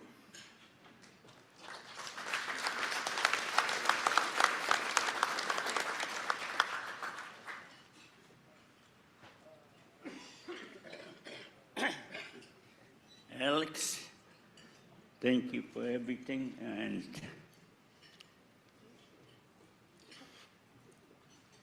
I don't know what to say.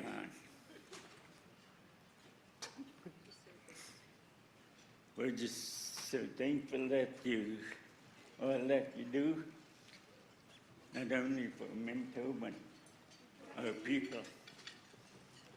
We bless you, and we wish you the best in all that you do. On behalf of the Minto Council, we're going to give you this necklace.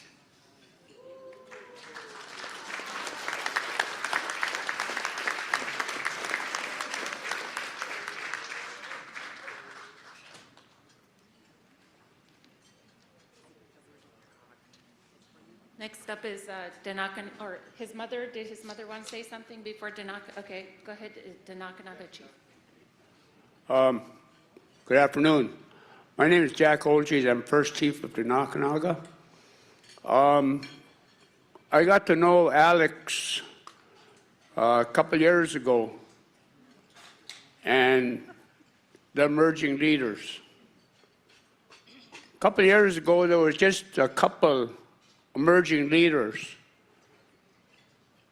And, they attend all our meetings, and they mingle with the elders, trying to get more knowledge of their traditional backgrounds. And this year, before every Tanna Chiefs meeting, the Nakanaga has board meeting. And Alex always told me, I'm going to get more people. I'm going to reach out. And maybe that's what he was doing when he was going to all those villages. Because this year at our board meeting, the emerging leaders entered. And, last year there was only 3 or 4 of them. And look at them now. That's your future leaders that want to be sitting in your shoes. You're the people that's sitting out there right now. I was sitting out there.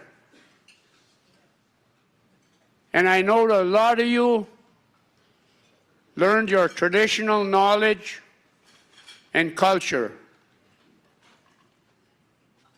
And let's prove that we could still do it by keeping on teaching it to our future leaders who really want to learn. We didn't see this when I was sitting out there. We're coming a long way. We're moving. We want to keep it up. And these emerging leaders will learn how to fight for our people. And Alex, we're going to miss you.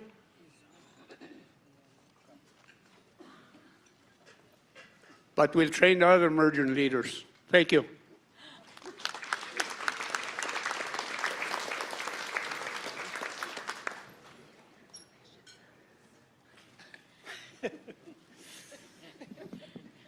Well, you know, on behalf of FNA, we don't have a gift for you on hand, but I'll have a stipend cut for you today.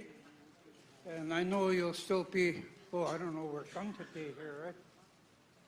Well, anyway, I'll get it to you somehow. But Alex, I just want to say thank you for your service. Thank you for being the leader you are. And you know, this is what we need to do, folks, is grow our own through that program. And when we do this, we know we have a bright future for our people, you know. And so I would just encourage the chiefs just to keep this program going and develop our people, our young people. I know how it is. When I first started, I don't speak like this back then. When I got up to the mic, I was just like this. A lot of times I just introduce myself and that's it. But anyway, yeah, that's what leadership, that's how leadership is. We've got to grow them, support them.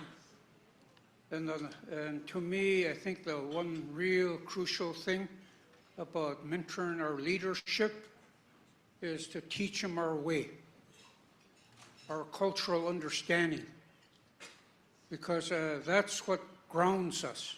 That's what brings us the strength we need as leaders. So I'll leave it at that, and I'll turn it over to Jessica here.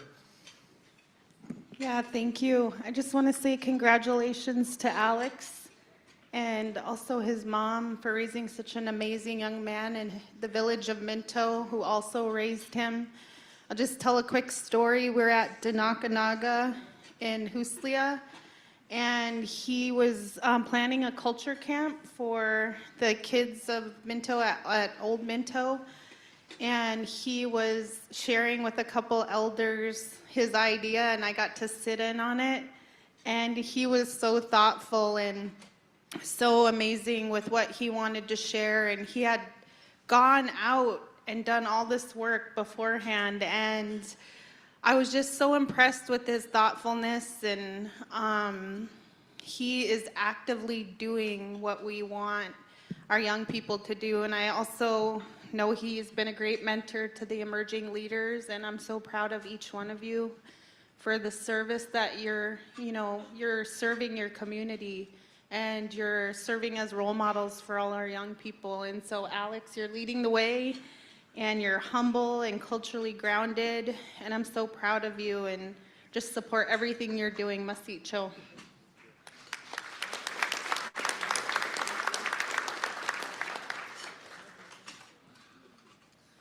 My name is Mackenzie Englishu, and I just want to say a few words for myself and emerging leaders. We look up to you so much, Alex. You have humbled me many times, and I appreciate it. You helped me learn and you helped me grow. And I remember I went to, I believe it was that first fish meeting we had, but I got a text from someone. I still don't know who. I don't know if it was you or Heather, but I got a text and was all, join Emerging Leaders. So I kind of wanted to, I'm opening it for you, but it's nice. We wanted to gift you this necklace because you are important to us. You've helped us grow. You helped build Emerging Leaders. So, Masicho. And it's made by Joey Druck.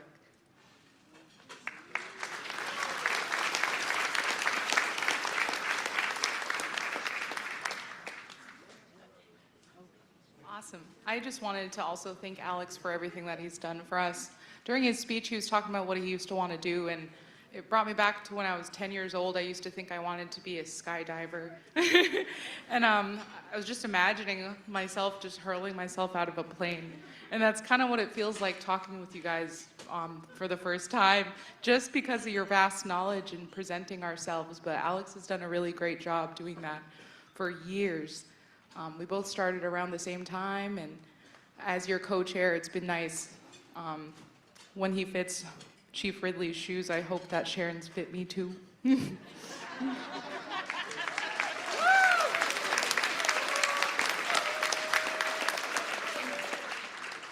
I just thought of one more thing. At the state finals, Minto has won and advanced to the semifinals.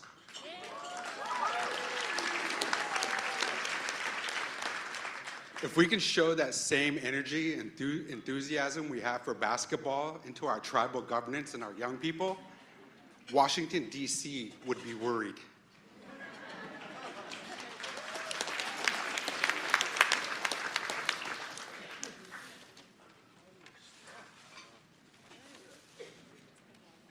I just want to say thank you one more time. Thank you to the E-Board, everyone, my tribe, my mom. Thank you so much. And man, I'm just so grateful, and I wish all of you guys the best. You know, you guys will definitely see me around. Yeah, thank you. Basi.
Poor thing, he was getting hot up here with all the blanket and all the necklaces.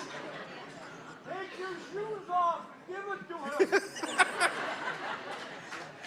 I would, but they're my special Minnesota Vikings ones. I don't think he wants Viking shoes. Okay, real quick, the two cars that are about to get towed are a white Toyota Corolla, license plate KHB 197, or it might be KH8197, one of the two. White Subaru Forester, license LBH245. So at this time, I want to check real quick. Has the elections committee met yet? Okay, elections committee needs about a 2 or 3 minute meeting. They'll be outside the door to the left right now, I believe. They need to meet real quick before elections start. And with that, I want to give a few minutes to Don Burnstick. You know, we've had some pretty heavy meetings, heavy discussions this morning, and I just want to give him a few minutes here to lighten the mood.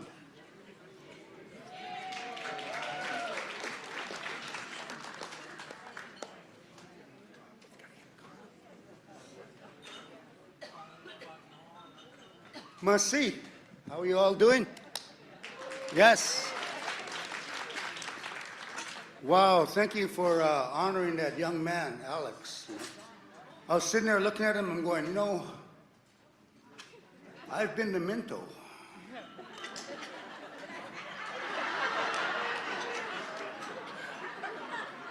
You know, in my 40 years of traveling throughout these events, I see these, they're called diamonds in a rough, eh?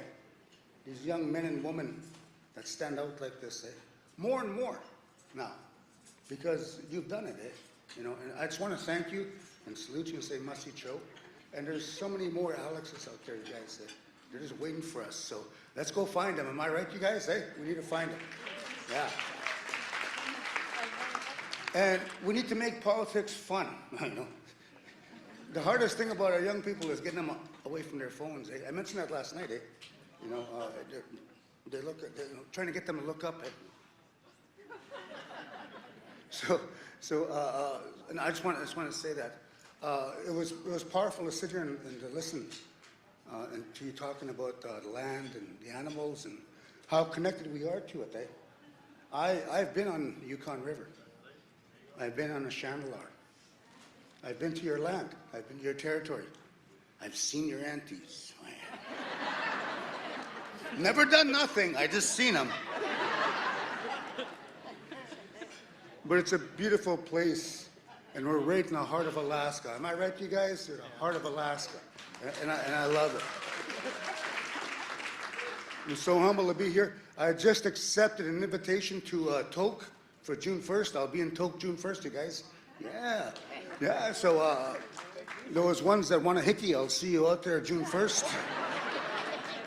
Because my mouth is sore. I was given hickeys last night. I lost a tooth. That one had a real tough neck, eh? I lost a tooth. Yeah, I needed some gas money, so I was selling hickeys there. You know? But, you know, it's a wonderful time for our people, you know. Take care of each other. Last thing I just want to say is that, you know, for us guys, wellness is everything. If the people are well, then everything goes smoothly. Education, politics, money, eh? But if the people are not well, if they're sick with addictions, sick with lateral violence, sick with anger and issues, then we're going to fight over everything, eh? Doesn't matter what we do, we're going to fight. Eh? I want to do this, we're going to fight, eh? And I'll tell you what, while we're busy fighting with our own issues, they've taken our fish, they've taken our animals, not just here in Alaska, everywhere, eh? Because we're busy fighting amongst ourselves, eh? Some people actually want to keep alcohol as a part of our gatherings, eh? And our gatherings, our youth are saying, no, we don't want no more. I remember my first gathering was 42 years ago. I was a youth rep. First youth conference, first youth gathering. I went and they had a banquet. They had a dance and had an open bar. Free booze for all the chiefs, councilors, and all the youth delegates. From 17 to 25. And boy, did we get hammered. That was 42 years ago. We've come a long way, huh? Am I right, you guys? We've come a long way, yes? When I see these young men and these young ladies, it's powerful. I'm so excited. I'm so excited for our people. Keep pushing, you know, keep together. When we all pull in one direction or we all push in one direction, wonderful things happen. You know, it's been an honor to be here at the 10 Chiefs Cousins. 10 Chiefs Conference. I'm very humbled. It's really good to see the elders. And if anybody wants a hat, I'll have a hat out there, and I'll give you my number if you want my phone number. No, for me to come to your village, because I'm coming back twice. I'll be in Arctic Village next month, and I'm going to Tok this summer. So if you want me, I will come. And what I do is I do shows, I do wellness, I do addiction stuff, eh? And over the years, in my 40 years, I've seen crack, you know, and meth. I've seen AIDS, I've seen cell phones, you know, I've seen gangs, I've seen all this stuff, eh? So I've taken this 40 years of experience and I put it in, and I put it all in a nice little ball of comedy, eh? To get people to laugh. And people will come and hey, let's go watch Don. He's funny. But he's also sober. He's a well man. He talks about diabetes and healthiness. And he's also very funny. So that's my method to my madness, eh? You know. Honestly, what I wanted to be in my life is I wanted to be a hockey player, a professional hockey player. But I had a couple of issues. First of all, I was no good. You couldn't find a cup to fit me? No, I'm teasing. But these young people you have in your homes and your communities, every one of us is born to be good at something. That's how God made us, eh? And so it's sad because some people go their whole life without finding their gift, eh? So it's been an honor to meet Alex and all these young people here, because these people have found their gift. So I say, Masi Cho. Keep pushing hard, you guys. Masi Cho, thank you. I love you.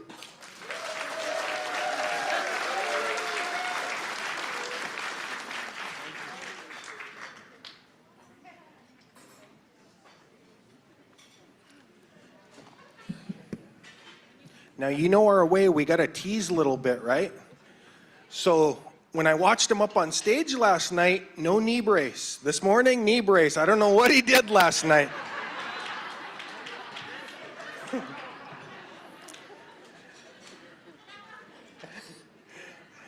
And let's see. So I believe staff are going to start passing out the convention survey. As I said before, that's how we set our next priorities for the next convention. So please fill those out. You get a chance to win some cash, fabulous cash and prizes. But that'll help us figure out how to set the agenda in the future.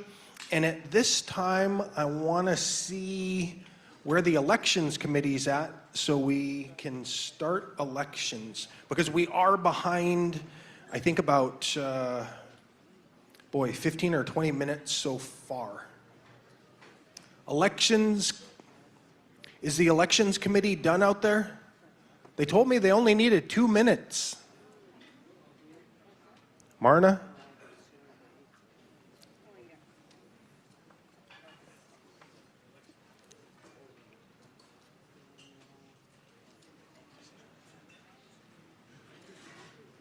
Okay, they're coming in the room now. So yesterday morning, you heard the report from the Elections and Credentials Committee, and it was approved yesterday morning. And so at this time, if the chair, Karma Alvi, is ready, I'll invite her up to the stage. I just don't see her quite yet. Okay. Karma should be coming in any minute. I see the convention surveys coming in as well, I believe. So Robin Brown, Karma Alvi, you're being called to the stage. We're ready for elections. The moment you've all been waiting for.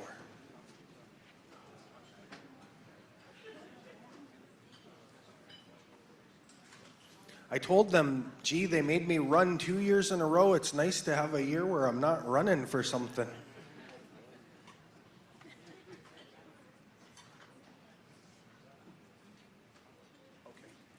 So as they pass out the convention surveys, the self-gov table just outside the door, they'll collect them and give you a ticket for the door prize drawing.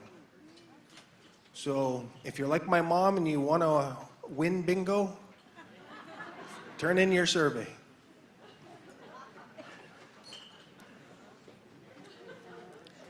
I know I always wait to win one of the door prizes so I can yell bingo real loud.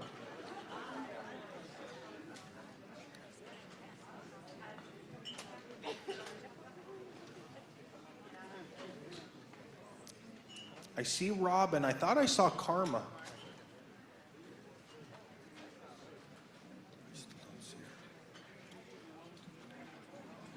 But darn it, we got our auditor here.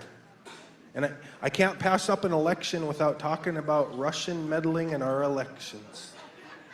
Thank you for being here.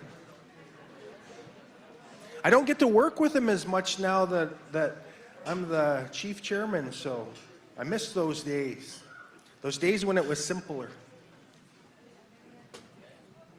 Oh, yeah. Hello. I just want to say we all miss working with Brian. He's a really good guy. He knows what he's doing. And apparently I'm breaking hardware. He knows what he's doing, and he's always fun to work with. I don't get all his jokes, but most of them hit pretty good. So it's always a pleasure. Sorry. Thank you.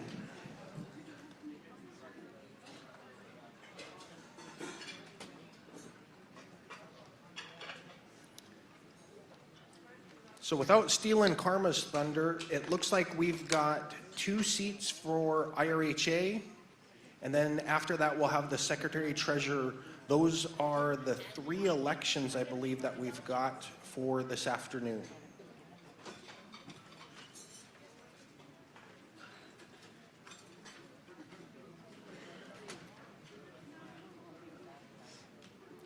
You ready?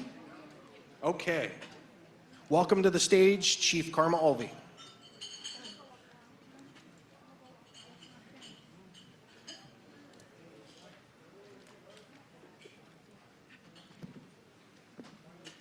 Okay, so yesterday we read the report for the Elections Committee, and I just wanted to, we read the report, and the Elections Committee that we had was Chief Eugene Paul from Lower Yukon, Thomas Abraham, Upper Kuskokwim, Chief Karma Alvey for the Upper Tanana, Chief Rhonda Pitka for the Yukon Flats, Gloria Patsy, Yukon Koyukuk, and Thelma Nikolai for the Yukon Tanana. I just want to give them a round of applause for their work today. So we will have the candidates, and we will also have the questions. The Elections Committee voted to have questions today. So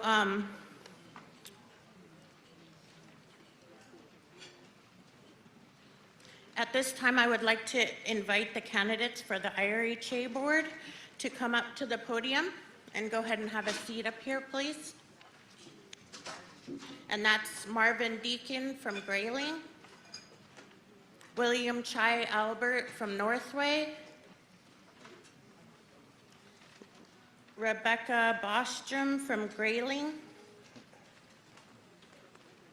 and Alfred Dementa from Holy Cross.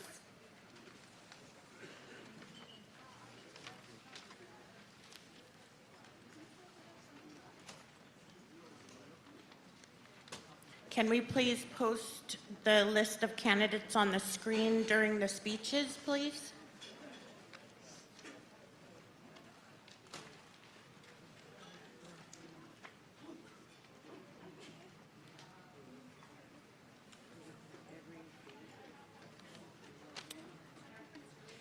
And at this time, I will have each of the candidates draw a number and see who goes first.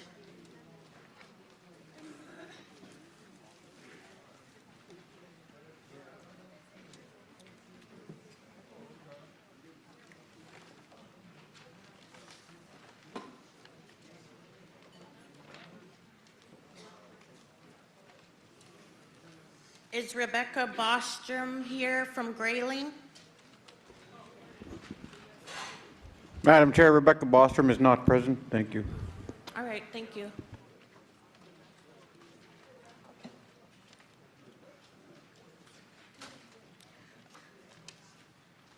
Okay, so the candidates will be, give 3 minutes for their speeches, and this is for seat A. It's a 3-year term for the Interior Regional Housing Authority Board of Commissioners, and that will be from 2024 to 2027. And also seat B, 3-year term, 2024 to 2027. So who has number 1? Chai? Okay, we'll have Chai come up and we'll have 3 minutes for him to give his speech. Do we have a timer?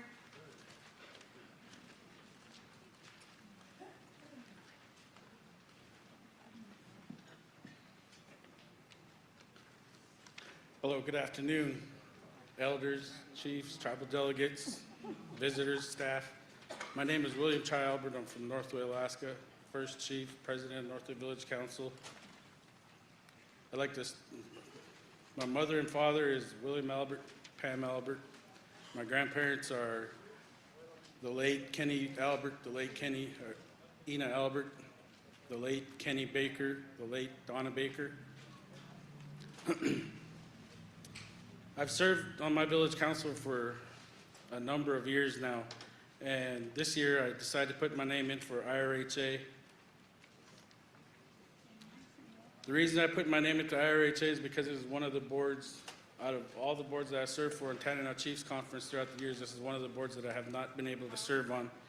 And this is one of the places that I need to shore up a little bit more. Now, for my bid for IRHA Board of Commissioners, I'd like to go ask the Office of HUD on why the funding has flatlined for rural communities, rural projects, while urban funding continues to increase. And also propose that we, as the Board of Commissioners, advocate in Juneau just as much as we're advocating down there in Washington, D.C. with our senators, congressmen alike. I'd like to work with IRHA to continue to build 6-star homes for all of our beneficiaries alike.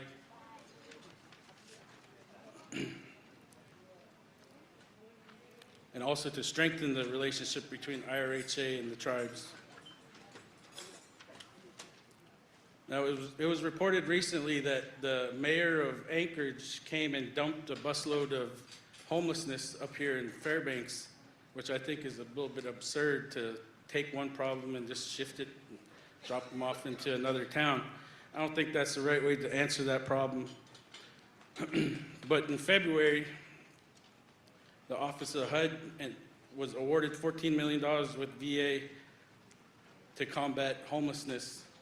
Now that $14 million sounds like a lot, but it's got to be distributed between 66 other housing authorities, which basically boils down to $212,000 for IRHA. You know, we all know that's not gonna be sufficient enough to provide adequate housing. And also with today's discussion, we had a very heated discussion on one of the resolutions up here today, and it took quite a bit of time. But I feel that one way that we need to get back to, I know it was changed under, I believe, Chief Guinness's administration there, but I think that we need to consider going back to sub-regional seats for the IRHA Board of Commissioners. I think that will alleviate some of the issues that we were dealing with and had to go through with today. Thank you.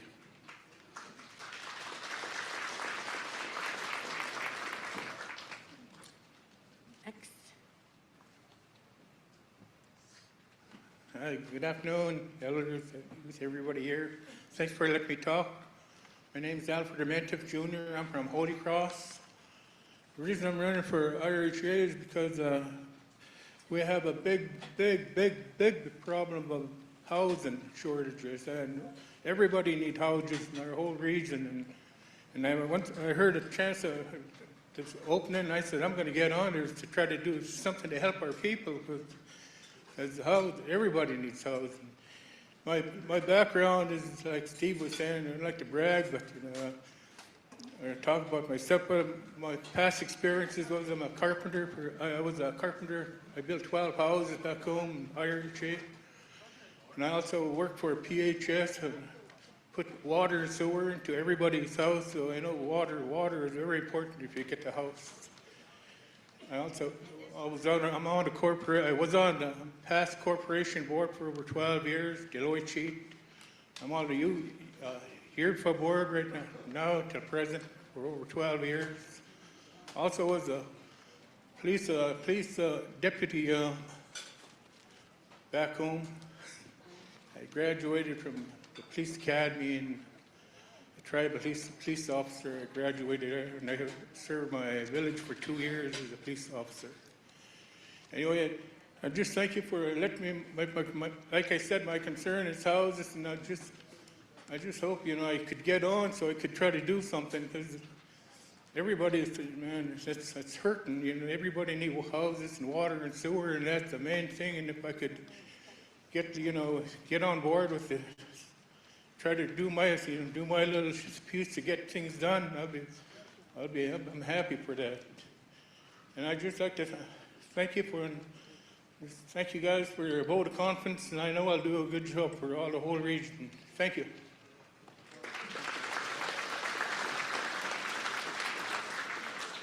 Thank you, Alfred.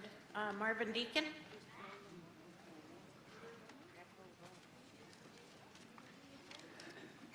Let me get my stopwatch so I can figure it out here. Oh man, it's running fast. Good afternoon. It's been a long week. I guess I'm the incumbent, so to speak.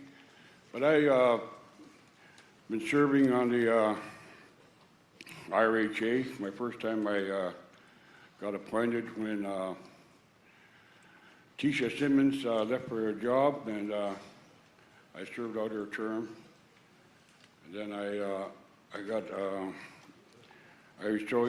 really interested there, and I decided to put my hat in the ring. And at that time, I ran unopposed, or nobody came up, and so that was good. But then I ran again when that term was out, and I lost the seat, so I stepped back. But then I decided again, I retired from the workforce, So I decided, I still got a lot of energy and a lot of things that to offer to the people. And like everybody here, it's true that housing is my passion. I built my own, houses. I built one for me, and one for my daughter, which unfortunately burned, and at that time so I built another one. And you could build a new house, a house by yourself, which I did with help. But I'm going to say this, I could say this house is mine, but it took a long time to build it with my friends, and Ivan came up at that time, and Ivan helped me out a lot, and I'm going to give him credit because he did help me. It's hard to find help in the villages nowadays, but he stepped up. And it's not a 6-star, but it did survive me in, 50 below. So it's a good house, and I've been around when people got houses. I went there. I could see their joy on their face, and the parents and the family, and this uplifting. And I said this before in the sub-regions, that's part of your mental health, when you could go home and call that your own home and see your kids and how happy they are when they come into their own house. And I was that way when I got married and built my own home and brought my new bride in there from, I'll say this, from Shagluk, and we lived there in Grayling. So, well, before I get, I'm sorry, I'm running out of time, but my mother was from Anvik, Joey of Malel, and my dad was from Holgachuk, B.D. Deacon. And I was raised by them, and they taught me to write like you guys, I was brought up right and worked hard all my life. So I see that I'm 17 seconds over, so thank you.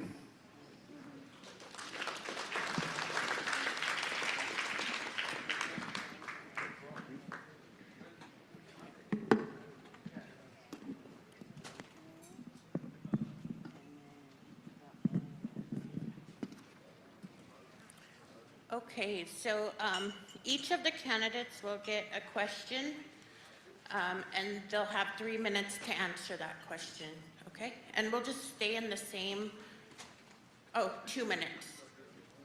All right. It is 3 minutes.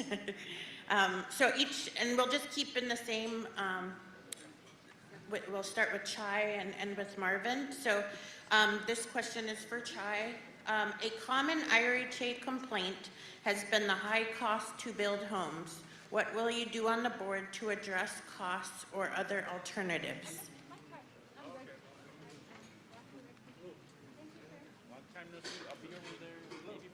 Well, that question is,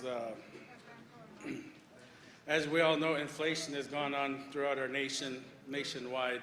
Everything has gone up.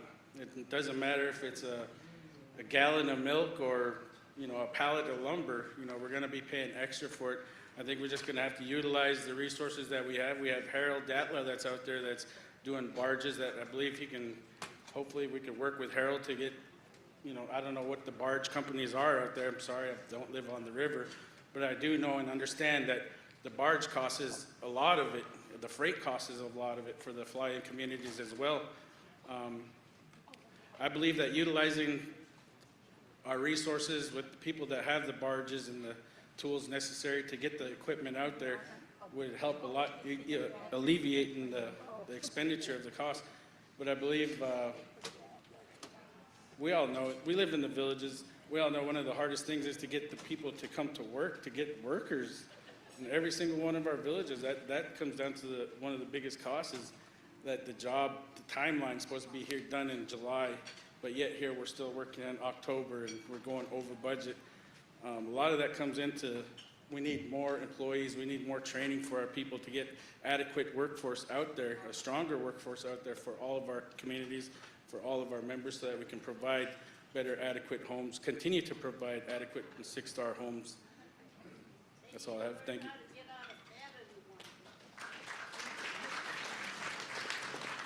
Thank you, Chai. Next question is for Alfred.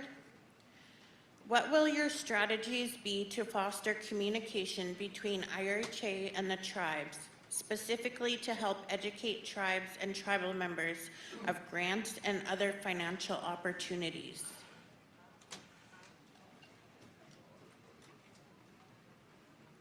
Hi again. First of all, I would like to get with my board, if I'm elected, and get the solutions all ready, what we need, and address it with our villagers, the whole region. And just, I'm not really, don't really know it right now, but I know we'll get together and get it done, just to know it right now, but it's going to happen, and I'll try the best I can to do everything that's supposed to be done to get the job working. And I'm sorry if I didn't answer the question right, but it's going to happen, and I just thank you for this. Thank you. Yeah.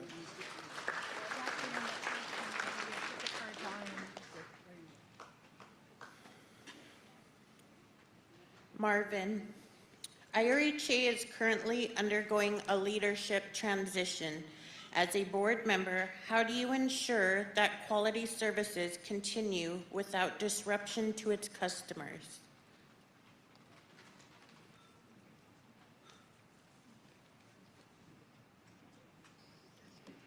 Thank you for that question. Yes, as I said, I was on the board, and when I got elected there, we had a transition. We had a new board, new CEO, which was Ori, which he worked really good, and we transitioned with him with the board, with our board at that current time, and we met with him, and he met with his staff. And right now, it's a transition. I have to say, I know Eugene, on and off, but I see him work down in Holy Cross when I go down there. And he's a good hard worker, and we chose him, as not me, but as a board. We had a hard decision. We had a lot of applicants. We had to go through them, as a board, and then we had to, and then we got what we needed and went through that again. So, working with people that we know we can, get the job done the best way we see fit. And and the transition that I can say right now, and I want to be part of it. That's why I'm running and hiring Eugene as the new CEO, and see our program grow with Eugene's leadership. With our direction, and us, setting policies, procedures. And, I'll say this, Eugene, I was there 4 days and he went through all the work, and then we're going to, if I'm elected, and I want to be, and I was with my heart, that we're going to work through these, new procedures and policies and things that came up, and it's, one thing I may, as, the cap came up, and we're going to look at that too, through all the tribes, and with that, I'm going to say, like I'm running out of time again. Wish I had more time, but I'm 17 seconds over again. Thank you.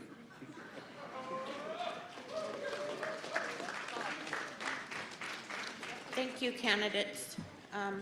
Okay, so at this time, we will, you guys can go back to your seats now. Thank you. At this time, we will vote for seat A. If we can please post the list of candidates on the screen. Robin and Jerry will be handing out the ballots. Voting delegates, please hold up your hand and then place your ballots at the front of the stage with the auditor. Jerry will work with the delegates online to collect the votes. Excuse me, what happened to Rebecca? Did she speak, or did she pull out, or what? Someone said she's not here today. Yeah, Madam Chair, Rebecca Bostrom had called in, couldn't make it. Thank you. Who's speaking? Oh, Ivan. Chief Demento, thank you. Sorry. Thank you.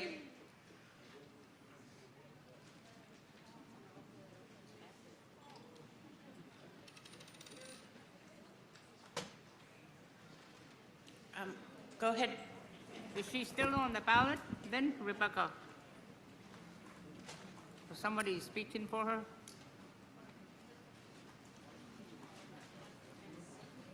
Let me find out. Okay. Is Rebecca still on the ballot?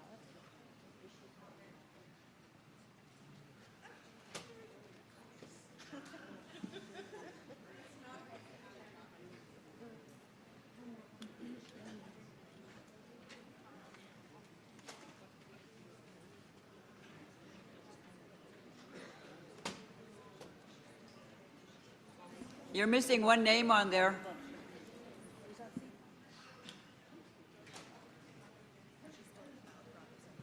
So Rebecca Bostrom from Grayling is still on the ballot. It's her choice to give a speech or to be here, so you can still vote for her. Go ahead. Alfred's name is not up there. He's running for seat B. Huh? Yeah, so there, I did earlier, there's 2 seats. There's seat A, and that's a 3-year term. It's 2024 to 2027. And the 3 people running for that is Marvin Deacon from Grayling, William Chai Albert from Northway, and Rebecca Bostrom from Grayling. There's a, what's that?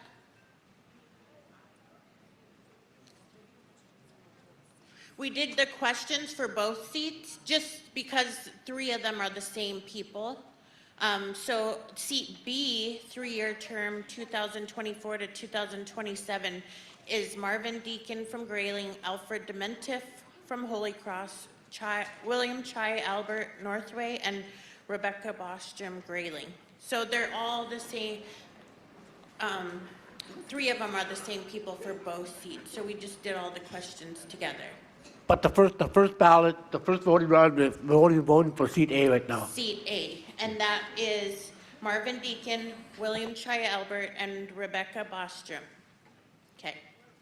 Sorry about that confusion. Any other questions?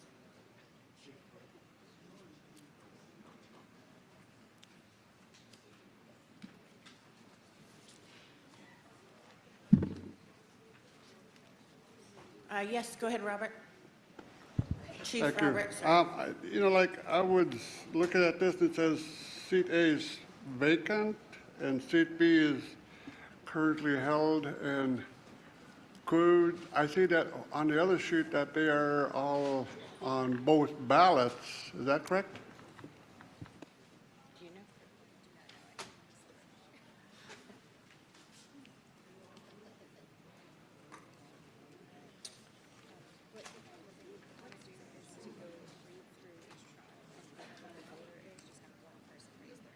Okay. So we can check on that. What is your, if both seats are open at this point, seat A and B? What was the question that you were asking? The question was that whoever runs for seat A and lose could be, you'd have to be nominated from the floor to be on seat B, wouldn't you? There's no, oh. Yeah. There is some overlap with the 2 seats. These 3 names are the only 3 names for seat A. For seat B, it will be these 3 individuals and a 4th individual who is running just for that seat. No nominations from the floor. Thank you, Rebecca, for that clarification. That's what he was asking. Okay. There's no nominations from the floor.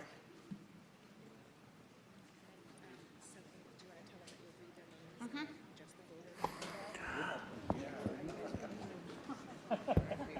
Let's start voting before you guys start complicating it too much, okay?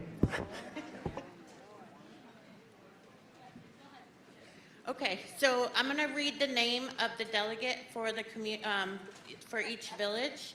If you could please raise your hand, and Robin and Jerry will pass out the ballots to you. Just the delegate, okay? All right, Anvik Robert Walker. Grayling Ivan Dementiff.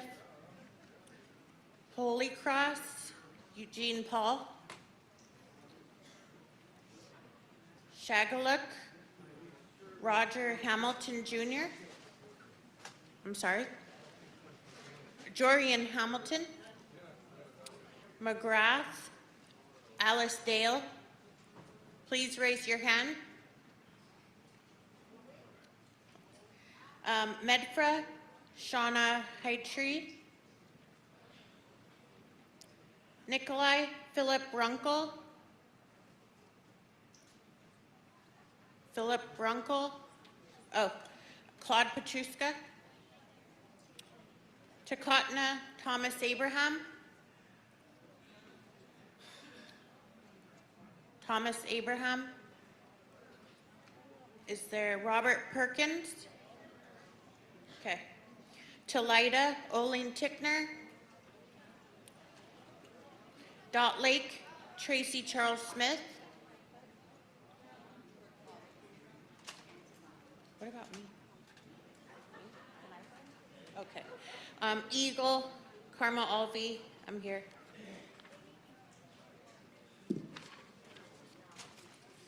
Healy Lake Alyssa Healy.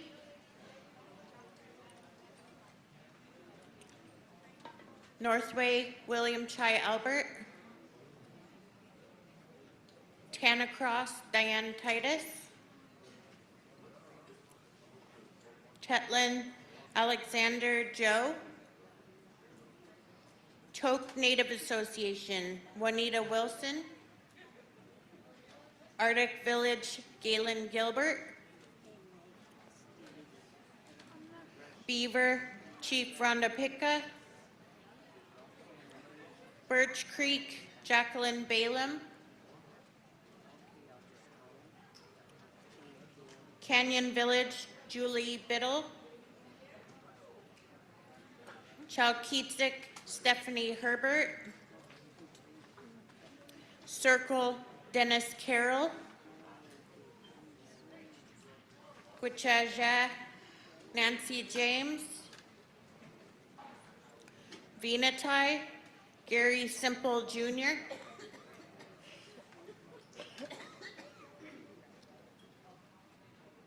Oh, Paul Tritt. Alakakit, Gordon Bergman Sr.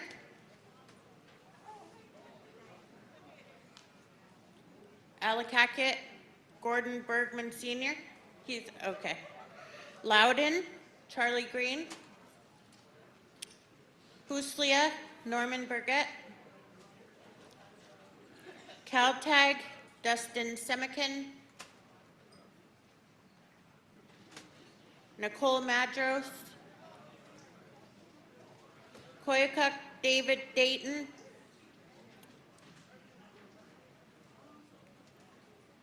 Josie Dayton. Nulato, Gloria Patsy. Rebecca Agnes. Okay. Ruby, Pat McCarty. Alatna, Harding Sam. Evansville, Frank Thompson.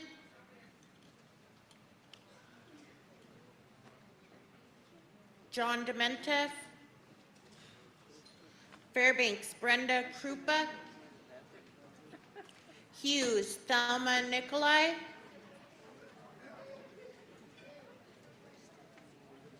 Lakeman Shumana, Jonathan Blackburn. Manly, Leah Woods. Elizabeth Woods. Minto, Lori Baker. Nenana, Caroline Ketzler. Rampart, Don Newman.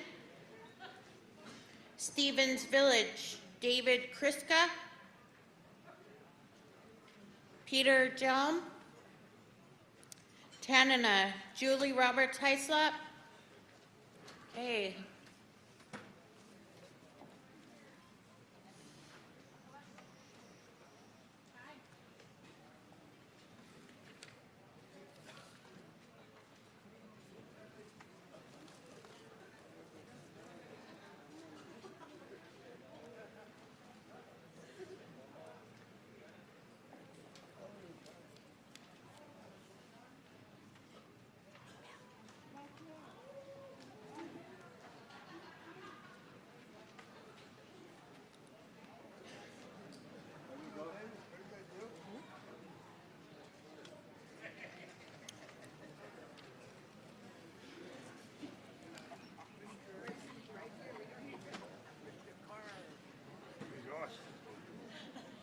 How's it going, bro? How about you? What do you think is going on? Good. Oh, my God. Okay. 3 hours, 2 hours. Okay, that's cool, boy. No kidding.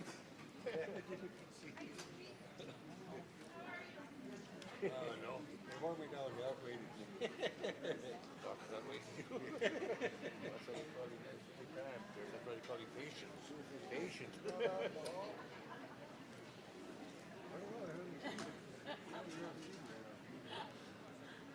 Oh, Edward.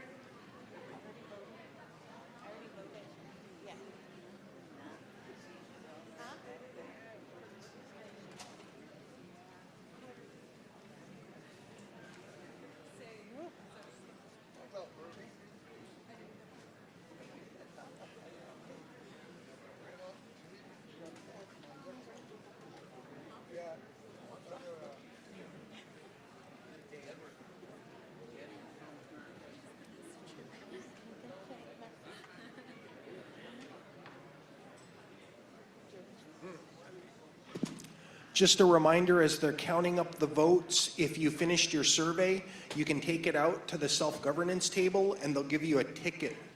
So if you want a chance to win big money, you can turn your survey in right now. Oh, Caroline Ketzler needs a survey. If someone could get one to Chief Ketzler, please.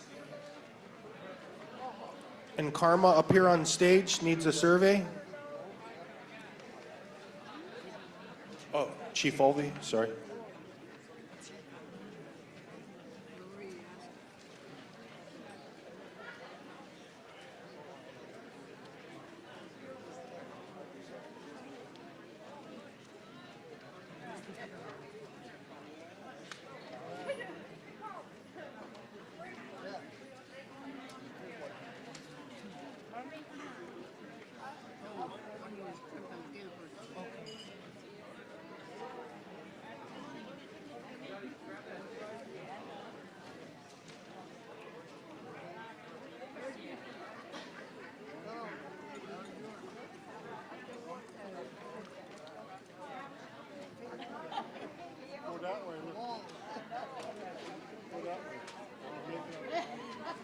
I gotta get clicks.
Yeah, over here.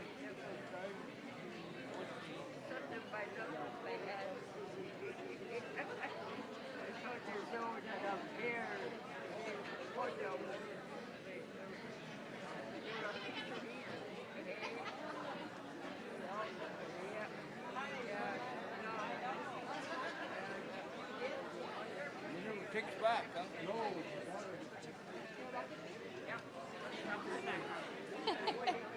I didn't really finish my lunch.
Okay, everyone.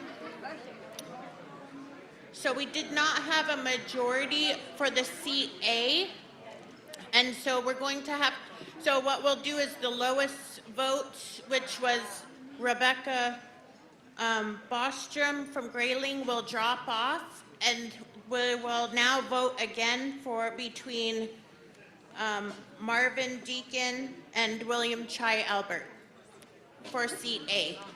So this is still seat A. We're just going to drop off the lowest amount of votes and vote for the top two, which is William Chai Albert of Northway and Marvin Deacon of Grayling. So we're going to read names again. Anvik. And I'm just going to read the tribe's name. If you're a delegate or alternate, please raise your hand. Grayling, Holy Cross, Shagaluk, McGrath, Medfra, Nikolai, Takatna,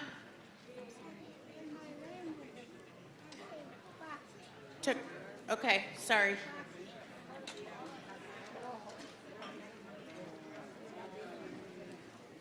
Talida,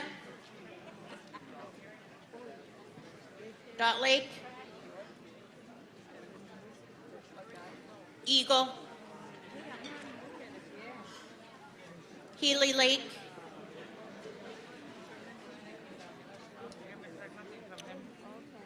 Northway, Tanacross, Tetlin, Tok Native Association, Arctic Village,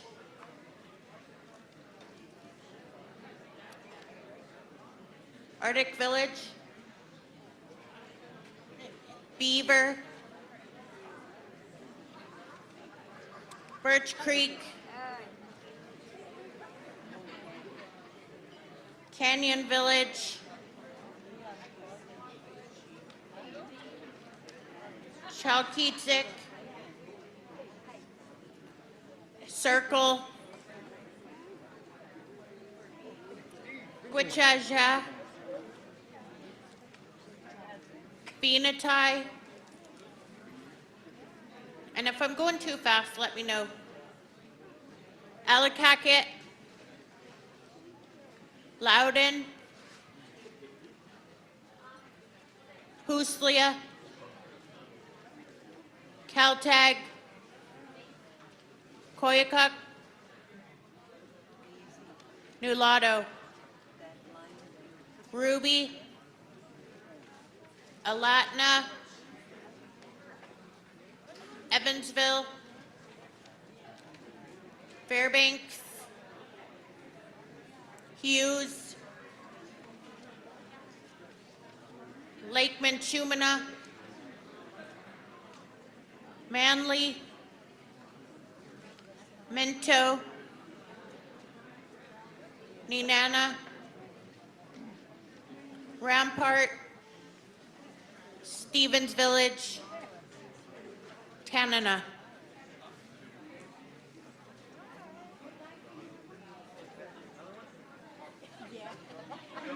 Of course.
Okay, while we're waiting for the results of that round, I've got a couple announcements. First off, the drawing for the winner of the generator down at the TRS room was Steve Roberts.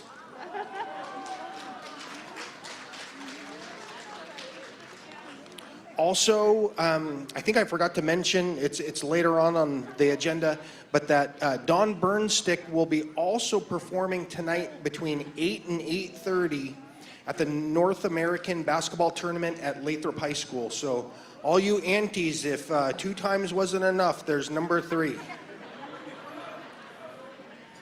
And then we talked about we're recently made aware of the fentanyl overdoses in our region as a result of drugs that were secretly laced with fentanyl.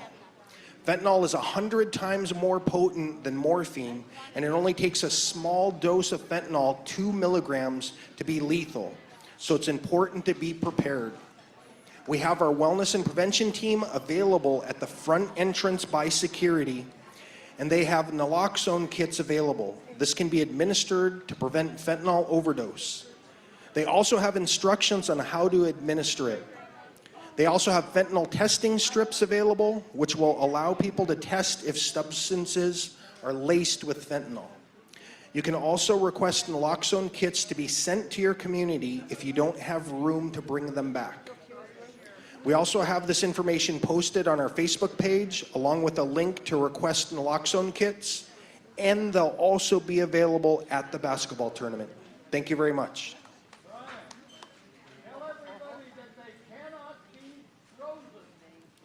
They cannot be frozen, Spud says. I didn't know that. Thank you. Okay.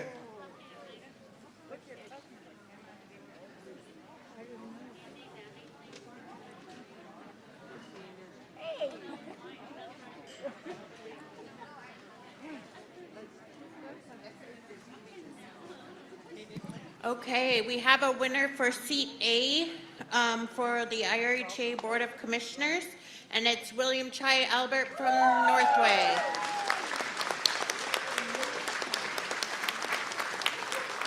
Okay, congratulations, Chai. We'll be moving to seat B, elections. If we can put those names up on the screen, that is Marvin Deacon from Grayling, Alfred Dementif from Holy Cross, and Rebecca Bostrom from Grayling.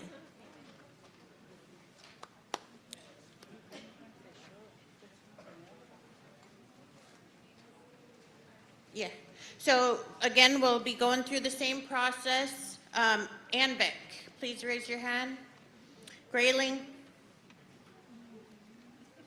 Holy Cross, Shagaluk, McGrath, Medfra, Nikolai, Talida, Dot Lake, Eagle, Healy Lake, He's there. Oh, he is? Right there. Northway, Right in the middle. But then he tips him after this. Tanacross, Yeah. Tetlin, Tok Native Association, Arctic Village, Beaver, Birch Creek, Canyon Village, Chalkitsik, Circle, Gwich'eżha, Benatai, Allakaket, Loudon, Huslia, Caltag, Koyukuk, Nulato, Ruby, Alatna, Evansville, Fairbanks, Hughes, Lake Minchumina, Manly, Minto, Nenana, Rampart, Stevens Village, Tanana.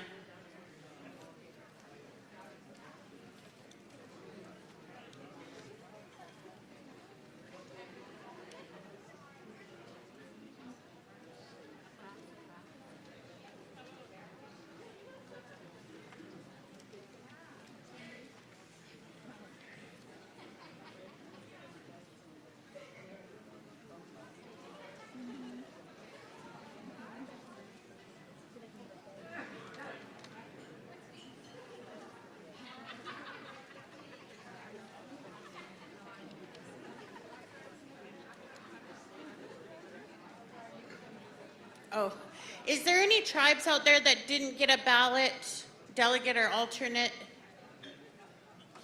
I think people were raising their hands for crackers at the same time we were asking for ballots. Hi.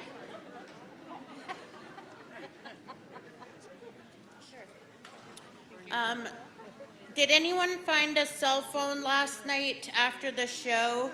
A cell phone was left on the table. It's a Samsung 24 black with a white back. Belongs to Ken Charlie. If anyone found one? Sorry, I didn't get my ballot. I just came back in.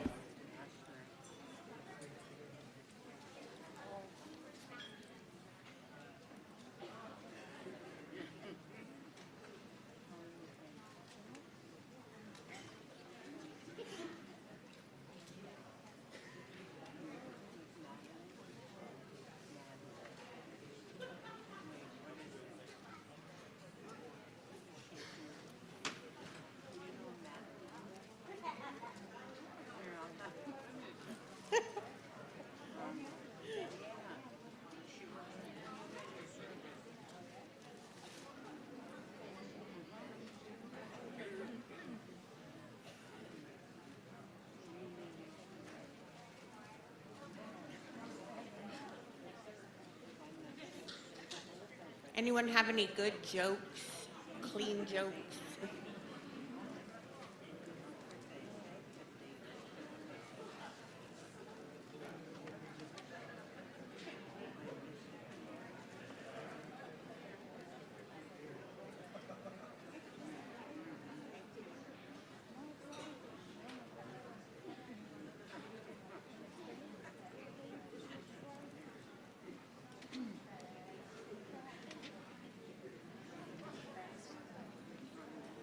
Can you share the mic with me? Yeah. Okay. So I was asked by Marna, who got lots of kudos earlier from our youth, to announce or make Rainey nervous. I don't know which one. Rainey, if you could stand up. Rainey Williams is here, and she's one of our DC lobbyists. She's a member of the River Paiute tribe of Nevada.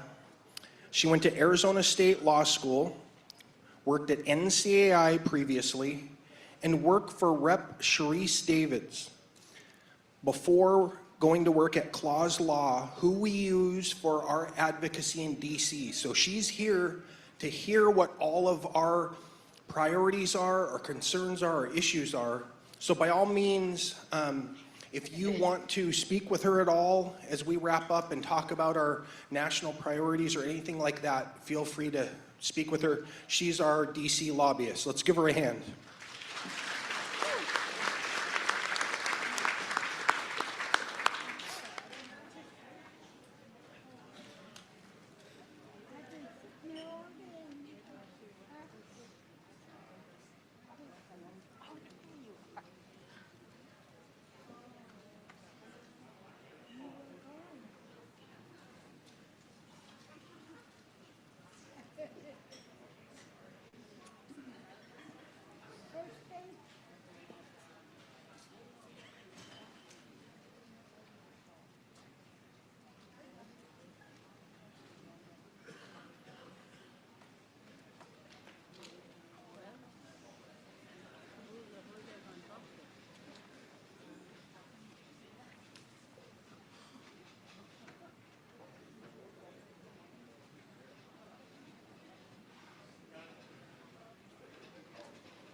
Okay, once again, we don't have a majority, so the lowest will drop off, and that's Rebecca Bostrom from Grayling.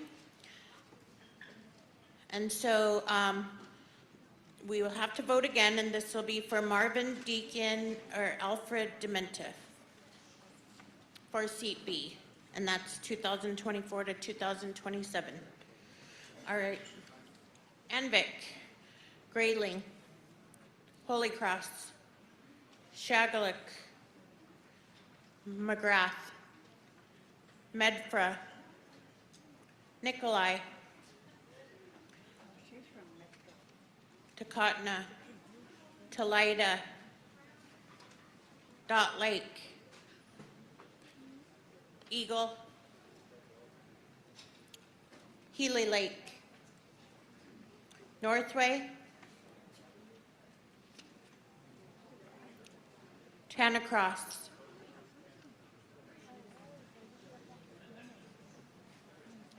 am I going too fast? Sorry, Jerry. Tanacross, Tetlin,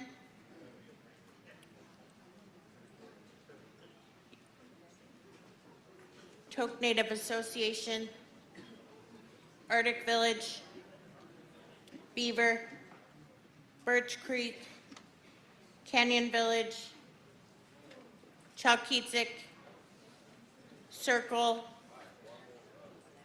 Gwich'eżha, Beanatai, Allakaket, Loudon, Hooslia, Caltag, Koyukuk, Nulato, Ruby, Alatna, Evansville, Fairbanks, Hughes, Lake Minchumina, Manly, Minto, Nenana, Rampart, Stevens Village, Tanana.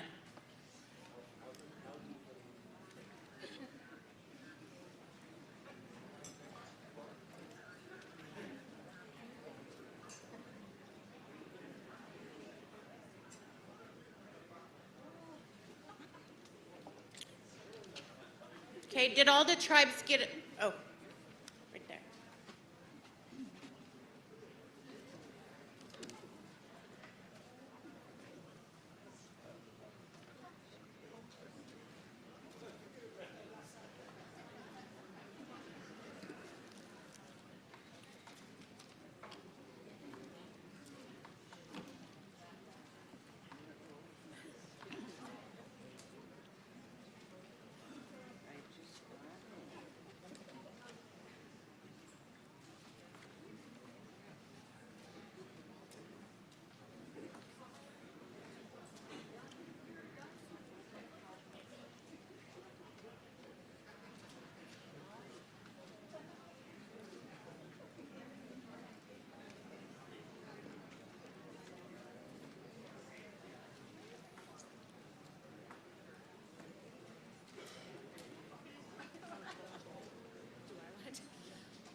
You good?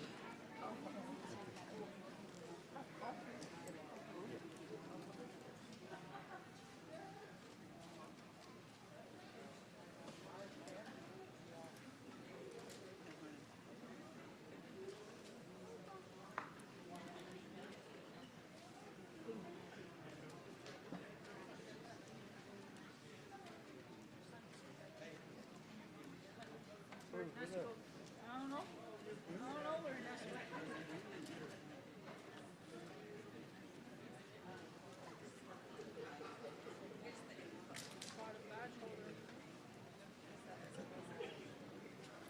can just make an announcement that the Fish Commission filed a special action request asking for separate federal management in federal waters.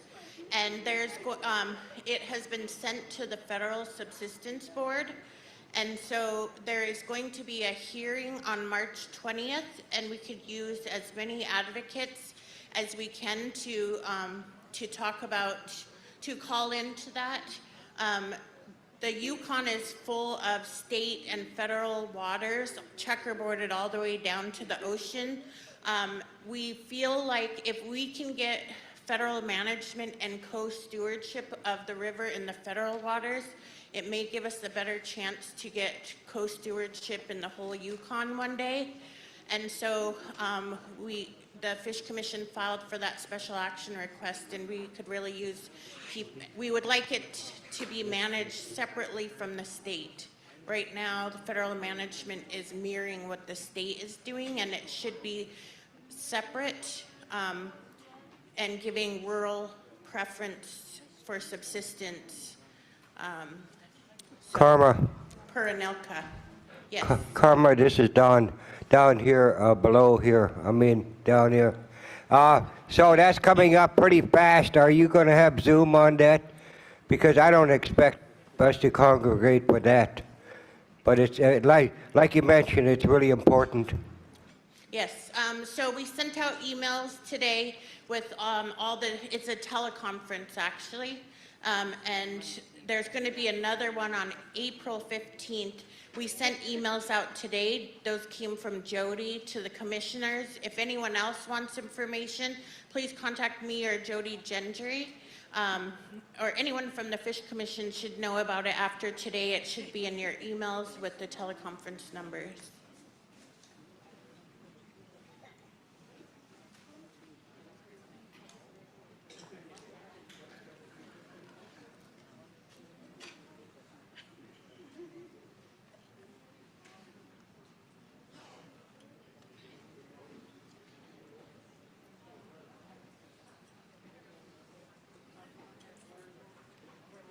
You good?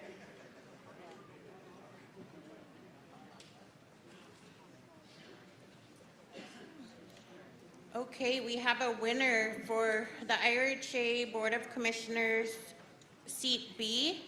The winner is Alfred Dementa.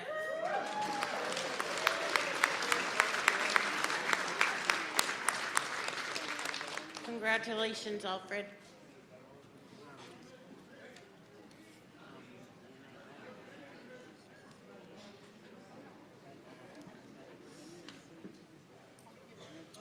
Okay, so at this time, we will invite candidates for the Secretary-Treasurer Officer. The election rules indicate that the order is determined by a flip of a coin. Each candidate will have up to 5 minutes.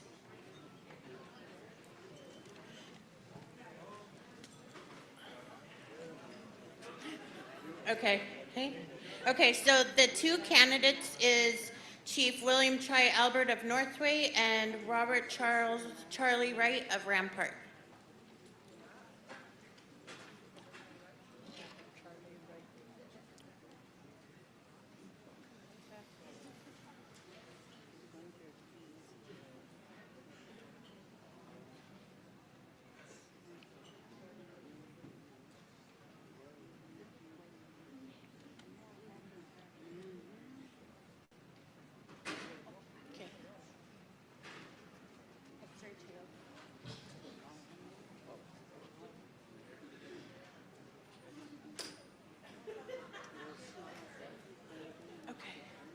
Heads, Chai won the coin toss. He'll go first.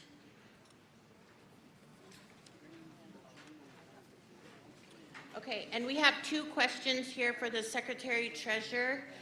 They'll both get each of the questions. So first for Chai, what are the highest priorities for TCC, and how do you plan to address these priorities?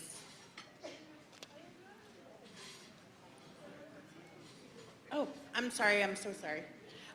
They have a 5-minute speech beforehand, and then we'll go to the questions. My apologies.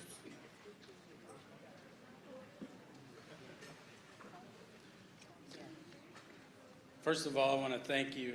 Thank you very much for your vote of confidence for the seat on RHA Board of Commissioners. My name is William Chai Albert. I'm from Northway. I don't want to get this whole introduction thing in. You guys all know me. But yesterday, looking through the resolutions while we're standing up here, I was unsure if I wanted to talk about this.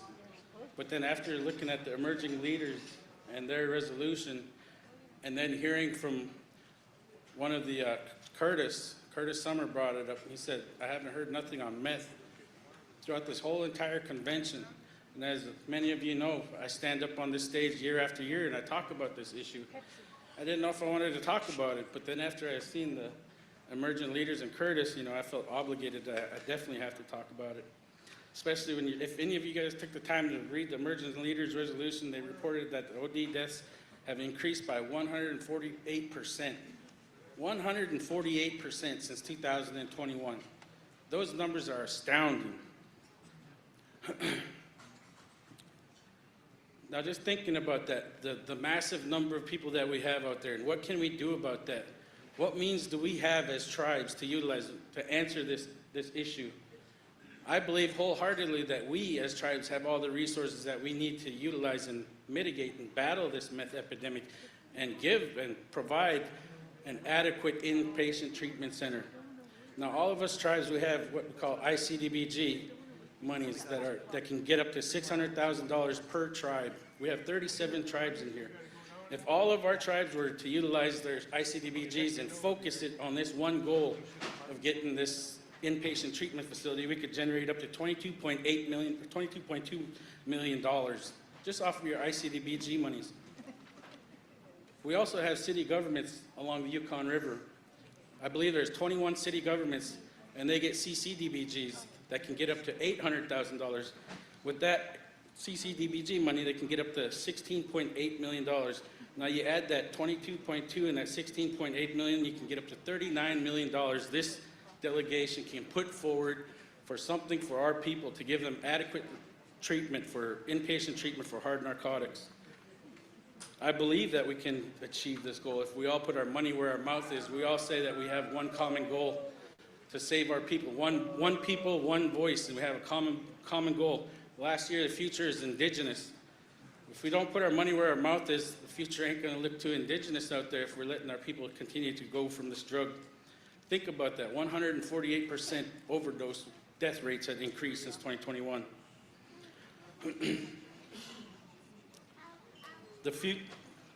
Our resources, the salmon, we all know where the salmon crisis is at, and that fight is going to continue to go on for years and years to come until we can get their salmon restored into the rivers.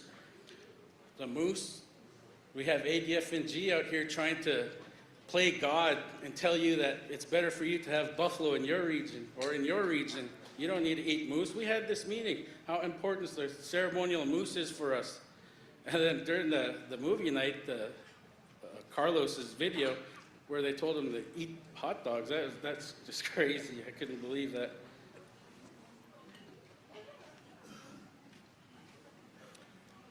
And another thing with our natural resources is the wind farm that's being proposed to be put up here on Murphy Dome. They're proposing to put 60 big wind turbines up there. Now with the migratory birds that utilize that corridor, how much migratory birds are gonna fall because of those wind turbines? What's the environmental impact? One thing I'd like to get at is during the memorial that we have up here on the screen. It used to be that we read off every single name for our loved ones that had passed on throughout the year. It doesn't seem right that we sit here and we watch a video screen with our loved ones flying by up and down and then asking us, if you've never seen your family, mention their name now. I believe that we should honor them properly and speak their name at this microphone so their families at home can hear, or their families that are in this room can hear that as well. Now in closing, I want to say this in closing. I was 20-some years old when I went to my village council office just to vote. I didn't have no intentions on going down there to run for council or anything like that. But I got down there and there's a council member that was leaving. He was stepping off of the council at that time. and he nominated me for the council. And at this time, I'd just like to acknowledge Bobby Dorn, or Bobby Beach, if you could stand up. This man right here, he's seen something in me when I didn't even know what I had. He believed in me before I even knew I could do this. And with his blessing and seeing something in me, he set me on this path. I've been able to advocate down in Washington, D.C., Juneau, Fairbanks, Anchorage, all across the nation on behalf of the people. And I would never have had the opportunity if it wasn't for you, Bobby. And I deeply am grateful and indebted to you for believing and seeing something in me as a 20-year-old man in Northway. And finally, I'd like to say thank you and I love you to my babies at home, Scarlett, Chai, Karen, Hazel, Casey, and my babies in the back, Isis and Q, and my wife. Thank you for always standing beside me. Thank you very much.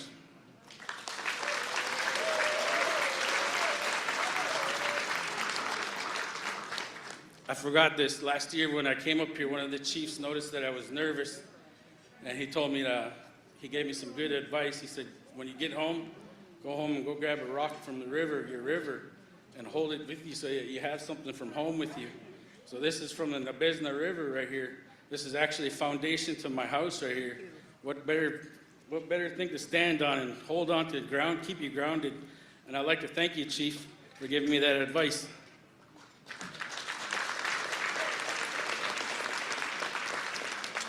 Thank you, Chai.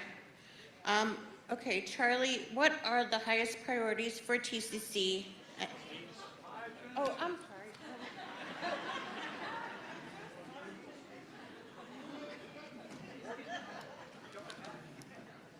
Thought they cut me short. My name is Charlie Wright. I'm from Rampart, Tanana. I grew up between those two villages. My mother is Peggy Wright.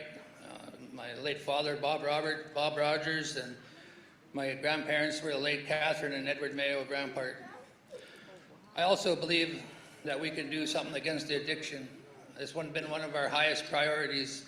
Our chiefs been hollering and screaming for help. The addiction is tough. Meth and heroin is really tough to treat. We have nowhere for them to get reintroduced into the way of life, the village. The reintroduction really needs to be helped. We believe that building a farm and a culture camp and helping them re-entry into our society is really important. I advocate for you guys all the time. That's what I do. When Brian has to go down to Washington, I go to the North Pacific Fisheries Management Council. I go to the Board of Fish. I continuously work for our way of life, and I will continue to do that. And I've been doing it for over 10 years, and in the last 3 years working for you all has elevated me to a new level.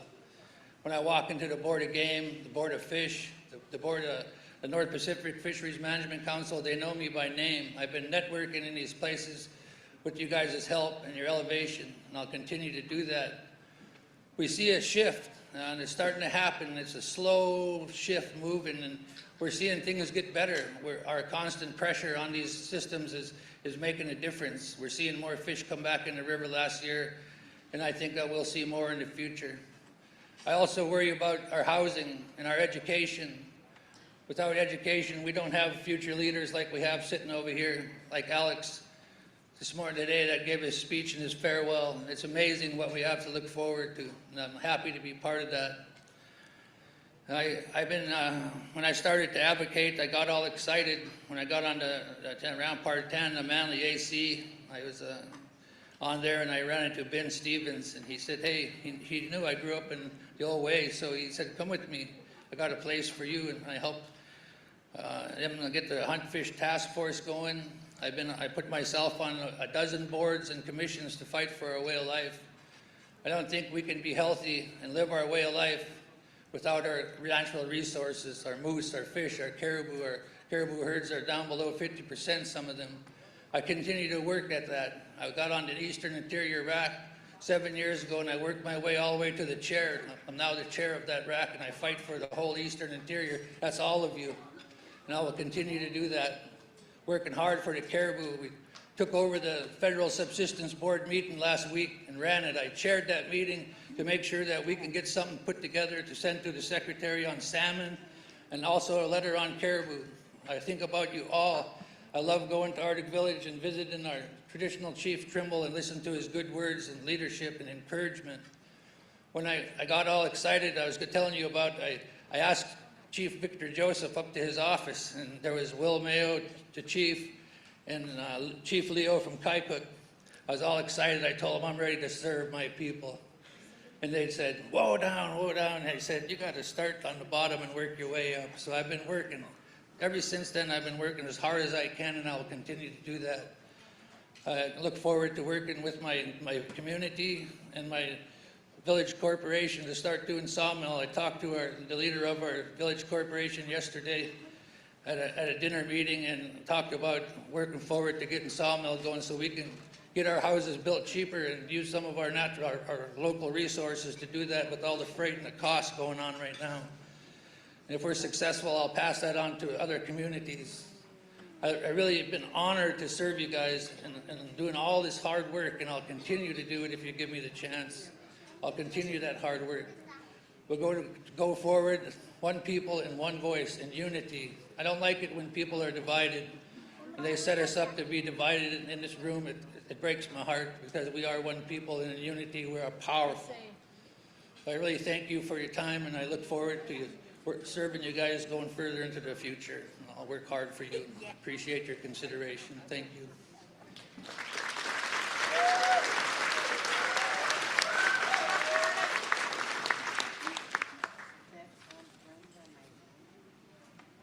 Okay, now we'll do the questions. The questions were approved by the election committee. Each candidate will be asked 2 questions and will have 3 minutes to answer. And the order in which the candidate's answer will be determined by drawing a number out of a hat as noted in the election rules.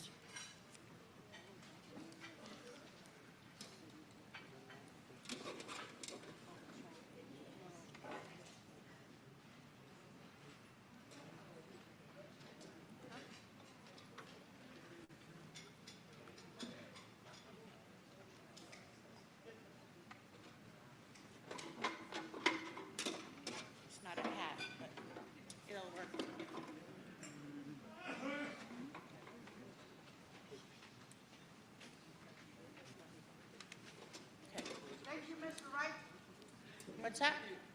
Oh, okay. So the question is, what are the highest priorities for TCC, and how do you plan to address these priorities? I believe I just stated that in the beginning of my speech. By utilizing our ICDBG monies and our CCDBG monies to attack this epidemic, this drug epidemic that we have going on within our communities, and to provide adequate treatment centers for all of our people. But there's more issues now. As we know, we have a lot of issues.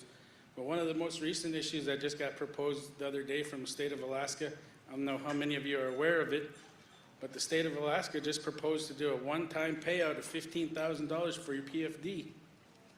Now, we all know how detrimental that will be to every single one of our communities out there. We all know the importance of the PFD. We utilize that for wood, for fuel, for winter clothes, for school clothes, for Christmas. That would be the death of the rural Alaska if we let the state of Alaska cut off the PFDs. It's important for the survival of rural Alaska to continue to have our PFD to ensure the future for our children. Thank you. Thank you, Chai. Charlie, what are the highest priorities for TCC, and how do you plan to address these priorities?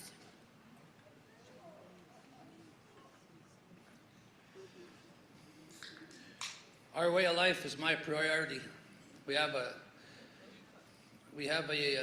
epidemic going on. I mean, not an epidemic with drugs, but we also got a worse demon that's amongst us right now, and it's called diabetes. It's really hitting our people hard. Without living your way of life and eating your natural foods, we're going to be sick. I'll continue to fight for our way of life and make sure that future generations have our traditions and our culture and our food. I'll fight for that as long as you'll let me. Another thing, we can't have good, healthy homes without good houses for our communities. And that's what I stated earlier. I like to see more sawmills. I'd like to see villages working with their corporations, getting their timber cut, helping cut costs, helping put more people in good homes. And also a big part of health is water and sewer. Really got to push for the best. Stop taking what they tell you and start demanding. You're the boss, not them. I keep saying that we can't, they keep coming and doing studies and studies and then the money's all gone. You have to tell them what you want right now and fight for what you want. I believe that, and going forward, I also still stand for the addiction that's going on, the alcoholism. I just want to say that all of our advocates are sober. I've been sober for 10 plus years now, fighting for our way of life, and I'll continue that, fighting for our way of life and sobriety. I really thank you guys for your support today.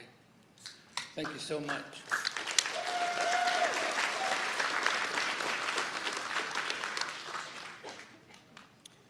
Okay, the second question for Chai. What do you plan to accomplish in the next 3 years?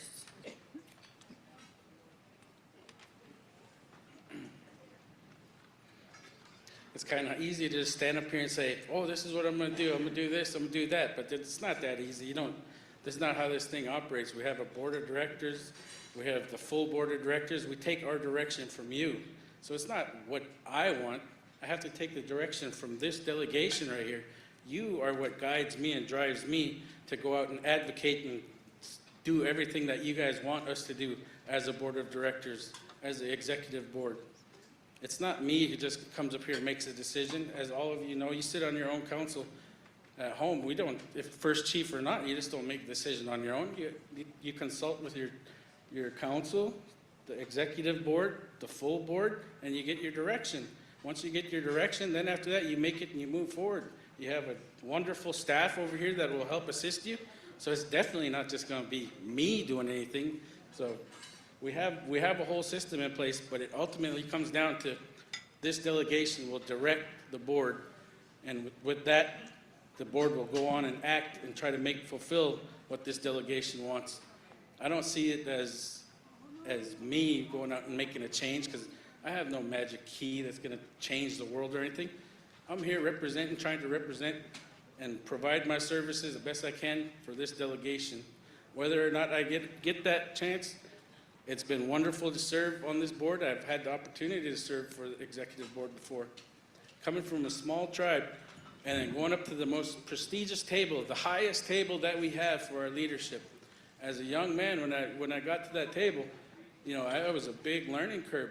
You see professionalism, as they just talked about Chief Joseph and his administration. You see the true professionalism, and when you take that home, you try to implement what you learned there, you bring it home, but it's a lot harder than it seems, because we don't have the total resources, and being able to advocate as much as often as usual. The thing is, we all know with our tribes, we don't get to travel as much as, say, the executive board or whatnot and advocate. That's why we have the executive board to go out there and do these things. But that's one thing that I want to get back to. I want to be able to go out there and advocate for the people on the behalf, and I want to take the direction from you and make that change. Like I said, I can't do that on my own. I'll take this direction from the delegation. Thank you.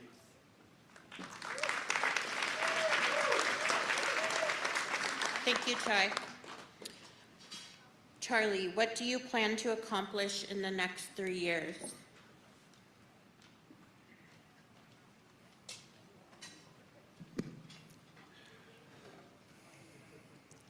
I hope to accomplish us going forward as one people and with one voice on all your issues. Like Chai said, I work for you, and it's been my pleasure to work with this executive board and all the delegates, your directives. It's truly my honor, and I'll continue to work and advocate for our way of life. Like I said, that's what I do. I've missed a few retreats, planning retreats, because I go to do the hard work for you.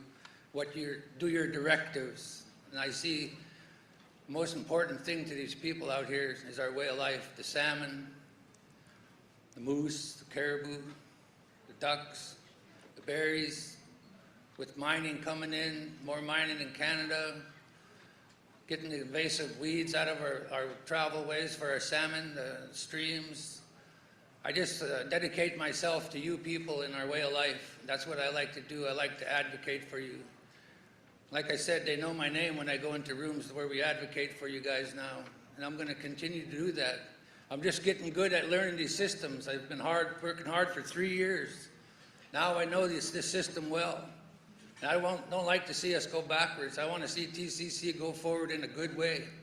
And I'm ready to work and elevate myself even more for the next 3 years for all of you.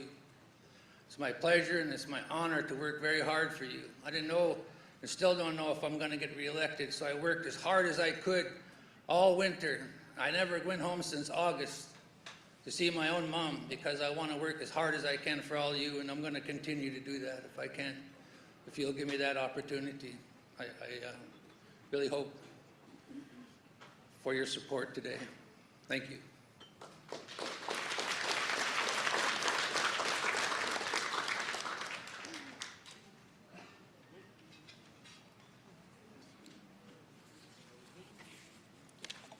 Thank you.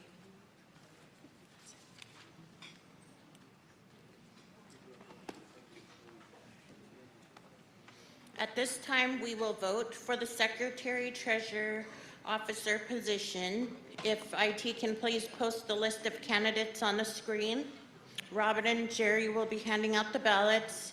Voting delegates, please hold up your hand as I call your village. Rebecca and Olivia will also help. Anvik, Grayling, Holy Cross, Shagaluk, McGrath, Medfra, Nikolai,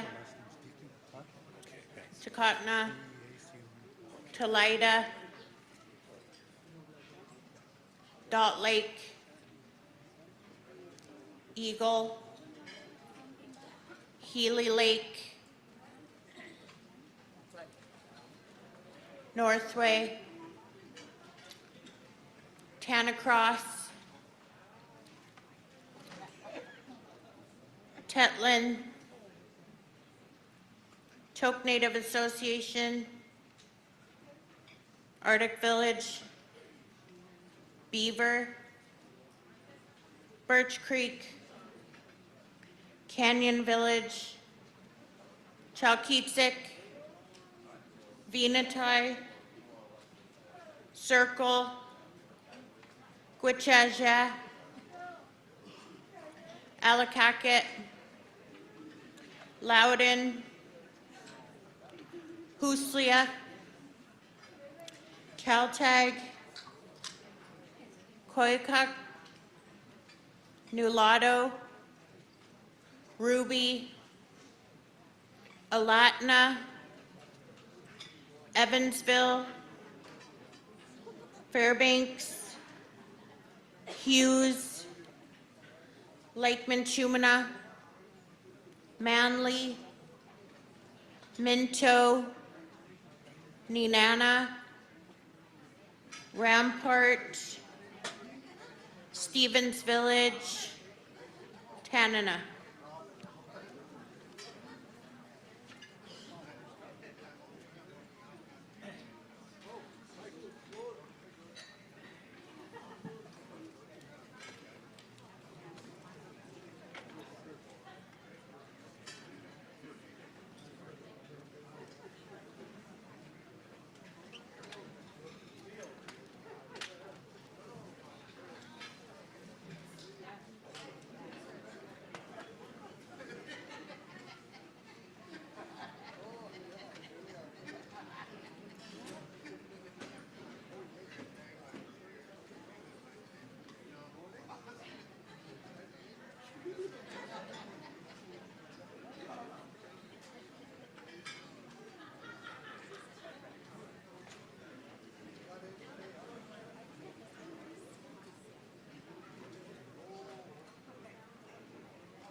Okay, I want to check with the crowd. Does anybody still need to turn in their convention survey? I got big money. Okay. So this is your last call. Turn it in at the self-governance table if you've already voted, hopefully. Turn it in out there, get a ticket, and then we'll bring them all in to do the drawing.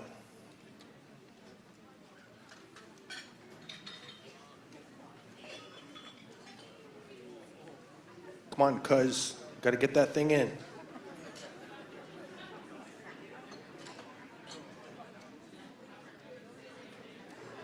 She's been busy, give her a break.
While we're waiting, I got permission to announce that the Senate Committee on Indian Affairs is going to be holding a hybrid listening session on public safety and justice in Native communities next week, March 20th, from 2:30 p.m. Eastern Time, which I think is 10:30 Alaska time. And we will have SelfGov email that information to where tribal leaders could register if you'd like to provide public comment. The Senate of Indian Affairs is the committee that can consider funding and policy changes related to public safety, so it is important for tribal leaders to call in and share your experiences in your communities.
Okay, we have a winner.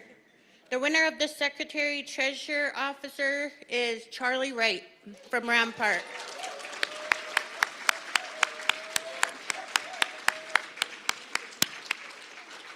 Congratulations, Charlie.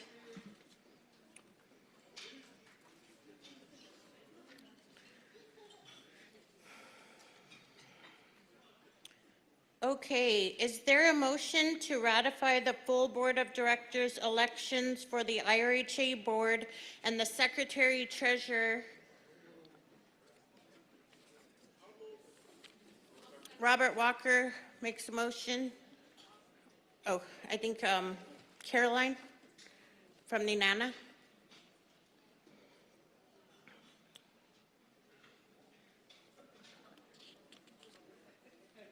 All those in favor, say aye. Aye. All those opposed, same sign. Motion carries. All right. Is there a motion to ratify the following sub-regional elections? They're good? Okay. TCC Executive Board of Directors, Upper Kuskokwim, Claude Joe Petruska. TCC Executive Board of Director, Lower Yukon, Ivan Dementiev. TCC Regional Health Advisor Board, Yukon Tanana Subregion, Edna Riley. TCC Regional Health Advisory Board, Yukon Koyukuk Subregion, Beverly Cochrane. TCC Education Council, Yukon Flats Subregion, Julie Biddle. TCC Education Council, Yukon Koyukuk Subregion, Marie Cleaver. TCC Education Council, Lower Yukon Subregion, Shirley Clark. Interior Athabascan Tribal College Board of Trustees, Yukon Koyukuk Subregion, Jenny Pelcola. Interior Athabascan Tribal College Board of Trustees, Lower Yukon Subregion, Bruce Deacon. Do I hear a motion to ratify the subregional elections? Lori Baker, Minto. Lori Baker makes a motion. Julie Roberts Hyslop seconds it. All those in favor, say aye. All those opposed? Great. Okay.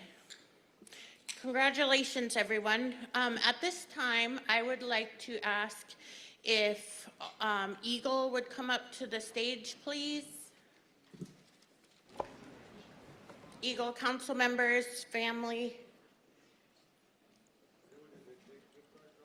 What's that?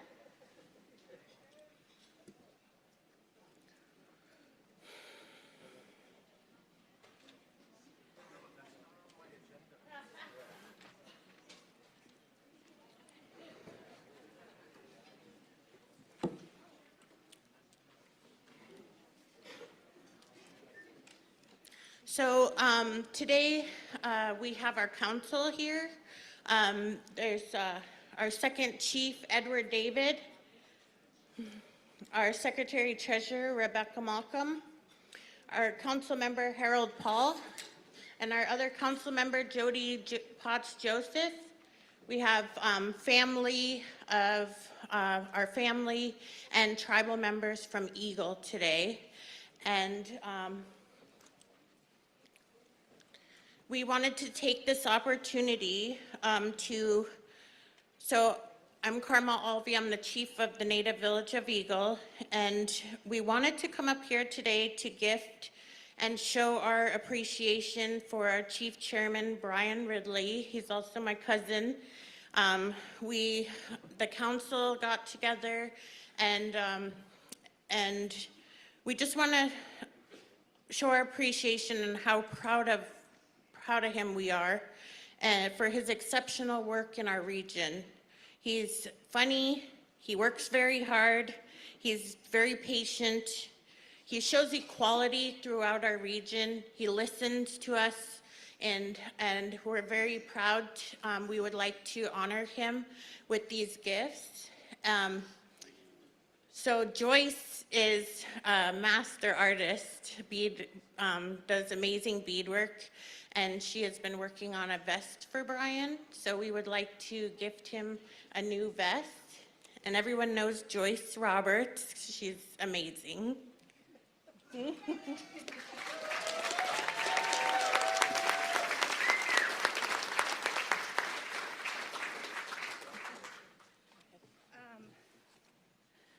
Brian does such good work, and he's been with Tanana Chief so long, and we're so proud of him. And if you've ever been to Eagle, you would know that it's one heck of a scary ride there. But the first view you get as you pull into Eagle is the Eagle Bluff, and that's where our Hunguchin people are from. And I wanted Brian to always have something to show when he's out there speaking to legislators and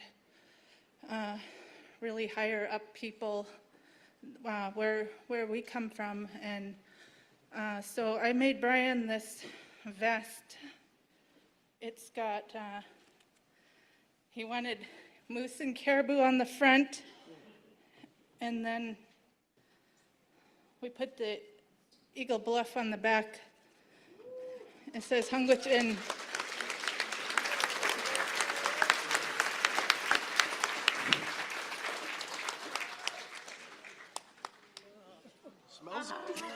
Smells good too.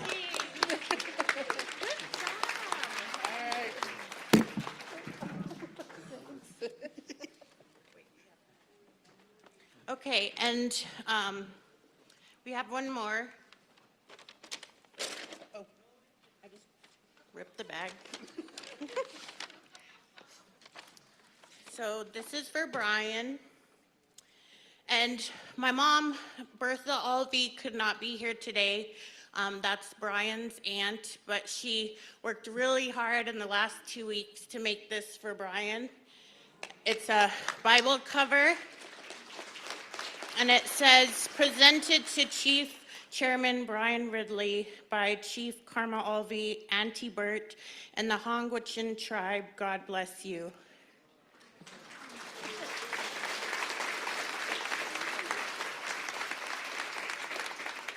We're so very proud of Brian. You could see how much he just really unites this region, and he works really hard for all of us, and we're very proud of him. We love you, Bri.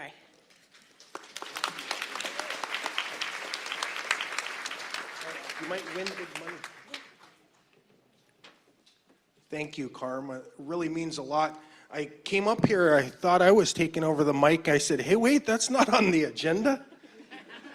Thank you. Thank you so much. And I just want to open it to any of our council or our family that would like to. And thank you to Alex and Brian's boys for sharing him with all of us and being here with us today. We're thankful that he works so hard for our region, and you guys share him with us. Thank you.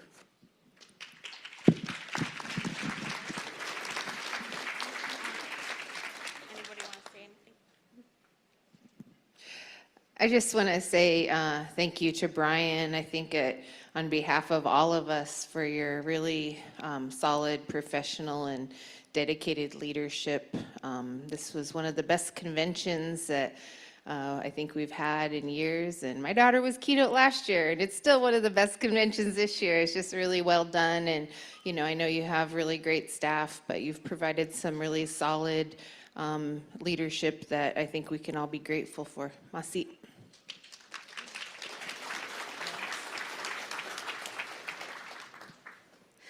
So I'm Alex, Brian's wife.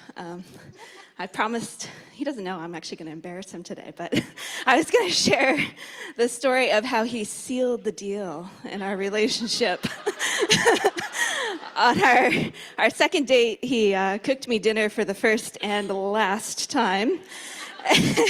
And afterwards, he said, hey, do you want to watch something? And I was like, sure. And he goes over and kind of nonchalantly is like, well, I have my mom's Stories of Our Elders video right here. And so we culminated our second date watching Nana, Ruth Ridley, who's around here somewhere, share her stories of her time. And, you know, that was kind of the beginning of the end of our relationship. And then we got married. But I just wanted to say, you know, I saw at that point just how much your people matter to you, not just your mom. And it's been, I don't think I quite understood what we were signing up for when we took this on before we planned to, but it's just been an honor to watch you grow and step into the leader that you are today. And just know that I love you, and I'll deal with the frozen well while you're gone all day long, so you can go do big things. So.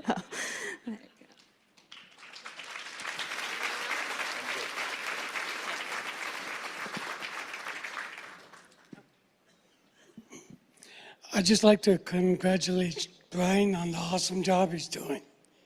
Thank you.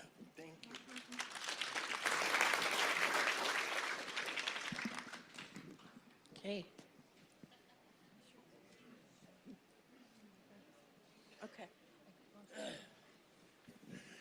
You just witnessed a great honor a minute ago in our language. Brian Ridley, Nachiyitlu, Chinachintla. Great words used by our people for centuries. In other words, the people dressed him with love. We're going to sing a song to honor him, and that song comes from Chitheth Dadatan and Thitotlay, Dawson and Eagle. So you got to come dance with us.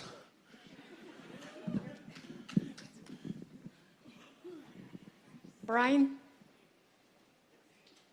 congratulations from my family. He grew up with my kids, and look where he's at now because he had a good family. He's got a good mom. She's back there. And anyway, I had something for him.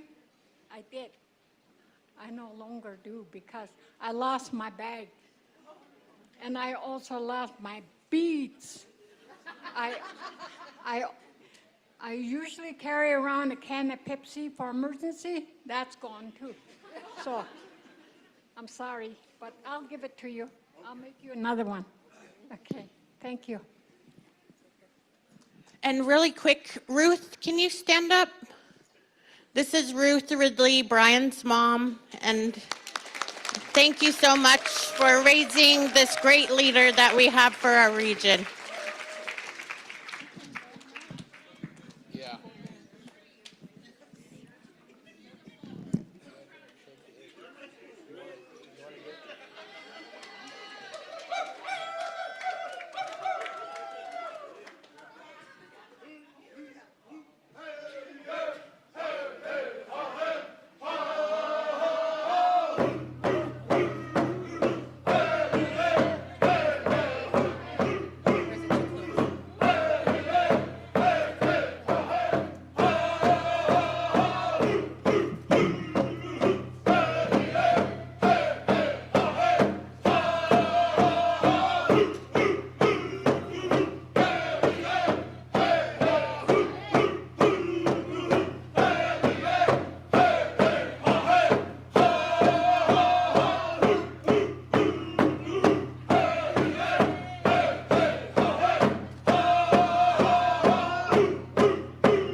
Gee, I'm just sweating real good.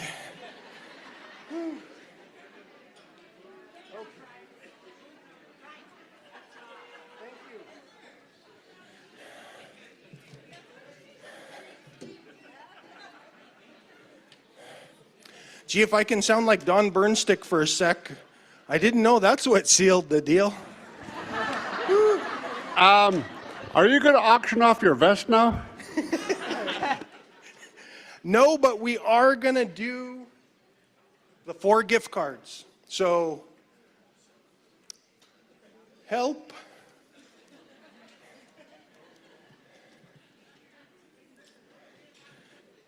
If I can get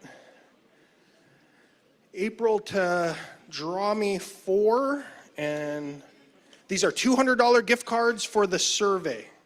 Now, it looks like we got a lot of responses, so I really appreciate that. Thank you, Masicho. Okay. The first ticket is 6482039. Any bingo winners? Okay. Come on down. Okay. The second winner is 6481958.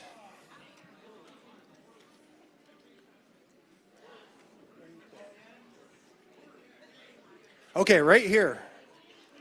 Come on down.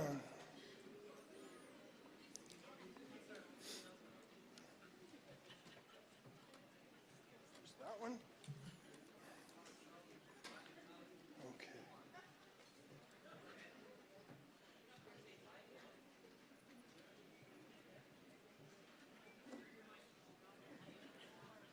The next winner is 6481992, 1992.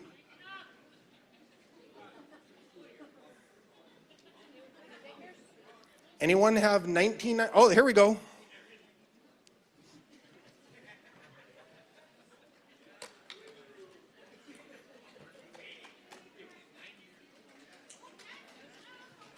And the final winner is 6481940, 1940.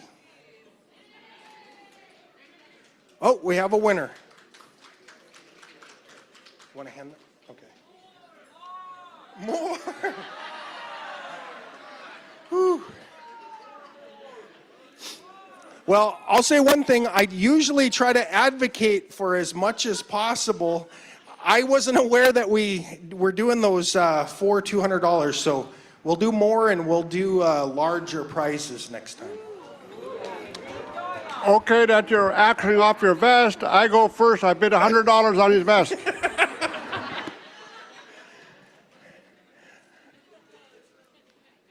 Let's see. So recognition of elected board of directors and offices. So looks like me and Sharon are going to go through the list. It looks like the first one up is, and are we doing these individual or all at once? I don't know what that means. I know the first one up is Claude Joe Petruska. So, Joe, if you can make your way up here.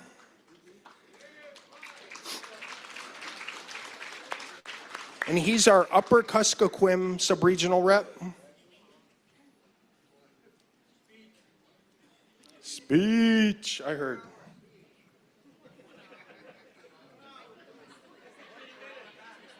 Okay, and if I can get the full executive board up here to the stage, I think that'll save some time. I don't want Joe to feel lonely up here.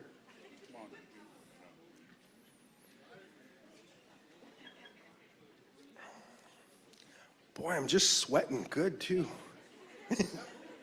I was out there one time at the hall with the past presidents, I think, and we started a few songs, and who was it that was walking off? Might have been Steve. Oh, I think we were here for a meeting. And Steve was walking off after a couple of songs. I said, Steve, where are you going? We're still dancing. He said, you let those guys start drumming, they'll go all night long.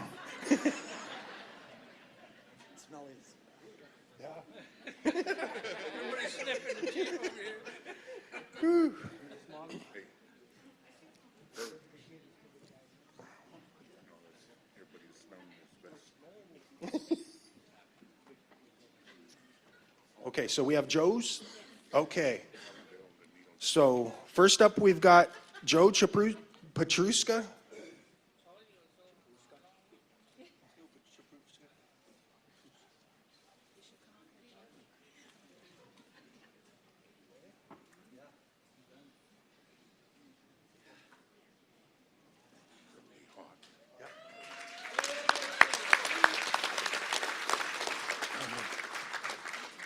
Well, I'd like to thank my sub-region for re-electing me, and just my chief wasn't here to just be present, you know, so he was downstate. He was downstate, some kind of climate change meeting, and so he couldn't be here. But it's good to be here with all of you. I'll make this kind of short because it's been a long day.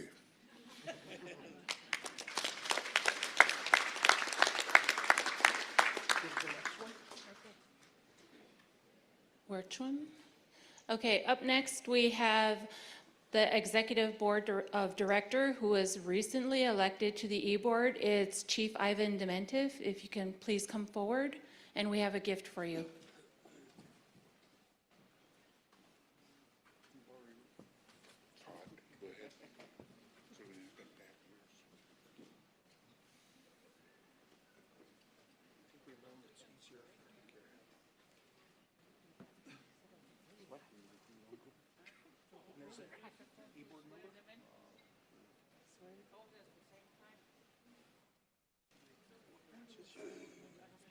What's that?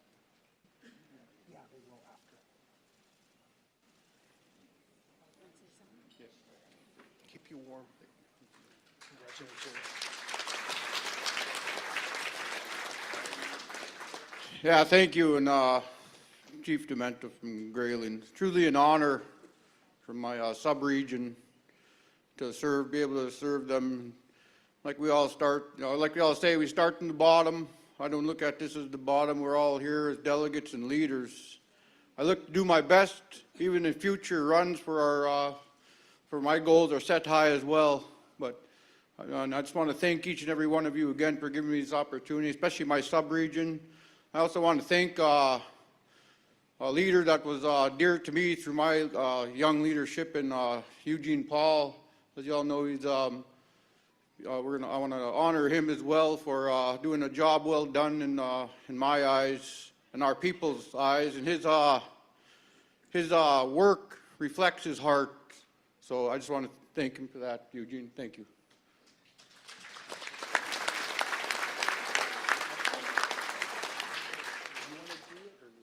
The next one is Secretary Treasurer Charlie Wright. And I can get this. Okay.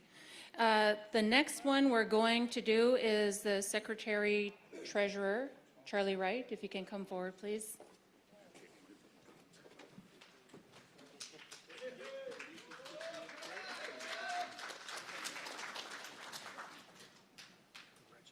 Thank you so much.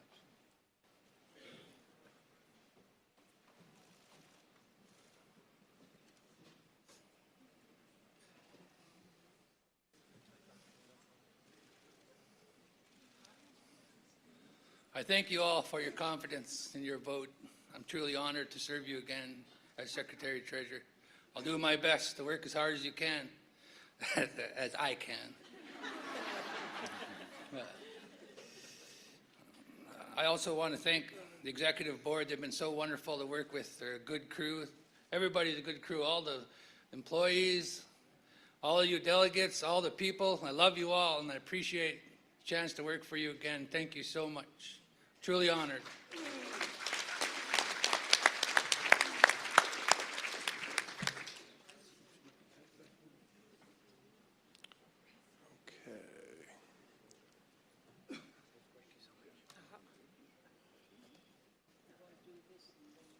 Are we swearing in now? Oh, okay. Let's see.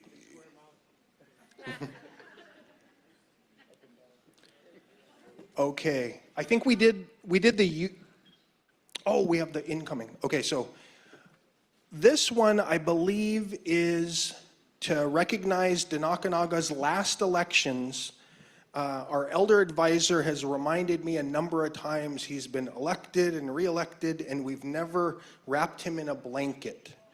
So we're going to make up for that today. So Danakanaga had elections in June and acknowledged the reelection of Peter Damoski as the elder advisor to the executive board. Peter will serve this role for 3 years.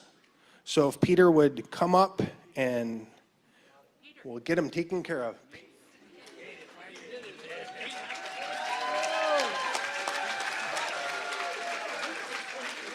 You can leave it on. Oh. Just stack you up. And then this is a special one. You know, we travel to different conventions and conferences, and we all know what a fan of the Seahawks this man is. So we got him a Seahawks necklace to wear proudly for his team.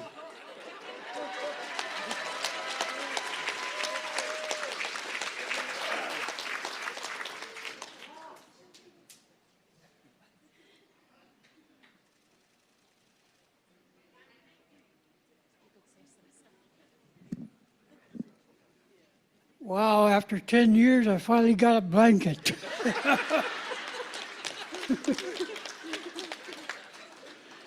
Now I'm going to keep begging them for a rifle next. Thank you. I just want to tell you that I am proud to serve as your elder advisor. I listened to all these people for 10 years now. And some of the things they do are very important to us as a people, and I do my best to help them along with their decision making. Thank you.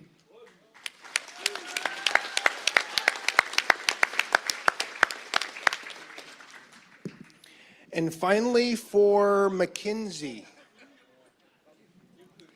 TCC would like to recognize the emerging leaders' recent elections last week and acknowledge the election of Chair Mackenzie Inglishu of Gwich'aghé. She will serve this role for 3 years.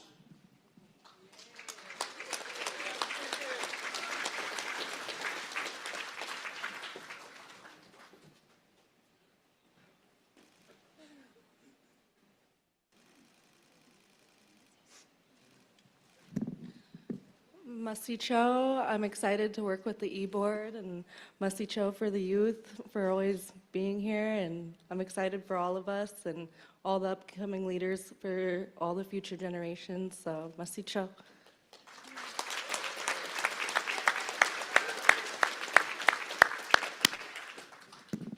And finally, I believe we want to recognize the outgoing as well. So we want to recognize Chief Eugene Paul of Holy Cross, the Lower Yukon rep. Cuz, thank you for all your years of service to our people. We really appreciate it. And we really look forward to you over at IRHA. We know you have an incredible heart for the people, and we're really looking forward to big things out of you over there, and I look forward to working with you in that capacity.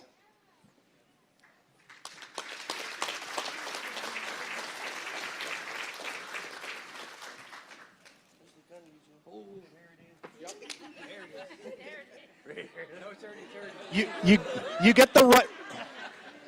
He gets a rifle on the way out.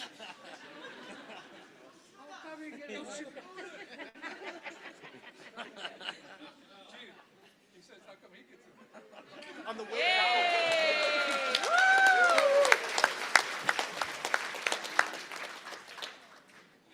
And it's not a 30-30.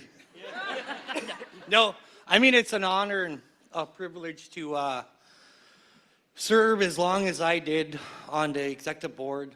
It was a privilege to serve with Nancy James.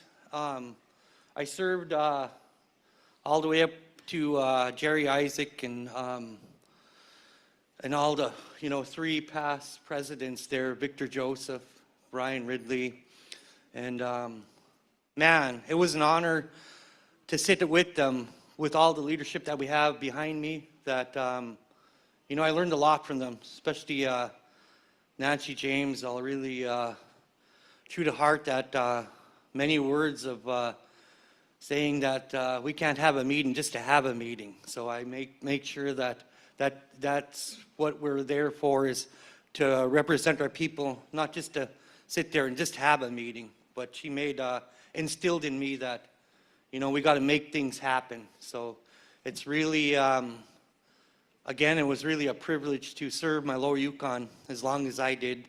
And many of the traditional chiefs that I was here when David Salmon, our late traditional chief, and I was there when I witnessed, you know, things with our traditional chiefs of what they said as a young man, being far away from home.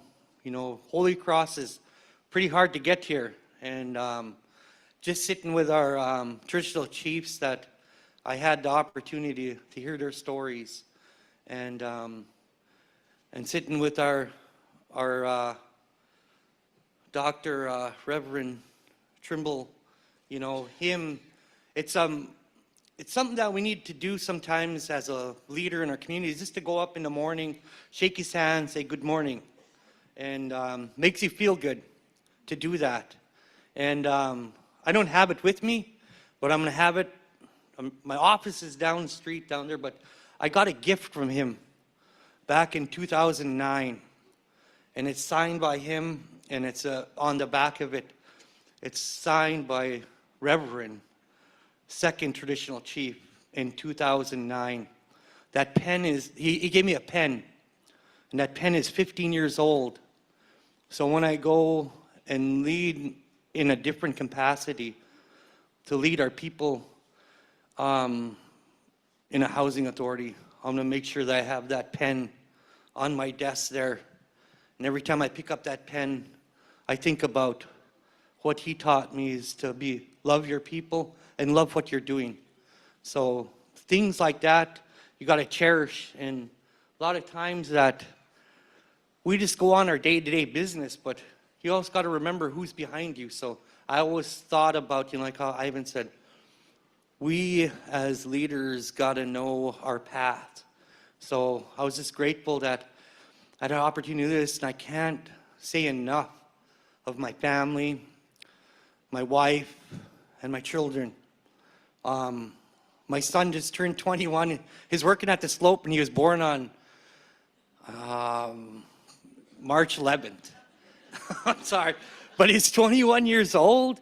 And you know, one thing he told me, Dad, you're always gone on my birthday. So hopefully next year I'll be able to give him a cake and celebrate it on his day. Because, you know, every time I was up here on March, I was up here during the March convention, and I missed his birthday. So on the 22nd of his birthday, I'm going to be able to serve him a cake, hopefully, on the day he was born. So I can't say enough that my wife held down the fort every time I went and left. And I can't say enough that she supported me through this endeavor. And then, yeah, I'm here in Fairbanks, and yeah, just love, I guess, I can't say, I forgot to say something else, that Norma was a big influence too, through her career and through her sitting at the table she didn't say much, and she didn't need to say much. Just her to lead us, the e-board, and you know, I have a text that she texted me. I'm not going to say it to you all, but it's really, that's an encouragement. Thank you, Norma, that what you said to me on that one, just those few letters that you texted me. Thank you. You really did a really awesome, and yeah, really helped me out through traveling. Just felt like I was at home up there in the boardroom. And I could never say this enough, that I got to mention his name once, is Rob Lucas, is our IT department. He's not native, but he was always there taking care of our electronics and stuff. But Rob, I'm going to miss you. I'm not very far if they treat you unfairly. I have a job for you. No, again, thank you, Chief. Yeah, thank you.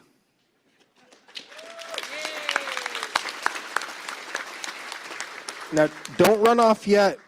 With Eugene stepping down from the e-board, I want to open up, give the e-board a chance if they want to say any comments as Eugene's stepping down now.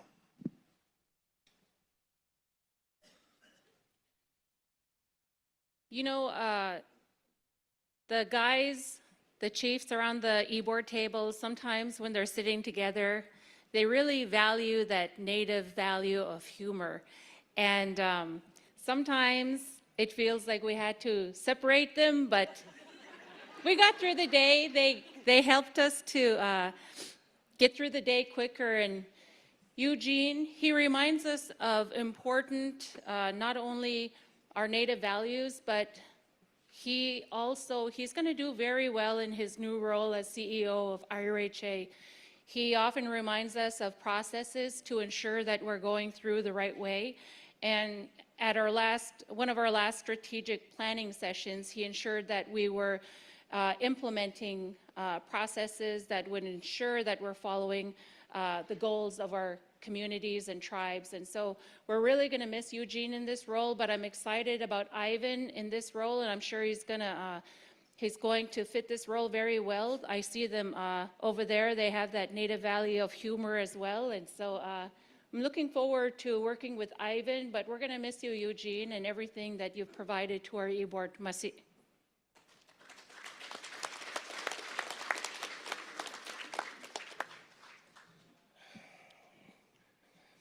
Well, it's hard to speak after Eugene speaks, and I'm usually in this situation because he says pretty much everything. Anyways, Tanana Chiefs is filled with a lot of moving parts, as you know. You're out there. We got all the elected chiefs up here. We got people back home that count on us. So directives come from everywhere, and it takes a lot of people to make these resolutions work. And working with Eugene, he made it a lot easier. Like the Vice Chair Sharon said, sometimes we get into trouble on the table, and Norma has a way, like he said, she doesn't have to say nothing. She could turn and look at you really quick, or the eyebrow goes up. She has her ways of controlling us. And I'm honestly going to miss them both. It was a privilege to work with them, beside them, on issues that are important to all of you out here. And we have new members, and I'm looking forward to working with them as well. Thank you, Eugene.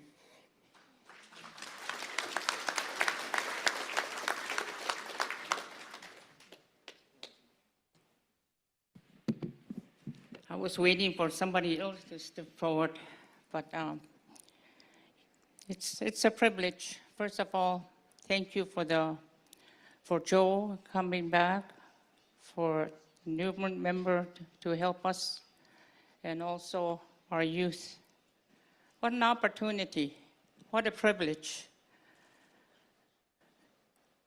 I think one of the things that Eugene always brings, and him and I, we've been serving on the budget and audit from the beginning, I think.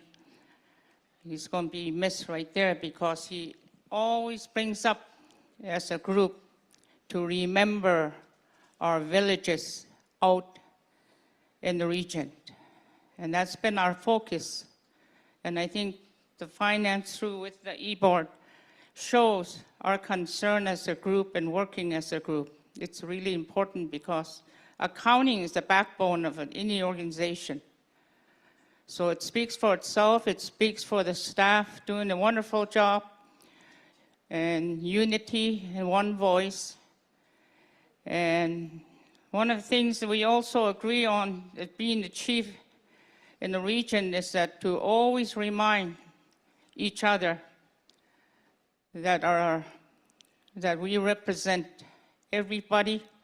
We represent all the region within the Tanana Chiefs, and we speak not just for certain sub-region or village, but we represent all of you. And I think Eugene reminds all of us that, and it's wonderful. Thank you.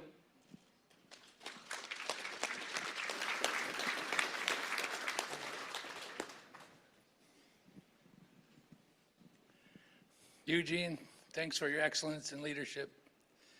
Everybody's going to miss you and your leadership. We appreciate you and all your time. And welcome, Ivan.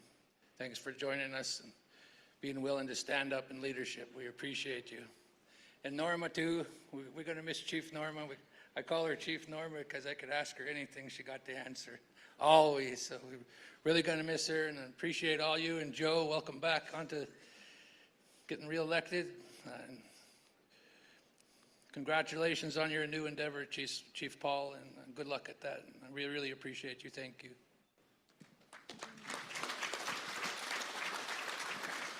Okay, I guess we could start with welcoming Ivan onto our team. You know, like you say, him and Eugene are pretty close all the time.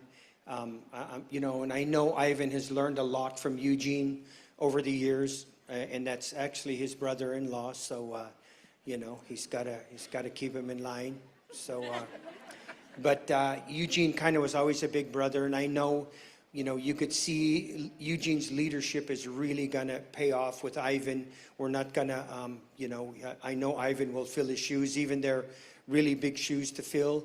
And obviously Joe has big damn shoes too. But he's, the times I've got to work with Joe is just really, was really good. He's a man of few words, but when he talks, it always makes sense. And you know, so I always, you can learn a lot by just, you know, just listen to, you know, what he says. And so I really enjoy working with Joe.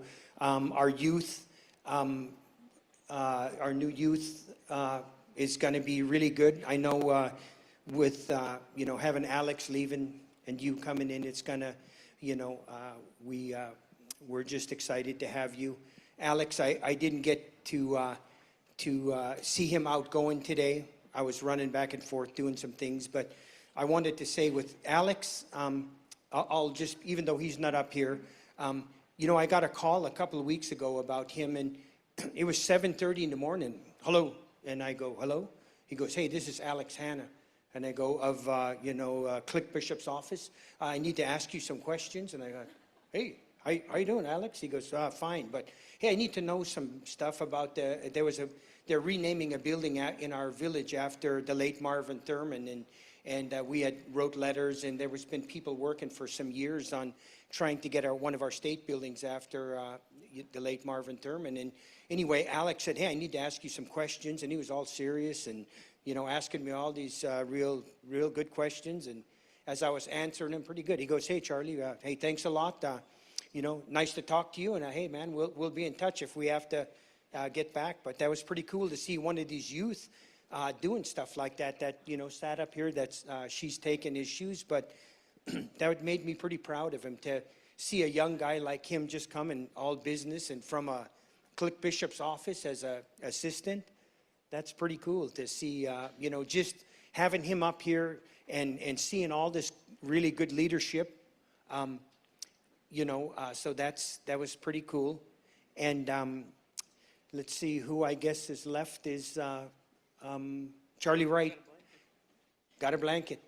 And, you know, thanks for coming back on our team. You know, we really need Charlie Wright. He's at the, you know, head spearing all our fish fights, and we're in the fight of our life with that. And we're going to continue to fight next. I think it's in April. We got some big fights to fight, and you know, but he puts in a heck of a lot of work. I know he loves to be out in the woods like the rest of us, but he continuously fights for us. And I just want to let you know, Charlie, we all really appreciate what you do.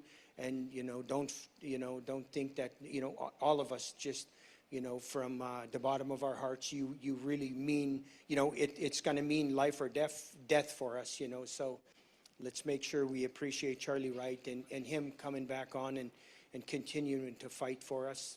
And congratulate Peter for his blanket. I wish, but I just wish you luck on the gun next time. But we'll just have to, one thing at a time though, so we'll be good. And now I'll talk about Eugene first. You know, Eugene, he's my nephew. You know, I'm really proud. You can, you know, just what he said today, the most important thing I think as an uncle was you hear him talking about his family, his son, and that's the most important. You know, this stuff is second to us. You know, first, we're family men. You know, we take care of our family. Secondly, we can be leaders and, you know, be in our second roles. But he, you could just see his heart. He loves his family. He's a really good family man. That's just makes me really proud. And even though I'm his uncle, you know, and I'm, you know, helped raise him, and hell, he's got way more experience on this board than I have, you know. So it's just a pleasure to, not often you'll ever get to serve with your nephew on the same board. We get to sit here and be family, and you know, so that's just really awesome. And I'd just like to thank him for you know, serving his village and all his sub-regions. All these years he's put into that, and you could see he continuously did it year after year. He was up here year after year, you know, through all these presidents and all these people. So that's just, you know, you just don't see that very often for a young guy like him to come out and do all what he's done. So I know his wife, all his kids are really proud. You know, his late mom and dad would be really proud to be here today. Thanks.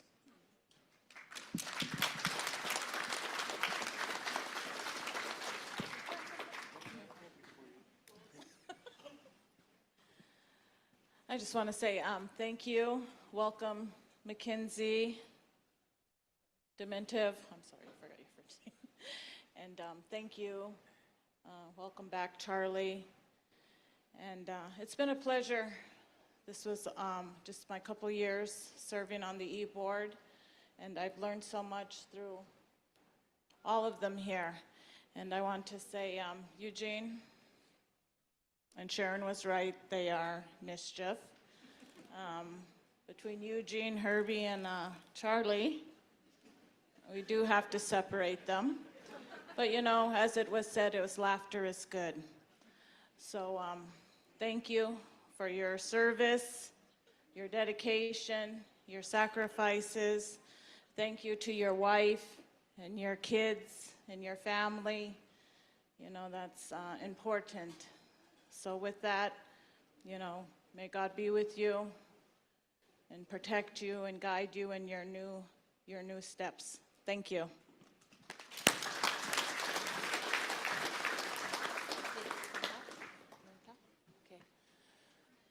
We don't want the E-Board to go off the stage just yet, but one of the tribal members informed us they'd like to do a quick presentation to one of their tribal members. If you can come on up.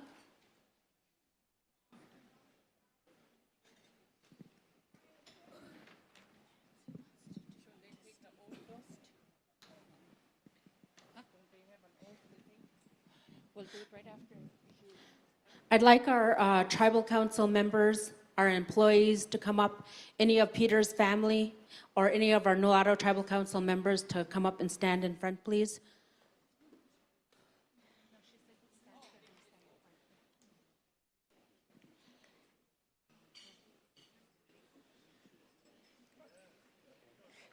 Stand in front here. Thank you.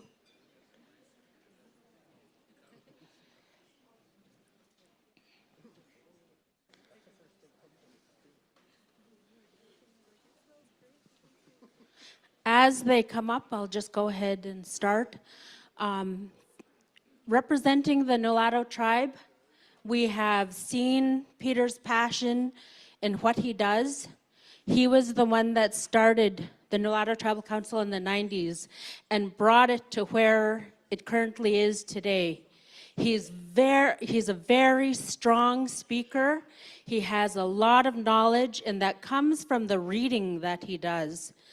If you see those manuals with just a whole bunch of codes and stuff, he's able to sit down, read that, and process it. And that is why our tribe is so strong today. And we wanted to show our appreciation for him and let him know that we're so proud of him representing this region and that he hails from Nulato, and we're proud of it. So we wanted to present him with this hat.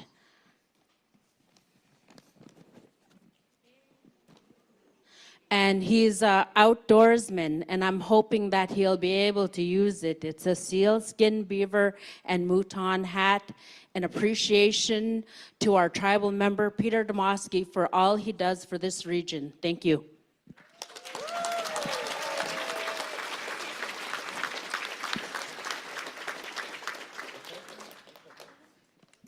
You didn't want me to put it on, did you? I had no idea this was going to occur. My wife went back home this afternoon. Otherwise, I would have told her about it and kept her here. But thank you, Nolato.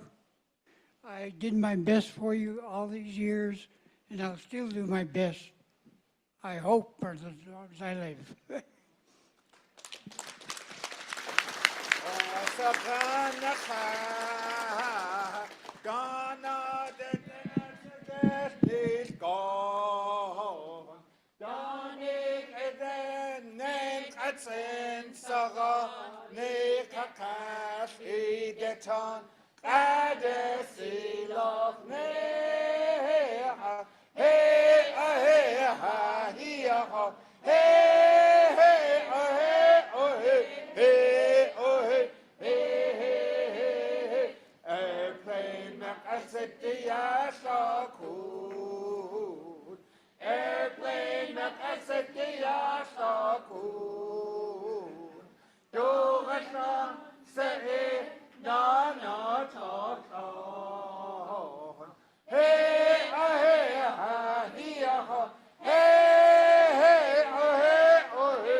Thank you, Nulato Tribe, for doing that presentation for our elder advisor. We really do value his commitment to the board because he doesn't have to be there, and we appreciate you, Peter. And we don't want the e-board to go anywhere yet, but Chief Nancy would like to do something real quick.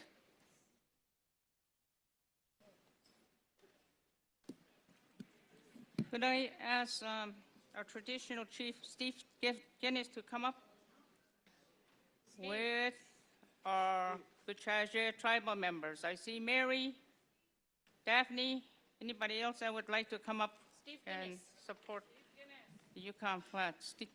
Traditional Chief Steve Guinness.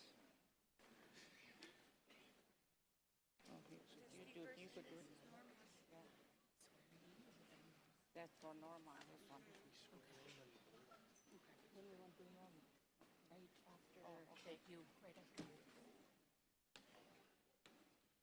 This down a little bit.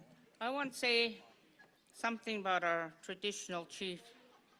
I think we both started out at least a little, I did a little early because I was mentored by Jonathan and my Paul Williams and our sub-regent.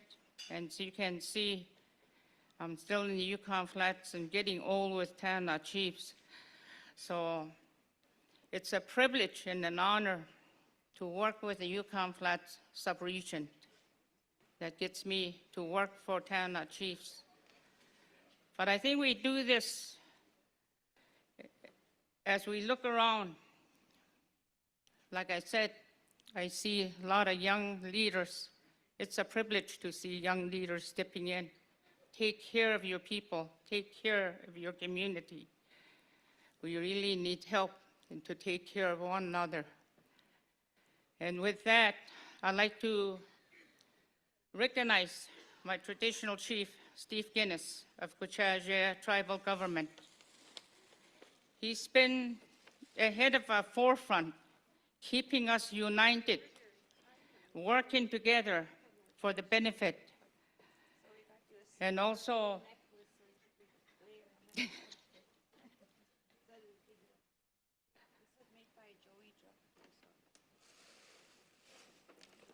our council member, our new council member, Daphne.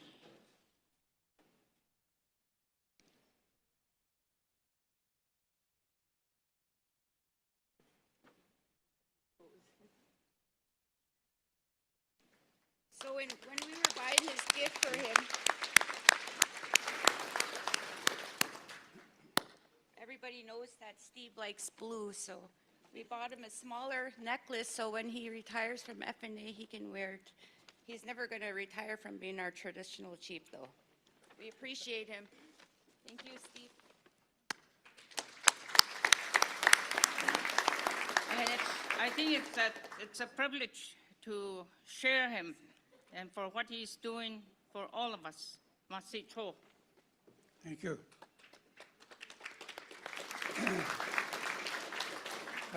I absolutely did not expect this. In fact, I was telling somebody out there, I said, what the hell's going on here? Anyway, yeah. Now they're making me an outside Indian. You notice this? I'm Cochin. Anyway, thank you so much, Chief. And thank you for the recognition. And, you know, I'll still be around. I'll help where I can.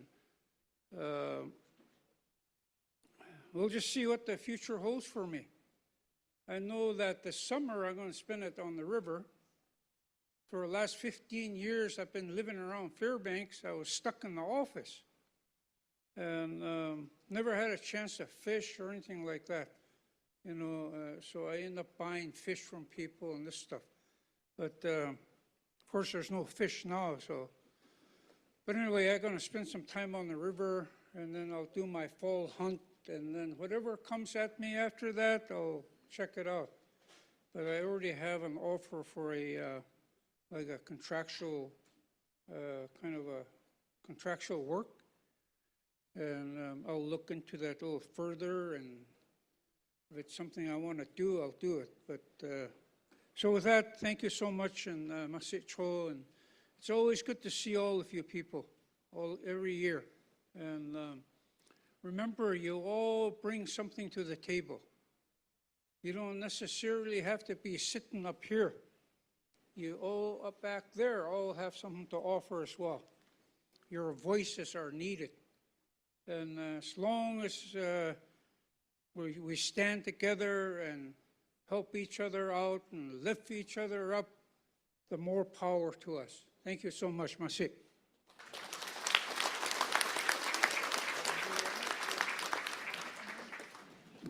Okay. Now, before we do the swearing in, because I don't want to lose any e-board members, I'd like to call Norma up to the stage.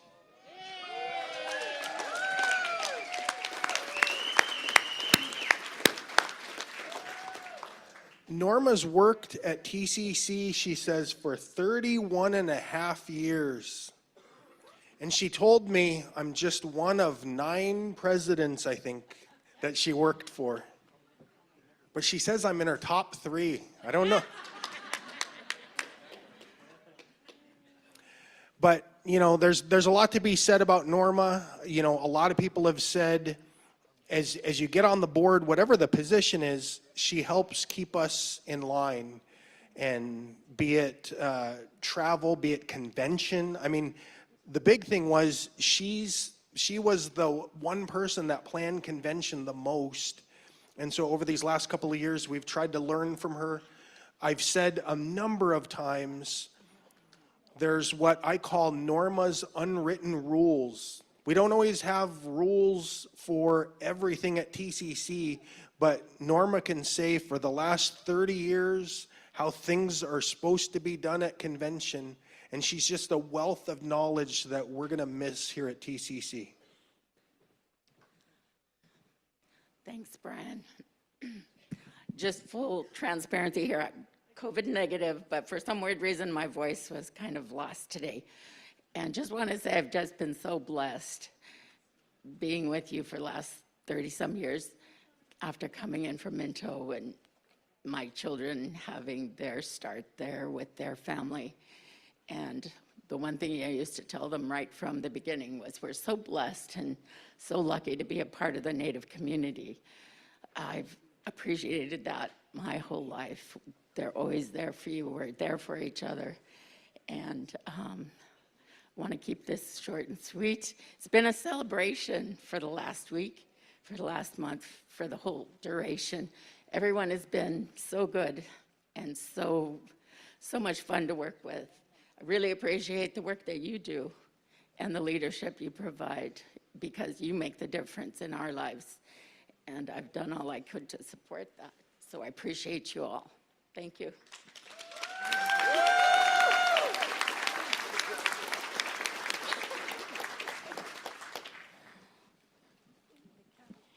If any of Norma's family want to come up, you're welcome to stand in the front up here. It's been an honor to work with Norma these past few years. I was sharing at our honoring dinner for her the other day. Some beautiful gauntlet gloves. Made by Joyce Roberts. I had the pleasure of, when I first started working at TCC, we went to a hunt fish rally in Anchorage, and TCC was busing a whole bunch of people down to Anchorage for the rally during AFN, and I was right out of high school, and somehow I got roomed with Norma, and I was somewhat intimidated because she was an executive, you know, up there, and I was just like an intern, and she had these cool black boots, but I was 21, and so I was new since then, and what happened was I missed the bus going back to Fairbanks because I might have had a late night. But Norma, being the awesome person she is, she ensured that I made it home safely. But we're all going to miss her here. That I think one of those qualities of Norma is that she ensures that we're all going to be taken care of. And I know that although that you're stepping away from this role, you're going to continue to do things for our people, and that's one of the values that you possess. And I shared some other things, but I think they were personal, and we really appreciate you, Norma. Masi.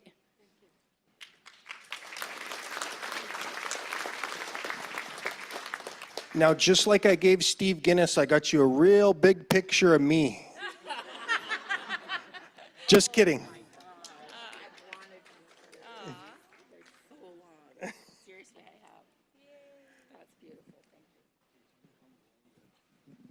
You know, Brian gave me a picture of himself. You know where I got it hanging up? In my bathroom.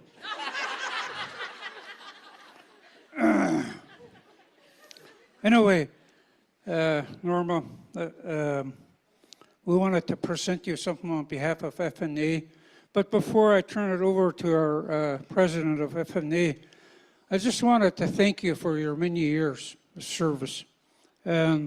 Back in 1999, when I was elected as the president of this organization, she was there. She worked for 9 different presidents. Can you take that and smoke it in your pipe? Anyway, so when I first started working there, I was pretty naive, you know, coming from Fort Yukon, taking over the second largest nonprofit, Native nonprofit in the state. And so she guided me through this. And so when I got there, I got elected on a Thursday, and I didn't even go home. The following Monday, I went to the office, and when I went in there, I felt like I walked into a morgue. And I said to her, I said, what's wrong with these people around here anyway? And she said, well, you're the new president. They don't know what to expect from you. And I said, oh, okay, well, let's just get a little message out to them. So, and then that phone, it kept ringing. I don't know how they got direct line to me. But it was ringing, and I answered, congratulations, you know, congratulations, congratulations. It just went on like that, and I told her, you know what, that phone is just driving me nuts. And she said, that's my job. I said, oh, okay. Well, you take care of it then. So, you see, I learned from her. And one thing I know about her is she knows about this stuff right here. Preparation of this annual meeting. And not only that, she took good care of these guys that's standing behind me for their travel and all this stuff, right? And made sure they got all the information they needed so they can take care of their business. So she's done a lot. Another thing is she lost her voice. She can hardly talk. Well, that's from hollering for the Minto Lakers. That's where that's coming from. And then somebody called her Chief Norma. That's what I call her too, Chief Norma. And let's see, there's one other thing I was going, I told her, you know, after 31 and a half years of being in that job, I hate to see you leave, but it's a good thing, I told her, because if you stay any longer, you might turn into a fossil. So, God bless you. Yeah, Norma, thank you so much. I want to share a little something personal before I give you the gift from our board. But I've known Norma a long time. I kind of grew up with her daughter, Melissa. And when you probably all know that Norma and her sisters and her family are very talented seamstresses, and they can do everything. So when I ran for Miss WEO and Miss Indian World way long time ago, I really wanted to make a dress. So Norma helped me cut out the pattern, and her sisters, they all helped me sew it along with my grandma and my great aunties. And so I was sewing on the dress right up till 4 in the morning before Miss Indian World, but they made it a lot easier, and that's just the kind of love their family has, is to help people out. And Melissa walked into a meeting. I don't know where I saw Melissa like 2 weeks ago, and she had a brand new parka. And I have a parka from Scotty that's really beautiful, but now I want a parka just like Melissa's. And she said, my mom made it. So they're very talented and loving family, and I'm just really grateful for everything that you do. On behalf of our board of directors, one more thing. Norma got her start at F&A in high school before she moved over to TCC, so I'm just super proud of her for that too. But on behalf of our board, we have a cross by Connie Newman of Arctic Village. On behalf of the F&A board of directors and all our staff, we thank you very much. You've been awesome to work with. Thank you.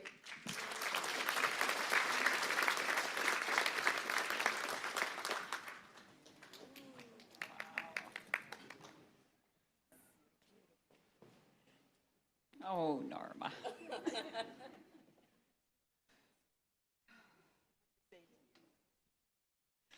You know, when I got involved with TCC, you know, I always knew that there was a calm somewhere in all of this. And Norma, you were the calm. And every time I called you, you were always just right there to help. You know, and she helped anybody who came. And, you know, I was talking to Victor about, you know, I want to make sure that, you know, our tribe gives you a gift. And I know you really like to, you know, go over to Joanne's and anywhere there's anything to do with sewing and things like that. So I said, well, let's just get her a gift card. So that way she can go and purchase material or beads or moose skin or whatever there is, you know, because I know that when retirement comes along, that's all I've been doing is sewing. And it's so soothing, you know, to have that talent and be able to share that talent and to just show off the things, you know, that you're gifted with. And Norma, I just, you know, from the bottom of our hearts, you know, I know everybody in here really appreciates you and thanks you so much for all the years that you've been here with us at TCC. And I'm looking forward to working with your new protege over there. Welcome her, you know, and I know she's going to do a fantastic job also because she's already shown that.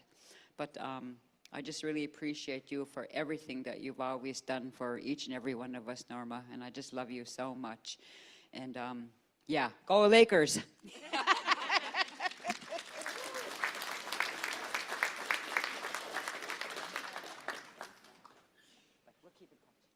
Okay.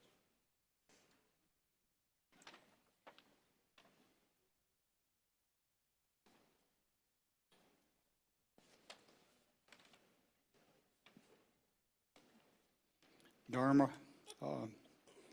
on behalf of the Ruby Tribe, my council, and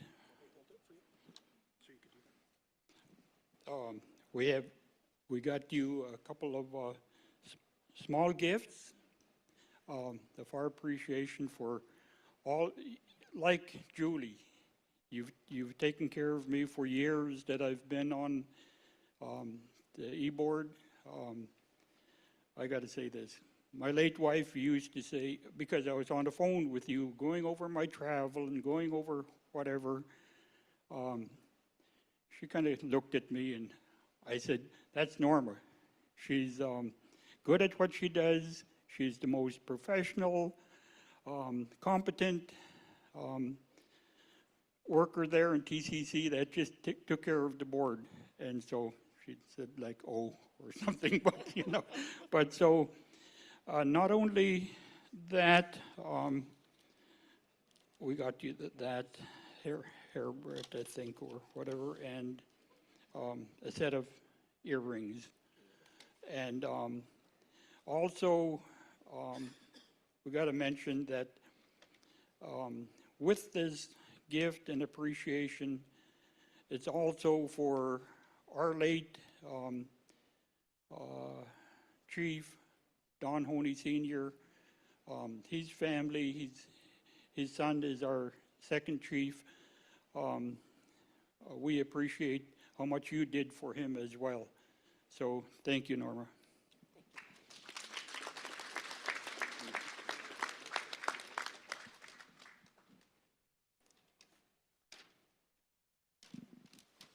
Hi, I'm Tanya Isom with Lakeman Shumana. I have this was selected by Jeannie Nelson for the many years of service that you've offered to us, and thank you so much. Thank you.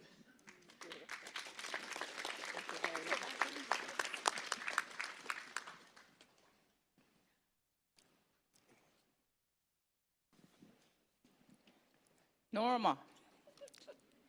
She says, I got 3 days and some odd 49 seconds or something until my retirement, she said the other day. And one of the things about Norma is that she's really professional, patient. You know, as chiefs, we're a jack of all trades in our community. So sometimes you get impatient and she just listens and she just stays there and listens, and then she coolly, professionally answers in a very professional way.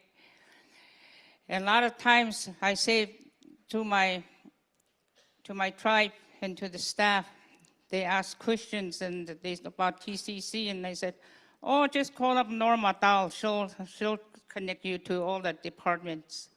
So she'll have an answer for you. But thank you for your commitment. I know you love your people and you especially love your region. And I just want to say thank you and thank you for what you do. And on behalf of our sub-region, gifts in there, I know you. So you could, with your beautiful gloves, you could take it out. I know you like that. And one of the things I have to share with you too, every convention, her and I, we talk and she gets all excited about convention.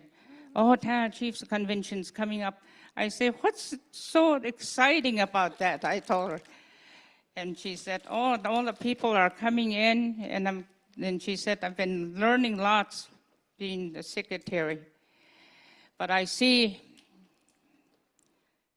Shelley and April, you'll both do a wonderful job because you got a good mentor here.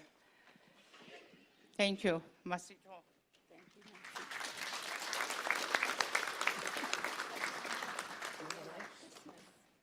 Anyone else?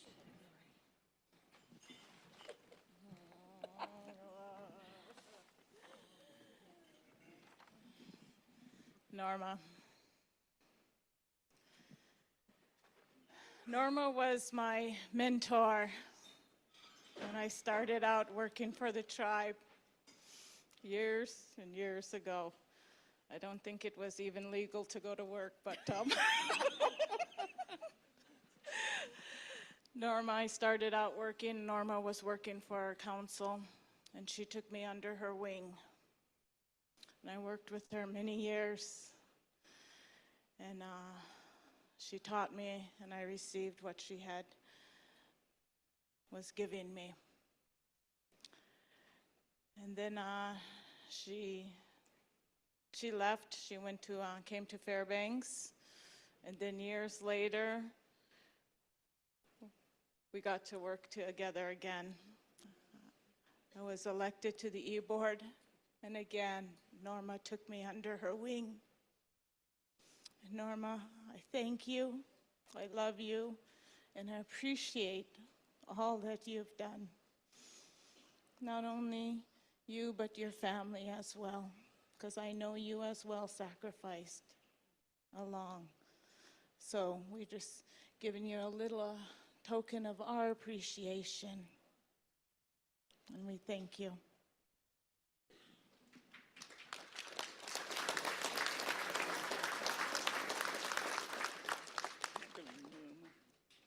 Did you want to say anything?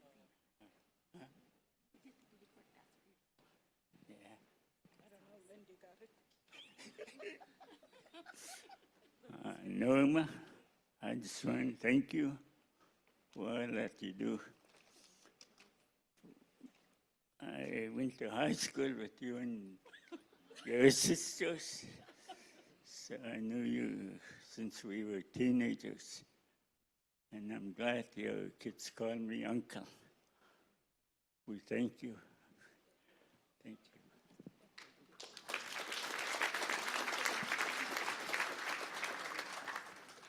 Auntie Norma, thank you for your service. Thank you for everything you've done. For those of you who don't know, my auntie was working 10 years as a TA for Minto before there was even a TA. She set that foundation. She set a lot of foundation, as you heard. And I think of all the big shoes to fill, these are the biggest. And for all the work she's done and the knowledge that she has in the 31 years there, my auntie see me be a young little whippersnapper to a rowdy little teenager. And thank you for your service, and we love you, and a part of Minto Council. We appreciate you. Thank you.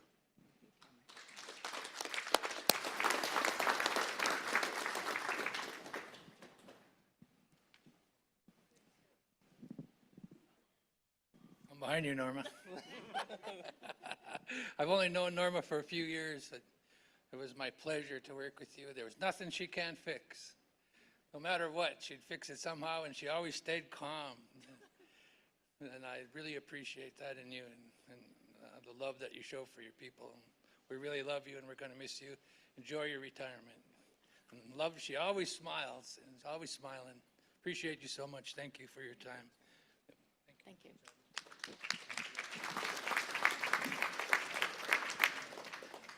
Well, Norma, like Charlie, I only knew you a couple of years, but you know, as much as we changed reservations, especially me, every time she never get excited. She, just like Charlie said, calm, don't worry about it, we'll get it, we'll fix it, we'll do whatever, but I really appreciated that. You know, you don't see too many women that calm, you know what I mean?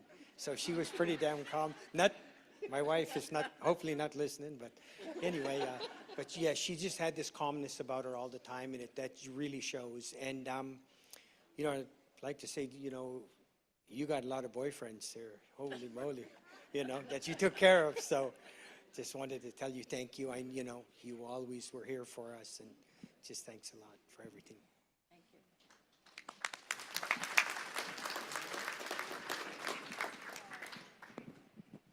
Well, Norma, I too want to thank you. You made it really easy for us. We get into this seat, and there's not a lot of direction that we get when we first get into this role. And without Norma, I'm not sure I'd have been a nervous wreck still today. But she helped guide me and everybody else to do the right thing, at all times. And I really appreciate you for taking us all under your wing. I mean, the past 31 years, that's quite the accomplishment. And I hope it's just coincidence that you're retired now that Brian's the chief. But I'm happy that you're gonna enjoy your retirement. I see you do great things. I want a beaver hat or Martin hat sometime, and I'll pay for it or whatever. But thank you for everything that you've done for all of us throughout Tanana Chiefs, the people that we serve. Without you making it so easy for us, I don't know. Thank you, Norma. Appreciate it.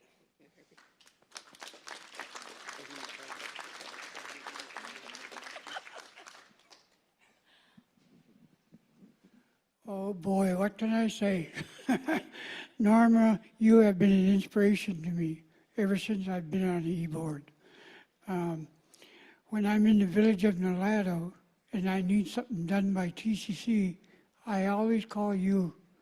I don't talk to anybody else. I don't even talk to Brian. That's how important you were to us people in the villages. I thank you for all that you've done for us, and I wish you luck in the future.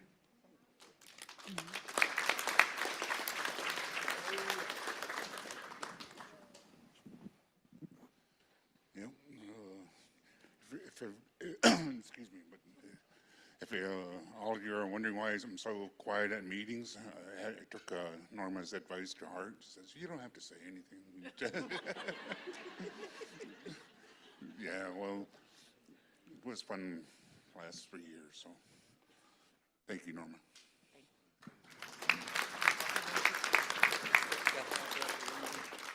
Okay, real quick. I'll tell her what she texted. She texted me. She said I was number one. I just had to say it. She said Brian was number 3. No. She didn't say that. But yeah, Norma, like I said before, the world is a better place with you in it, Norma. You definitely made, everything shine. Everything was, you didn't have, like how you said, you didn't have to say anything to be there and be the presence of in our boardroom. You knew how to take care of us, and mentoring Shelley, just like, I'm not going to be there anymore, so I'm following Norma out the door, so I'm blessed that I'm not going to be in that 6th floor boardroom anymore. But anyway, I mean, it is, like I said, Norma, the world is a better place with you in it. And you made a difference in all of us in that boardroom to represent all of our people. It was, I don't know, it was like I said a couple times, you're like a mom that just took care of all of us bum boys up there that needed to keep us straight. And it was like, we didn't even have to ask our president. We just went, our chief, I mean. We just went straight to Norma, because sometimes I tell her, if I was telling Brian, if you, I shouldn't say, well, make me mad. I'll say not the P word, but if you make me mad, I'm going to call Norma. It's just, give me what I need, and that's it. And then he's, okay, that's fine. Because I didn't want to call Norma. Yeah. But anyway, Norma, wish you the best, and well-deserved your retirement. And yeah, pick a lot of berries and sow a lot. So just be grateful. I'm just grateful that I had an opportunity to know you, and made me be a good leader, and just watching, keeping us taken care of up there. So thank you for everything that you've done.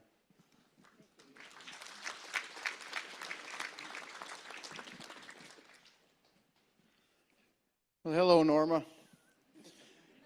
really tough to follow all this, these guys behind me, but I must add that, you know, you always showed a huge amount of energy for me on speaking to you on the phone. No, you're always so excited for us younger generation coming in, and I heard that out of your voice. It always made me heartwarming to talk to you. And not going to be there with you here as you're exiting, but I wish you the best, as I'll do the same as best as I can in here. And before you go, I'd like to get your number, so in case these guys give me any trouble, I could get your permission. So thank you again, Norma, and I hope that we could still work together down the road here.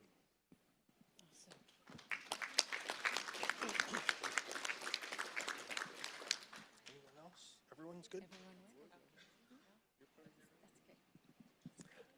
Well, since he mentioned calling her, one of the questions she had for me was, hey boss, do I get to keep my company phone and phone number? And I said, heck yeah, that's how we're going to get a hold of you. So I just want to thank you as well, and thank your family, because boy, you know, the commitment that you've had to our organization, our people for so many years, long hours, travel, you name it. We just all really appreciate it. So thank you so much, Norma.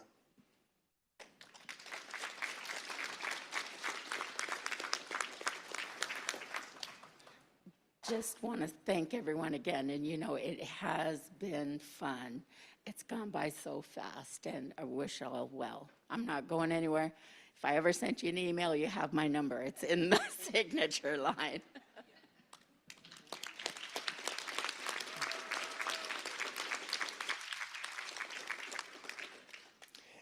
And with that, I believe we can get to the swearing in. So those either newly elected or re-elected, I'll have Robin Brown, our general counsel, come up to do the swearing in.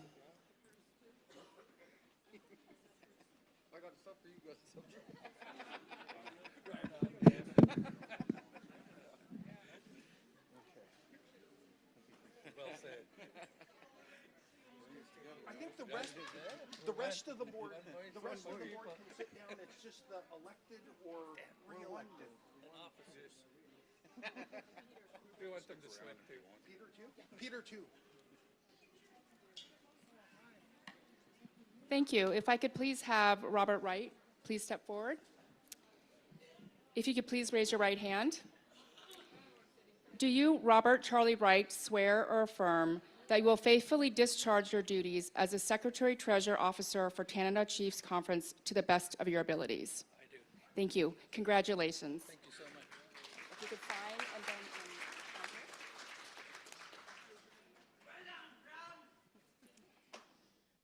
if I could have Director Claude Petruska step forward, please. Thank you. Could you please raise your right hand? Do you, Claude Petruska, swear or affirm that you will faithfully discharge your duties as an Executive Director of Canada Chiefs Conference for the Upper Kuskokwim Subregion to the best of your abilities?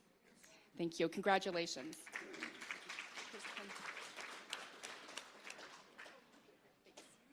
If I could have Chief Ivan Demintev step forward, please. If you could please raise your right hand. Do you, Chief Ivan Demintev, swear or affirm that you will faithfully discharge your duties as an Executive Director of Canada Chiefs Conference for the Lower Yukon Subregion to the best of your abilities? Thank you. Congratulations.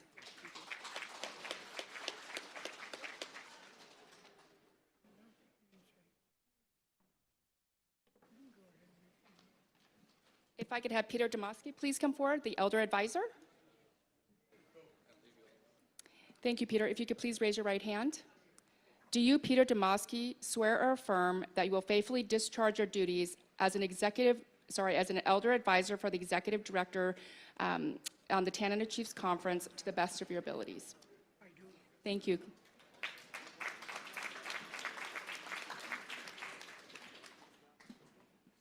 And if I could have Mackenzie Englishu please come forward. Thank you. Can you please raise your right hand? Do you, Mackenzie Englishu, swear or affirm that you will faithfully discharge your duties as the Youth Advisor on the Executive Board of Canada Chiefs Conference to the best of your abilities? Thank you and congratulations.